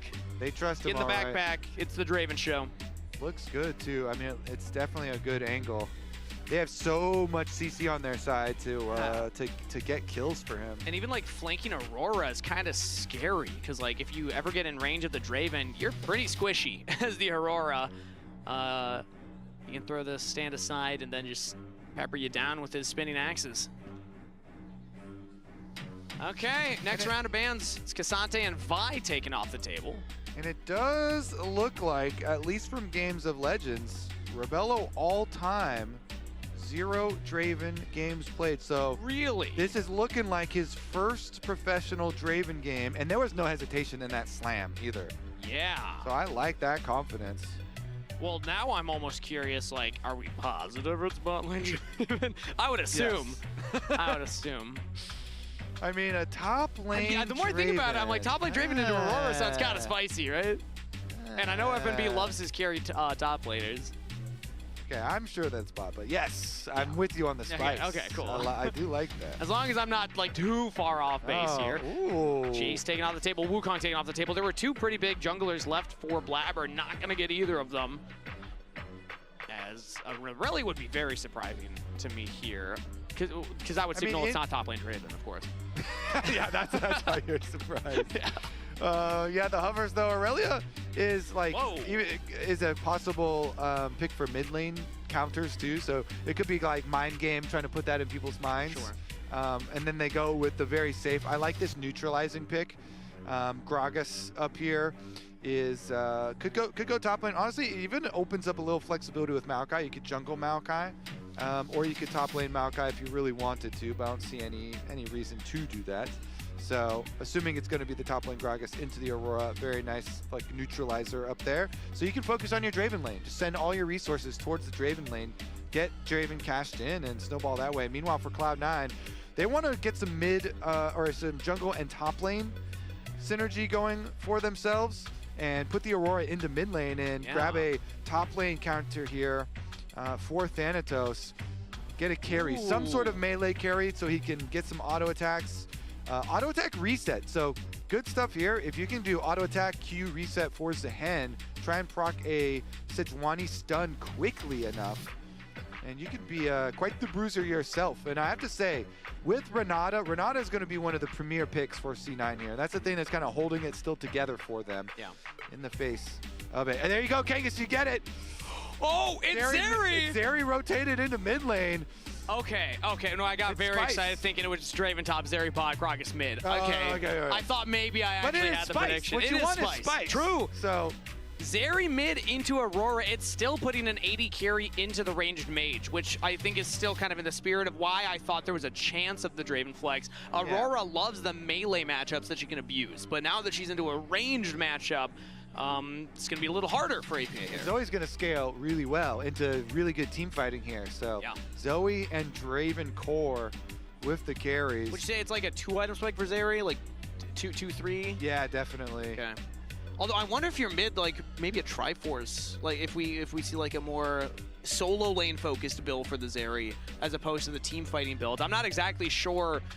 I feel like we're venturing into less visited territory here, less charted territory. But either way, it's game 5. We'll learn soon enough what the game plan is from Red Canids Kalunga, as they have one more game to close out this series and to close out the reverse sweep. Cloud9, we're looking confident, we're looking dominant after the first 2 games, but they have been humbled and brought back down to earth by Kalunga. One game either way continues your life in the lower bracket. One loss either way ends your America's Cup. And so far this year, this is the first mid-Zeri of the year for Tier 1 play. So good. I mean, Game 5 Fearless gives us all kinds of good stuff all the time. Definitely some fun lock-ins here. Draven bot lane, Zeri mid lane, Cloud9 versus Red, elimination. We're in the lower bracket. Last chance. I imagine the folks at home are in for an entertaining game number 5. Red Canids have been very exciting with the last 2 games drafts, and they followed it up with gameplay to match it. They just got one more ahead of them, and now as laning phase will start, both teams have loaded onto the Rift. And we're going to learn what the Zeri mid lane does into the Aurora. The reason I was thinking maybe something like a Trinity Force first is just because, like, if you're going to be in a side lane, you maybe want a little more health and a little more survivability. And the reason I was also kind of talking about it before with Kaze, it's his third Zeri mid game. Okay. Let's look up the old builds. Hold on. Give me a sec. Maybe I'll go see if I can find Yeah. the builds. Well, while you're talking about that, I'll cover on the jungle pathing crit. so far. Oh, yeah, he is? He was going crit. Oh. Regular crit. So he's going to scale just like normal Zeri. So really good scaling here. He's not going to do any abnormal stuff just because it is mid lane. So you know what? I'm reminded Static now. Shiv. Yeah, it looks good. Red Canids Kalunga were known as the three-headed dragon with the way that they draft. I'd say two heads in this game. It's about the two carries. If C9's able to lock down one of them, if they kill Rebello, well, Kaze's there. If they kill Kaze, Rebello's there. There are two carries that they have to deal with in this comp. Ooh, spicy stuff. All right, Draven versus Kalista in the bottom lane. Let's see if we get ganks down here. I assume so. Look at Maokai wrapping around. As immediately, C9 at the flash. Vulcan tries to get out of there, knocked back by the Maokai, but hangs up a turret shot, so Curse backs off himself. But that summoner spell down. He did my favorite route. I do this all the time in solo queue. Your Raptors into steal their blue, steal their Gromp, gank bottom lane. But the response from Blabber here is now to hunt him down, and he took a turret shot. Yeah, half health on Curse right there, so he'll now walk out and see Blabber. And the bot lane from Red are going to be there faster, so Blabber's got Arctic Salt over the wall, get out of safety. Yeah, you see he was waiting there by the wall too. It's like, oh, you want to try and W on me? I'll take you over this wall, buddy. You are low health. But good stuff there from both sides. Curse doesn't go for it. Blabber doesn't overstay. But I just love this opening jungle path. It's so frequent you can do it on in solo queue, but especially if you have a Draven bottom lane, then it kind of like splits the map a little bit for your bottom lane. And now the Maokai can just return to bottom side Scuttle Crab here, keep trying to split it. He did get chunked really hard by that turret shot though. This time around it's APA that's faster, so C9's mid laner is actually going to answer this a little earlier. He had not been doing that the last couple of games, so now Blabber will actually win the little contest here as he'll get that bottom scuttle. Well, presumably, Curse has a ward there, so smite from Blabber. Now Curse is in the line brush. I don't think it was spotted by C9. Flash forward from Curse. He's taking the W under the turret, and First Blood donated APA, the birthday boy. Blabber now into the mid lane. Kaze has the flash available. Will just jump over the wall, save the summoner spell, and get out to safety. Another turret shot, and this one results in death. I mean, you gotta know he's gonna flash you under turret. Nobody is that slow in a pro game if you flash W on them as Maokai that they're not going to flash you under the turret. So really good job by APA, but I think it's just reaching too far in Curse's situation. What's the opposite of a twisted advance? Would it be like a twisted retreat? Oh, well, what about like a... That was easy, bro. Like a unwound retreat. Oh, you are saying some wild stuff. You were thinking too hard, I'm trying to get the full You were opposite. thinking too hard. I think we nailed it on the twisted retreat. I think Red's nailing this one. No flash on Vulcan in the bottom lane, and Rebello's trying to punish it, but he does not get the last auto off. Vulcan gets back to safety. The heal was enough. And Sven, with all those spears in the backs, pushes back Red's bot lane. Oh man, yeah, they're trying to make some value out of the Maokai early route where they had invested, some of Maokai's health in getting the flash out of Renata, and that's where he took the first turret shot from the bottom tower, and got him kind of chunked out for the later skirmishes. But topside too, Thanatos is hitting a lot of these dreaded returns onto FNB, but it's just a Gragas, man. It's not going to result in like a tower dive or anything, but Thanatos, wow, good early lead again. Yeah, I mean, that payment alone in the early CS lead in only 5 minutes is quite nice and worth it for Thanatos. Yeah, a full 2 waves for Thanatos on his own. Meanwhile, mid lane, we saw that APA was able to get, I believe, a plate there with that last wave that shoved in. He's also got a slight lead for himself with the donated First Blood. So about 1,000, just over lead for C9 across the board. Not a bad start to Game 5. They also had not a bad start in the last game. Well, why you got to remind us? And then they had a bad Rift Herald. Yeah. All right. So don't get too comfortable, everybody. We'll check in at 14 minutes. Uncomfortable. Yeah. Edge of your seat. It's definitely better to start you know, positively than negatively if they had, you know, one of those early kills for Red. So turret plate at least cashed in still here for Rebello for the Draven pick. He's got confidence after the last game, ended with a pentakill, slams the Draven this time around. Wait a second. Kaze still has the flash available. Yeah, he's just over the wall. He's fine. Yeah, it's a Zeri. I like that we do keep getting a little look at the top lane, and we get to check in that Thanatos is, you know, continuing with this advantage, but it just is rarely ever results in actual like kills on Gragas. What it usually is like CS and turret plates. Yeah. Because Gragas is just so good of a nullifying champion. But bottom lane might be a different story. This Scuttle Crab, Blabber doing a good job. He knows. Just push it up to his top side, up to his mid lane here, the top side of this fight, and he can acquire the crab. It's not enough to give him 6 though. They had been doing too much other stuff, so hadn't been fully clearing everything else up to that.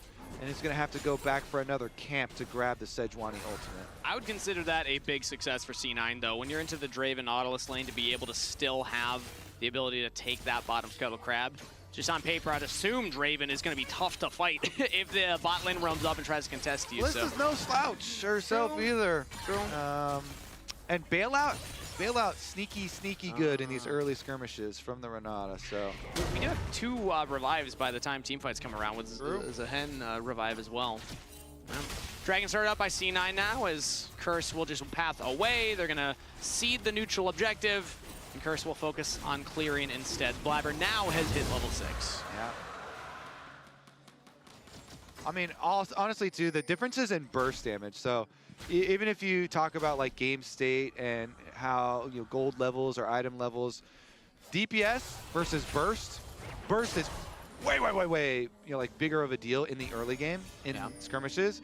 And since APA got that kill on Aurora, even just getting up to your little bit of burst with level 6, with your Hextech alternator here, that burst damage is really big if you hit your combos. So you have to respect that.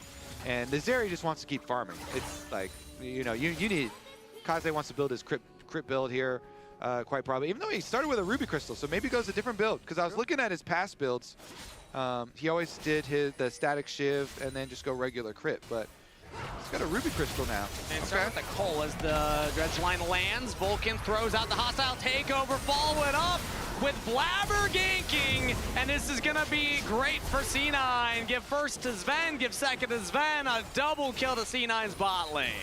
To be fair, his past Zeri games I'm looking at were 2024. Okay.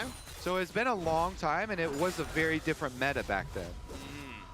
So new meta, new build, new year. New him.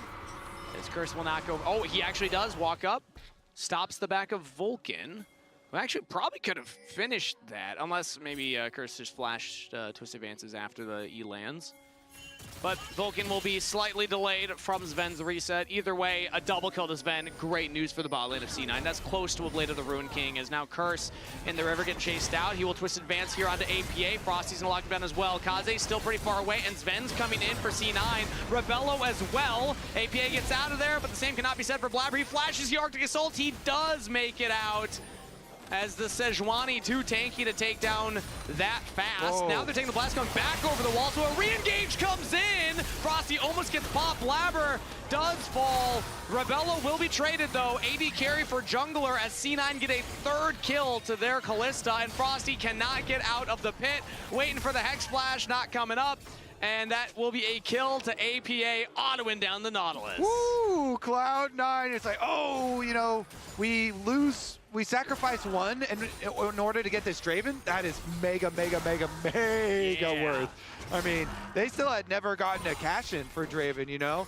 And so getting these kills onto Draven, taking down the stacks in addition to all this gold for Cloud9. C9, game 5. Wait, game 4 it was about a 2K gold lead also, Kangas. Uh-oh. We gotta stop. We gotta stop cursing them, Kobe. It's not a curse. We're just talking about what happened last game. Curse is on screen right now, going in. And this call for Cloud9, they say, hey, wait till Vulcan's here. Everybody get out. So they use their ult from APA. They use the flash as well from Blabber to get out. But they're just waiting for Vulcan to arrive. Here we go. Renata is here. So they blast cone the front line in.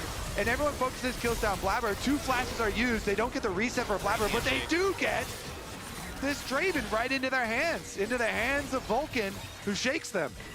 He's shaking it right back to his Kalista, who's now not only about 3 waves of CS in the lead, also 3 kills in the lead. That's OG Neil's baby right there. Hey, This is vintage OG Neil's Kalista we're about to be treated to. That's some Origin gameplay that we're Calling seeing. it, yeah. Yeah. Back when Kalista was his go-to main bay.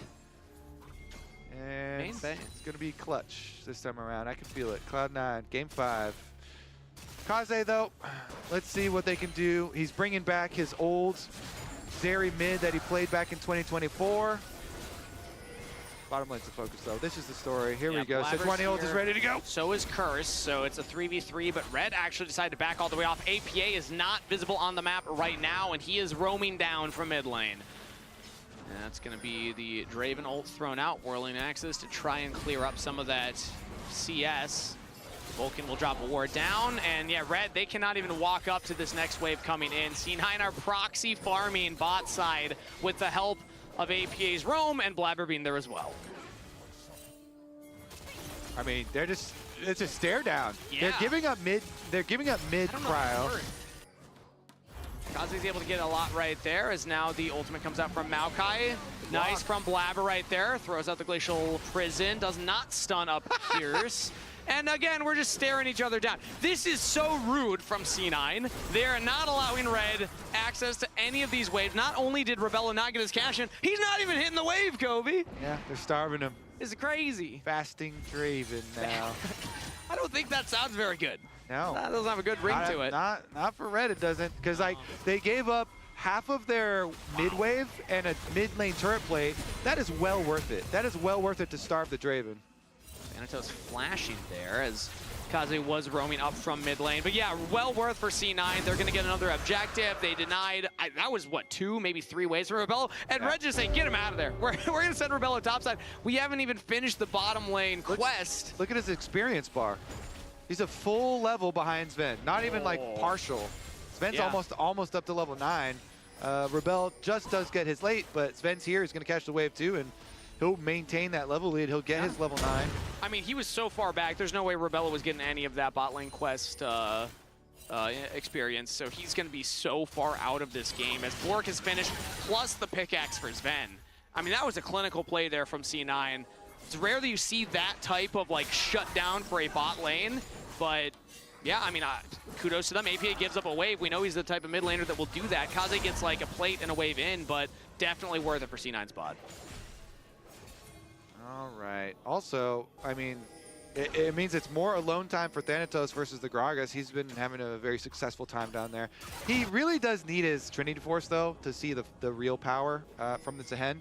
So a little bit more gold for Thanatos to farm still in his 1v1, but once you get that Trinity Force in for him, then you'll see the power of the Bruiser. And since Draven has been starved so much, and Zeria's first item, Hex plate Zeri, that's not a lot of damage. That was out of 24. That item did exist. My prophecy is going to be Thanatos lives a long time. Return for Thanatos. He lands it onto FNB. So now with the Grim Deliverance flashed out from the Gragas, APA doesn't have the damage, and FNB does get out of there. I feel like APA could cut him off a little more, but he was afraid to go under the They wanted turret. to make the play fast because there were recalls for Red coming through, so they didn't know how long they had for a trailing play. But good escape from FNB. Still though, we were just talking about Thanatos. Guess what? He's got a Trinity Force done. I feel like this Zehen is going to be so hard to kill. And there's still no bot lane quest completed by Rebello. He's gotten the Bloodthirster, but at this point they just gave up on having him in the bottom lane. No money. Yeah, no money. Sven's here. Stand aside from Rebello will land, but no follow-up from the rest of the team. I mean, it was an exciting pick, but it has been thoroughly shut down now, so it's going to take forever for this Draven to be... They tried a lot, too, because it was the pick into Maokai, exciting pathing to get down there for the level 3, but they were unable to find an actual kill, and then Maokai went into mid-turret, and APA getting that mid-prio determined a lot of the rest of this game. All right, Harold, there's a moment of truth, Kangas. It looks like we might dive bot side for Red. Yeah, they're throwing out going for APA underneath the turret. He clears out the entire wave. Crash down from Kaze as Curse will tank up the turret, and that is kill credit to the Zeri. Okay. Oh no, it's Maokai that got it actually. So gold on Curse, not onto Kaze. Ooh. That's less good. Yeah. But still, I think they had no business fighting the Rift Herald fight, so they made the correct choice to just make a cross-map play and dive, so. They did get that. Oh, but immediate Herald, they get it, they drop it. Blabber's now gonna go for the dive. Glacial Prison lands, and they have the damage. Grim Deliverance will deliver a kill to Blabber. 2 turrets immediately fall afterwards too for Cloud9, and they defend their own. Wow, Kaze gets the wave under, but only takes all of the plates. Sands 1, doesn't have enough time to take the entire turret. APA not gonna stop the back, doesn't see it there, so Kaze does get it off. And at this point, because the Draven's so far behind, it's kind of the Kaze show for RED Canids Kalunga. He's the only one with a lead. Thanatos has 1,000 gold lead, Sven's got a 2,500 gold lead. Kaze's got a small lead for himself. He's like the only thing keeping Red in this game currently. Yeah, honestly, and with that little like damage output, again, I think it's just gonna be hard for them for Red to get any meaningful advantages in team fights. You also know that you're working around a Renata ultimate, and Sejuani is tanky as hell. That's a completed Randuin's way earlier than the previous game. So you already have Randuin's completed ahead of time before he even has to deal with big crits. Yeah, and Red, they're trying to make a play here on to Thanatos. Another flash. That's back-to-back now that he's been able to flash out from these Gragas explosive barrels while Kaze is coming in for the play. Yeah, good flash, and C9 just keep on pushing. Curse actually catches APA here in the jungle. APA's got Vulcan behind him, so he shouldn't be in that much danger, as well as Blabber. They're just gonna start suffocating the camps away from Curse. They have the numbers advantage, so just take away the Raptors. Yeah, much better stuff here this time around for Cloud9. Game number 5, headed towards the Chemtech Dragon. This one, Red should not risk everything for. Thanatos is even teleporting down, so I would say Red, call it off. Yeah. Fight later, once your Zeri has at least some real crit items, not just a Zeal. Live to fight another day, as it is now going to be 5 minutes till that dragon that they will have to fight for. Dragon Soul coming up at that point. Unless, I guess, maybe you say we just think we scale better, but like I don't think they do. Yeah, or else you're never killing anyone. I mean, an Aatrox with Chemtech Soul is so hard to ever kill and finish off, but Scuttle Crab. Other Darken, but yeah, same theory there. All right, excuse me, Zehen. And also the Sejuani, yeah, it gets crazy. Plus the bailout from the Renata, so even if you get them low enough, then they're able to come back online. As the top lane shoved in here for Kaze, working towards that second item. Still the guy on RED Canids Kalunga that can maybe make a difference happen here. He's got Frosty in his back pocket, so Nautilus understanding, okay, I gotta back up the Zeri on the split push now. Blabber's nearby as well. Kaze's actually jumping in onto APA, trading some damage. Traded right on back. The Weirding getting APA back to safety and answering the damage. Honestly, I think we're just cruising towards Dragon Soul here. Cloud9, I think the mentality right now should be our position is so healthy that if we just, for the next 3.5 minutes, keep replacing our wards around the dragon, then one of two things happens. Red tries to come in and take the vision coverage, we get a pick. Or they don't never come in and retake the vision, and then we just have the better setup for Soul, and their angle to the team fight is going to be terrible. So I think either way you're going to get advantages there. So yeah, even the Callista Sentinels just keep spawning these things and keep replacing vision leading up to this dragon, and then fight the actual Dragon Soul. I mean, Rageblade already done here for Sven, and he's already working towards next item. So they're going to remain powerful either way. Yeah. Keeping pressure on side lanes too, with both solo laners pushing here for C9.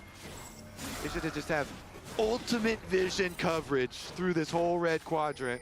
And Rebello's just been relegated to the mid lane, catching these waves over and over again. So it's not like they're putting him in a side lane to try and capitalize on, oh, Maokai throw out Nature's Grasp, find a pick, get the cash out. Because we haven't had a single cash in for the Draven.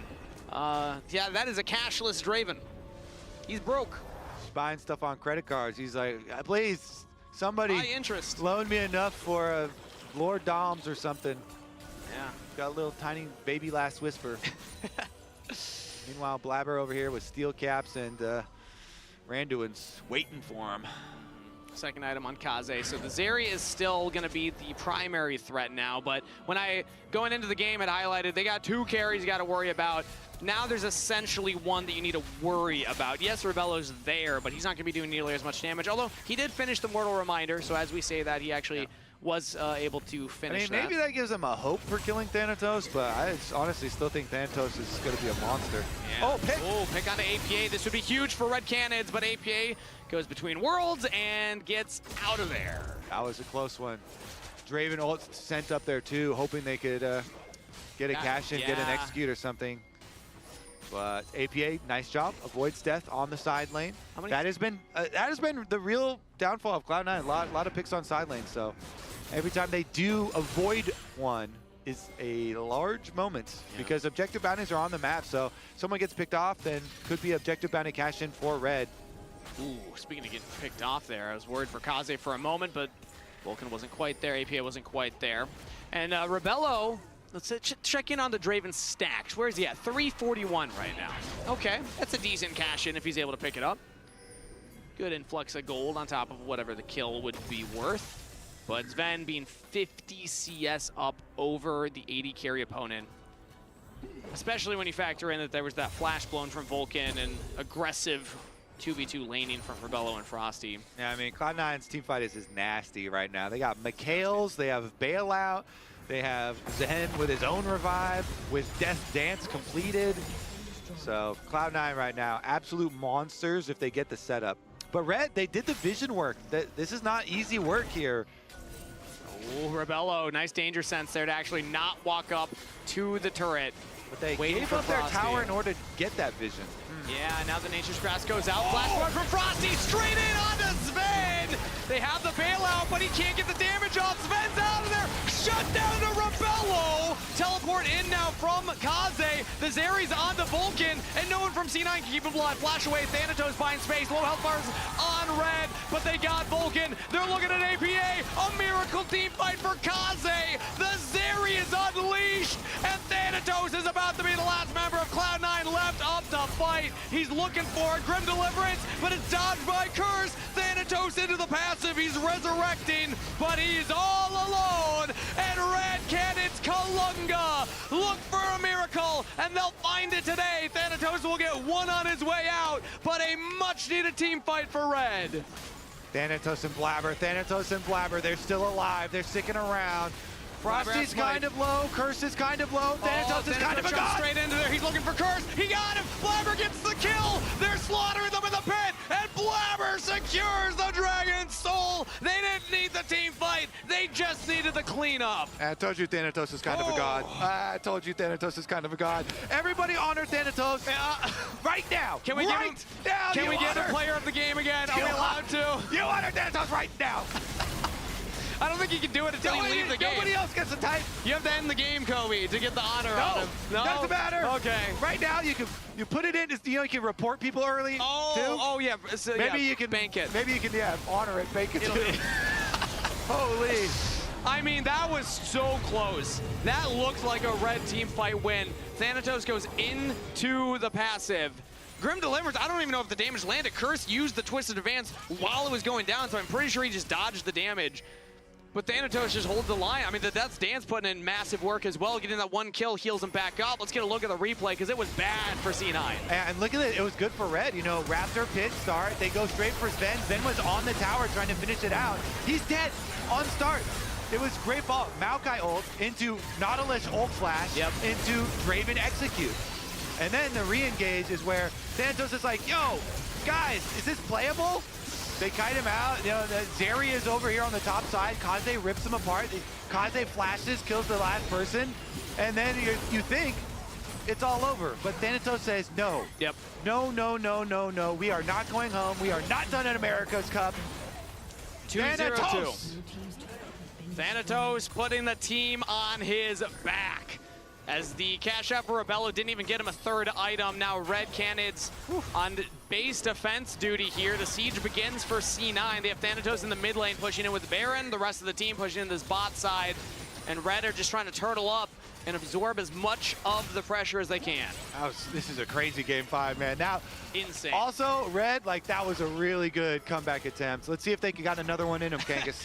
I mean, that was a miracle. That was scary. That they were able to find that, but now they got to do it into Dragon Soul, and Frosty just deleted off a Summoner's Rep, Big Nature's Grasp. They got the bet again. Kaze gets the damage in there. Blabber's down as well. C9 lose another fight as RED find 2 picks. That's an ult from Vulcan. AP still has some damage. We're need back to safety. Teleported from Thanatos. The raid boss is here. Can he do it again? C9's top lane with the Grim Deliverance, this time under Rebello. But they kite it back. Thanatos can't get in there with the damage. Kaze's looking at APA, but he has the blast cone to safety. Handshake from Vulcan. C9 are out of there. But another nail biter. They got another one left in him. Okay, you cannot disrespect RED. RED, these team fights, man. Oh! RED will destroy anyone except Thanatos. Yeah, he's deathless. 2-0-2, working on that third item. So it starts with Frosty just getting deleted, but then I guess the Nature's Grasp hits everybody. Look, they're inside. Yeah. And the combo here into Zerial and Gragasol. Maokai ult, Zerial, Gragasol. That's enough. That'll do it.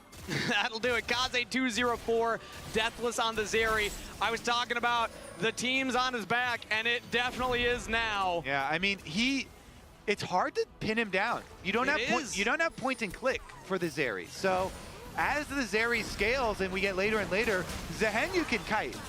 Zeri, you cannot kite Zeri. No. It's really hard with, like, Sejuani ult, like, you can dream for it, but it's also still hard to hit a Zeri because she's so mobile. Now Kaze still on the top side. Kaze, the Red got to Hope. be careful. Kaze has no flash available, so it's dangerous to walk up. He's just going to catch this next wave. We have 3 items on the carries of RED Canids Kalunga. Let's catch up on C9's. Ben working on that 4th item. APA only 3 items. 3 items on Blabber, 3 items on the top lane. Total damage dealt. Thanatos definitely putting in his work. And APA also a surprising amount of damage there. So it's the solo laners for C9. Despite Sven having that monster lead, the 3-0 lead on the bot side, he's not been doing the damage in these fights. No. Gotta watch the flash too. Kaze has flash this time around, so. Now he does, yeah. 3 items, Lord Dom's flash on Zeri. That better be the focus for Cloud9. I'm gonna take a sip of water, Kobe. I imagine this next fight might just be the game decider. We got Elder So in a minute and a half. Split pushing right now too. So he's gonna delete 1 more wave. He has teleport ready. I mean, objective bounties are still on for RED too. So if they do win a team fight, they're gonna cash in a very big way. But this time RED has to... They just need to win 1 team fight. They'll delete the whole gold lead. Yeah, but they gotta do it outside of their base. That time it was like at their turret. Now C9 still have the 4.5k gold lead. They still have the Dragon Soul. They still have Thanatos, Raid Boss, Frontline, Unkillable, Zehen. I don't think it's likely the RED can do it, but the problem is we just saw 2 miracles in a row, so it makes you want to believe. Let's see. Elder Dragon is a game winner. That is, it's so early in the game to get it too, it feels like. Right at 30 minutes here. All right, keep track of Maokai positioning. These Maokai ults from Curse have been really good for Thanatos RED. about to find FMB. Thanatos and FMB are in a 1v1 on the side here. He's trying to lock down the Gragas, but FMB can walk away. But now Thanatos has to be careful not get caught out as well. FMB continues chasing him, gets the slow. The rest of RED are here. Zap over the wall, not going to land, and Thanatos is out of there. The only win condition for RED is to actually kill Thanatos. If he's up, it's so hard for them to actually close out the fight. Elder Dragon spawning in 5 seconds. It's going to be a front to back, no flanks. No nonsense, just a Glacial Fissure, Prison to start it off on a Frosty right there, but he backs off, so no ult on Blabber now as Thanatos pulls back FNB. FNB's back over the wall. We're dancing for the engage. edge of my seat here. Whoever wins this fight should just win the game. I mean, no Sejuani ult now. They got a little chunk on Nautilus, but not super meaningful. Now a teleport back in from FNB as Thanatos choked out a little bit by Kaze right there. Frosty again. Lowest health bar we see on screen, but it's still going to be a close fight. Sven's getting the spears into the Elder Dragon. They're looking at the objective as APA pops across the veil. Now Thanatos trying to hold off FNB. Nature's Grasp used. It could come down to a smite fight, but we got the Ren from C9 and a hostile takeover onto everybody. C9 pick up the first kill. C9 pick up the next. Sven is unleashed this time around, and C9 have done it. Game 5, Silver Scrapes. They deny the reverse sweep. They'll win the Elder Dragon fight, and C9 will close out the series with a victory in the America's Cup. Huge. They've done massive performance. I hear you, Kobe. I hear you. I hope the audience hears you. I hope they hear C9 on the victory march into the base. GG's. C9 take game 5. Oh, what a performance. We're kicking our mics and our cords out here with how hype we're getting. I'm not. Can you hear me? Are you hearing me? Are you hearing yourself? I think we got you. I think we got Kobe right now. Either way, we got C9 continuing on in the lower bracket. We got a little hypey there in this America's Cup stream, but I think understandably so. C9, man, what a performance there. It was so close. It felt like Red were getting the momentum I mean, back. they were. Red had just won multiple team fights here. Thanatos clutches it with Blabber, the Sejuani here. Trusty Steed by his side.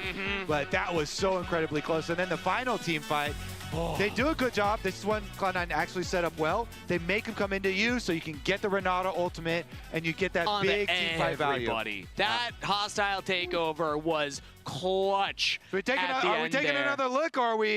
Do we have time? I think we'll probably have an interview with one of the C9 members. I hope it's APA. Birthday boy? I want the birthday boy in here. And I'm hearing that we will get APA coming in here. So we'll get to wish happy birthday to APA winning on his birthday. I'm putting 3 hats on for the 3 wins of C9. Oh, okay, well, that one just broke. That's a bad sign. I'm going to go with 1 hat then. GG's, they were able to pull it off. But, oh, my goodness, Kobe, I'm stressed. I got to check my, cortisol levels? Is that the meme going around right now? I'm feeling it. Yeah, that's the actual stress hormone. That is the stress hormone, yeah. See, I thought I had the reference. Happy birthday to APA, courtesy of Thanatos. Courtesy of Thanatos. And courtesy of Vulcan, that hostile takeover at the end. Yeah, I had been saying Vulcan, player of the series, the whole time. Vulcan had so many insanely good games, so it's pretty hard for me, honestly. I'm between Thanatos and Vulcan over the course of the series. I'm still happy to give it to Vulcan. I mean, that hostile takeover at the end, in my opinion, was Thanatos the difference was really maker. good, too, the entire time, and they literally already had lost the game if it wasn't for Thanatos. I'm not going to get 3 of these hats in my head. I don't have enough real estate up here. Let's look at chat again. Let me see.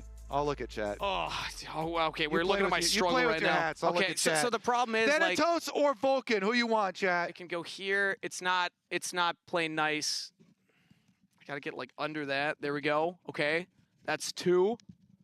I want to do that. I feel like APA might get a kick out of this. I don't know. Maybe it's just me getting a kick out of it though. Yeah, I'm doing this for myself more than anybody here. Yeah. Okay. 3. 3 for the 3 wins. C9 did it, baby.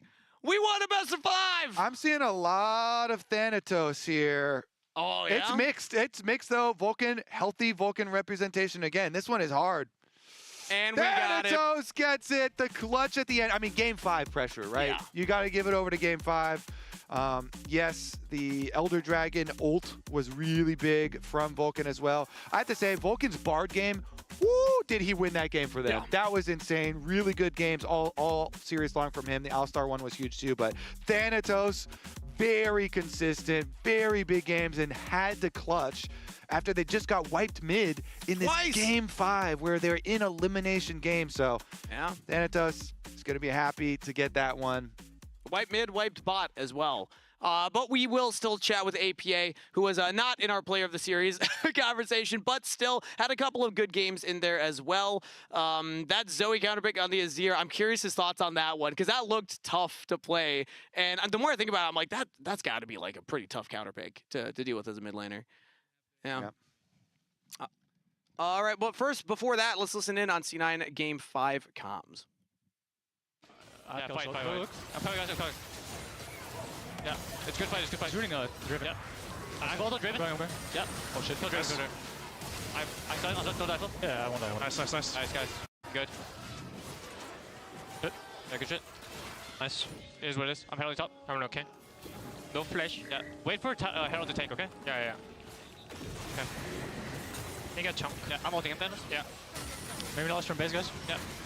Nice. We got him. Good. Wait for first turret if you can. Yeah, can you get it, Thanos? Nice, we got it. I'm looking at Thanos. I think maybe one person just takes it. I'm gonna take and then look situation. Yeah, you can jump ours, yes. I'm gonna go here. Oh, come Thanos? Mako no flash, Mako no flash, Mako no flash. Nice turn. Zeri no flash too. Nice. Let's go Baron. Yeah. Nice. Thanos. Jump Thanos. Nice. I figured it out by the way. That was the clutch. Back there. Ooh. There we go. Yeah, we got the hidden one in the bag.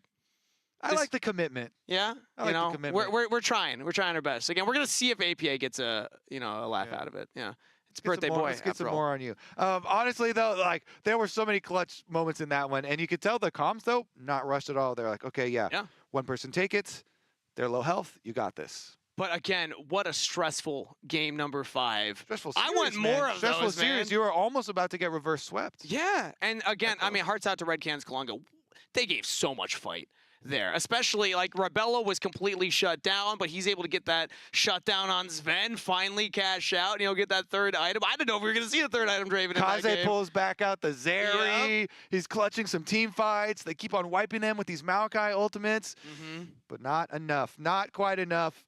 For C9, yeah, they still have a lot of stuff to look at, but there were definitely some bright spots. I think the 2 bright spots we talked a lot about this whole series were Vulcan and Thanatos, but here's the rest of the bracket. The excitement today will just continue tomorrow. Whew, all right, a close game 5 in the lower bracket, but FURIA Sentinels are coming up next. That'll be tomorrow's matchup. And, man, now I'm hoping it delivers just like this one did, because both those 2-0'd their opponents in the upper bracket to start things off. And, yeah, I mean, Cloud9 versus Red Canids Kalunga was close. So what do you think about FURIA Sentinels, though, Kobe?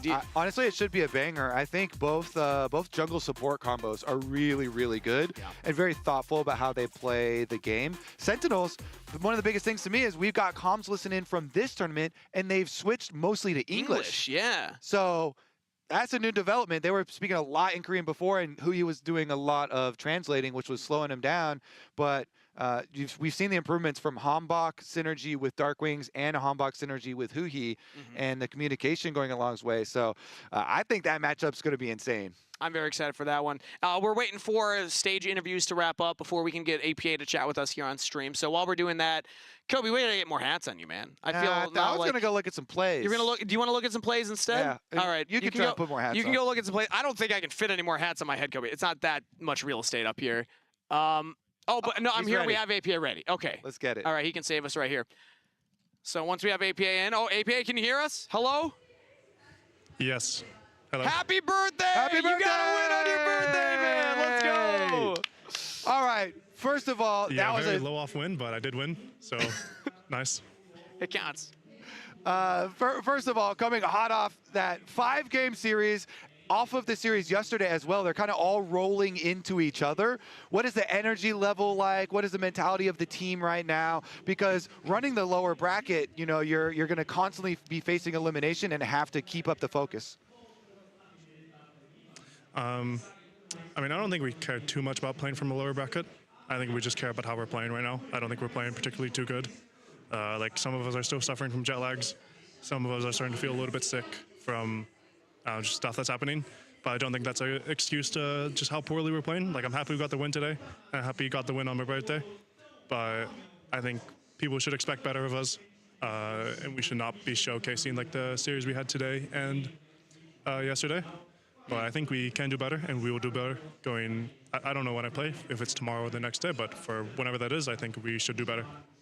It'll be the next day. It's going to be Sentinels versus FURIA tomorrow, and then the loser of that you'll match up against in another best of 5. But I do want to give some credit to RED Canids Cologne as well for very unique drafts in games 4 and 5, specifically the Zoe. I want to get your thoughts on what it was like, because I haven't seen a Zoe in a long time. I know it's played a lot in like NACL back when I was casting in Tier 2, but I feel like I haven't seen it since coming up to the LCS level. When's the last time you played against a Zoe in a tournament setting, and what was that matchup like for you? I don't recall the last time I played against it, but I do watch a lot of League, and they play Zoe a lot in the PCS specifically, sometimes in the OPL as well. But like a lot of times when I'm watching like, you know, games 3, 4, 5 in the PCS, they'll just pick Zoe because it's a champion that's strong in lane, it gets a lot of prio, it's able to skirmish. So like I was at least aware he could pick it. To be honest, I didn't think he would pick it, but like I was aware that that champion was like in the roster of viable mids into Azir. And I think he did a good job that game. Yeah, LCK as well. So we'll be cooking. All right, next matchup, you're going to be watching the game tomorrow. The game tomorrow is going to be between FURIA and Sentinels, and then I don't know. I'm assuming you guys want the rematch with FURIA. Is that what you're looking for? To be honest, I don't care who we face. I think we should. If we are like playing at our best, we should beat both. I think if we play like we did today and yesterday, we will lose. But hopefully we don't play like we did today and yesterday, and we just play well and win. Awesome. Well, hey, I'm sure you'll be watching closely to see who you're matching up against, but we'll be rooting for you either way. With that being said, it is your birthday, APA, and we have a special surprise for you, actually. So I believe somebody on site in the room with you now should be able to deliver you a present from the broadcast here. Happy birthday. Are we going to sing it for him, Kobe? Happy birthday to you. Happy birthday to you. Happy birthday, APA. Happy birthday to you. Happy birthday, buddy. You got to win on your birthday. I'm sure it's a big deal. Enjoy that cake. Actually, do you like chocolate? Can you take a bite of that? He did. It looks delicious. He had some. How is it? Is it I took good? a bite of the strawberry. Yeah. Oh, nice. You got a piece. Chocolatey strawberry. It was good. Yeah. All right, we're going to let you get back to the team and get to prepping and get ready for your next matchup. Thank you so much for joining us. All right, thank you. See you. There we go. We got the birthday boy's cake on his birthday. He didn't laugh at the hats, though. I wasn't going to say anything, but he didn't even point it out, so. He's got bigger things to focus on right now. True. So, all right, that's going to do it for us. Exciting day, full best of 5. There's more excitement on the line tomorrow. FURIA versus Sentinels. Going to be a banger. Yeah, I'll be there. You'll be there with Isaac. Yep, me and Azale will be casting that one. You'll be waiting in the wings for Saturday. Thank you, Kobe. Fun day today. Thank you for joining us, everybody. We'll see you tomorrow for another best of 5. C9, the visiting team. The hope of North America, favorites going into their playoffs and struggling in their finals, take on the hometown RED Canids Cologne. Frosty actually spotted out by Blabber. Paranoid will be used. Frosty has a Pop Blossom, will hit onto 2 members as Kaze takes Weaver's Wall in, straight into the waiting arms of Thanatos. Vulcan lands the Cosmic Binding onto 3, including his top laner, but the stun follow-up will mean the team fight follow-up from C9. They'll get 2, they'll get 3. Curse just jumping in, and the hero's entrance doesn't land on anybody as Red just can't quite find the CC. Vulcan frontlining for APA for Sven. It's the Dragon Soul to C9 and a team fight wipe on top of it. Sven jumps over the wall. Sven goes crazy right now as Red just don't answer the flop. The wild growth from Sven, he flashes. FNB will close him out as Rebello untouched right now. A double kill for FNB. C9, they were looking for a miracle. They didn't find it there as Kaze links up with the rest of Red. It's Blabber and Vulcan running back to the alcove in the bottom lane, but it's Red hunting them down. All right, Thanatos is backing under the fountain. Will RED Canids Cologne go for the pentakill for Rebello? If I know CBLOL teams, I think we all know the answer to that question. On the precipice of Silver Scrapes, Thanatos under the fountain. Rebello with a pentakill in America's Cup. We're going to game 5. Thanatos and Blabber, they're still alive. They're sticking around. Frosty's kind of low. Curse is kind of low. Thanatos is kind of a god. Straight into there. He's looking for Curse. He got him. Blabber gets the kill. They're slaughtering them in the pit. And Blabber secures the Dragon Soul. Thanatos trying to hold off FNB. Nature's Grasp used. It could come down to a smite fight, but we got the Ren from C9 and a hostile takeover on everybody. C9 pick up the first kill. C9 pick up the next. Sven is unleashed this time around, and C9 have done it.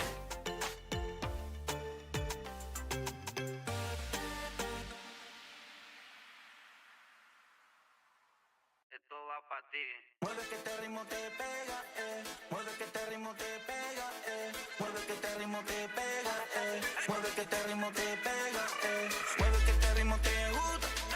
Mueve que este ritmo te gusta, mami. Mueve que este ritmo te gusta. Mueve que este ritmo te gusta, mami. Ya no sé qué hacer contigo. Cuando tú me bailas yo me pongo. Ya no sé qué hacer contigo. Vamos dale mami, yo te sigo. Ya no sé qué hacer contigo. Tú me desesperas con tu baile. Ya no sé qué hacer contigo. El ángel de mi vida eres solo tú. Muévelo, muévelo, muévelo, muévelo, muévelo, muévelo. Muévelo, muévelo, muévelo, muévelo, muévelo, muévelo, muévelo. 1, 2, 3, ey, vamos para adelante. 1, 2, 3, vamos todos para atrás. 1, 2, 3, ey, vamos para adelante. 1, 2, 3, vamos todos para atrás. Muévelo, muévelo, muévelo, muévelo, muévelo, muévelo, muévelo, muévelo, muévelo, muévelo, muévelo, muévelo, muévelo, muévelo. Mueve que este ritmo te pega, Mueve que este ritmo te pega, Mueve que este ritmo te pega, Mueve que este ritmo te pega, Mueve que este ritmo te gusta. Mueve que este ritmo te gusta, mami. Mueve que este ritmo te gusta. Mueve que este ritmo te gusta, mami. Yo no quiero que te vayas nunca, no. Pasa con la vida a tu lado, yo. Para la noche y día disfrutándolo. Con nosotros nunca vivirándolo. Yo no quiero que te vayas nunca, no. Pasa toda la vida a tu lado, yo. Para la noche y día disfrutándolo. Con nosotros nunca vivirándolo. Muévelo, muévelo, muévelo, muévelo, muévelo, muévelo, mami. Muévelo, muévelo, muévelo, muévelo, muévelo, muévelo, muévelo, mami. 1, 2, 3, ey, vamos para adelante. 1, 2, 3, vamos todos para atrás. 1, 2, 3, ey, vamos para adelante. 1, 2, 3, vamos todos para atrás. Rico. Ya tú sabes, mami. Muévelo, muévelo.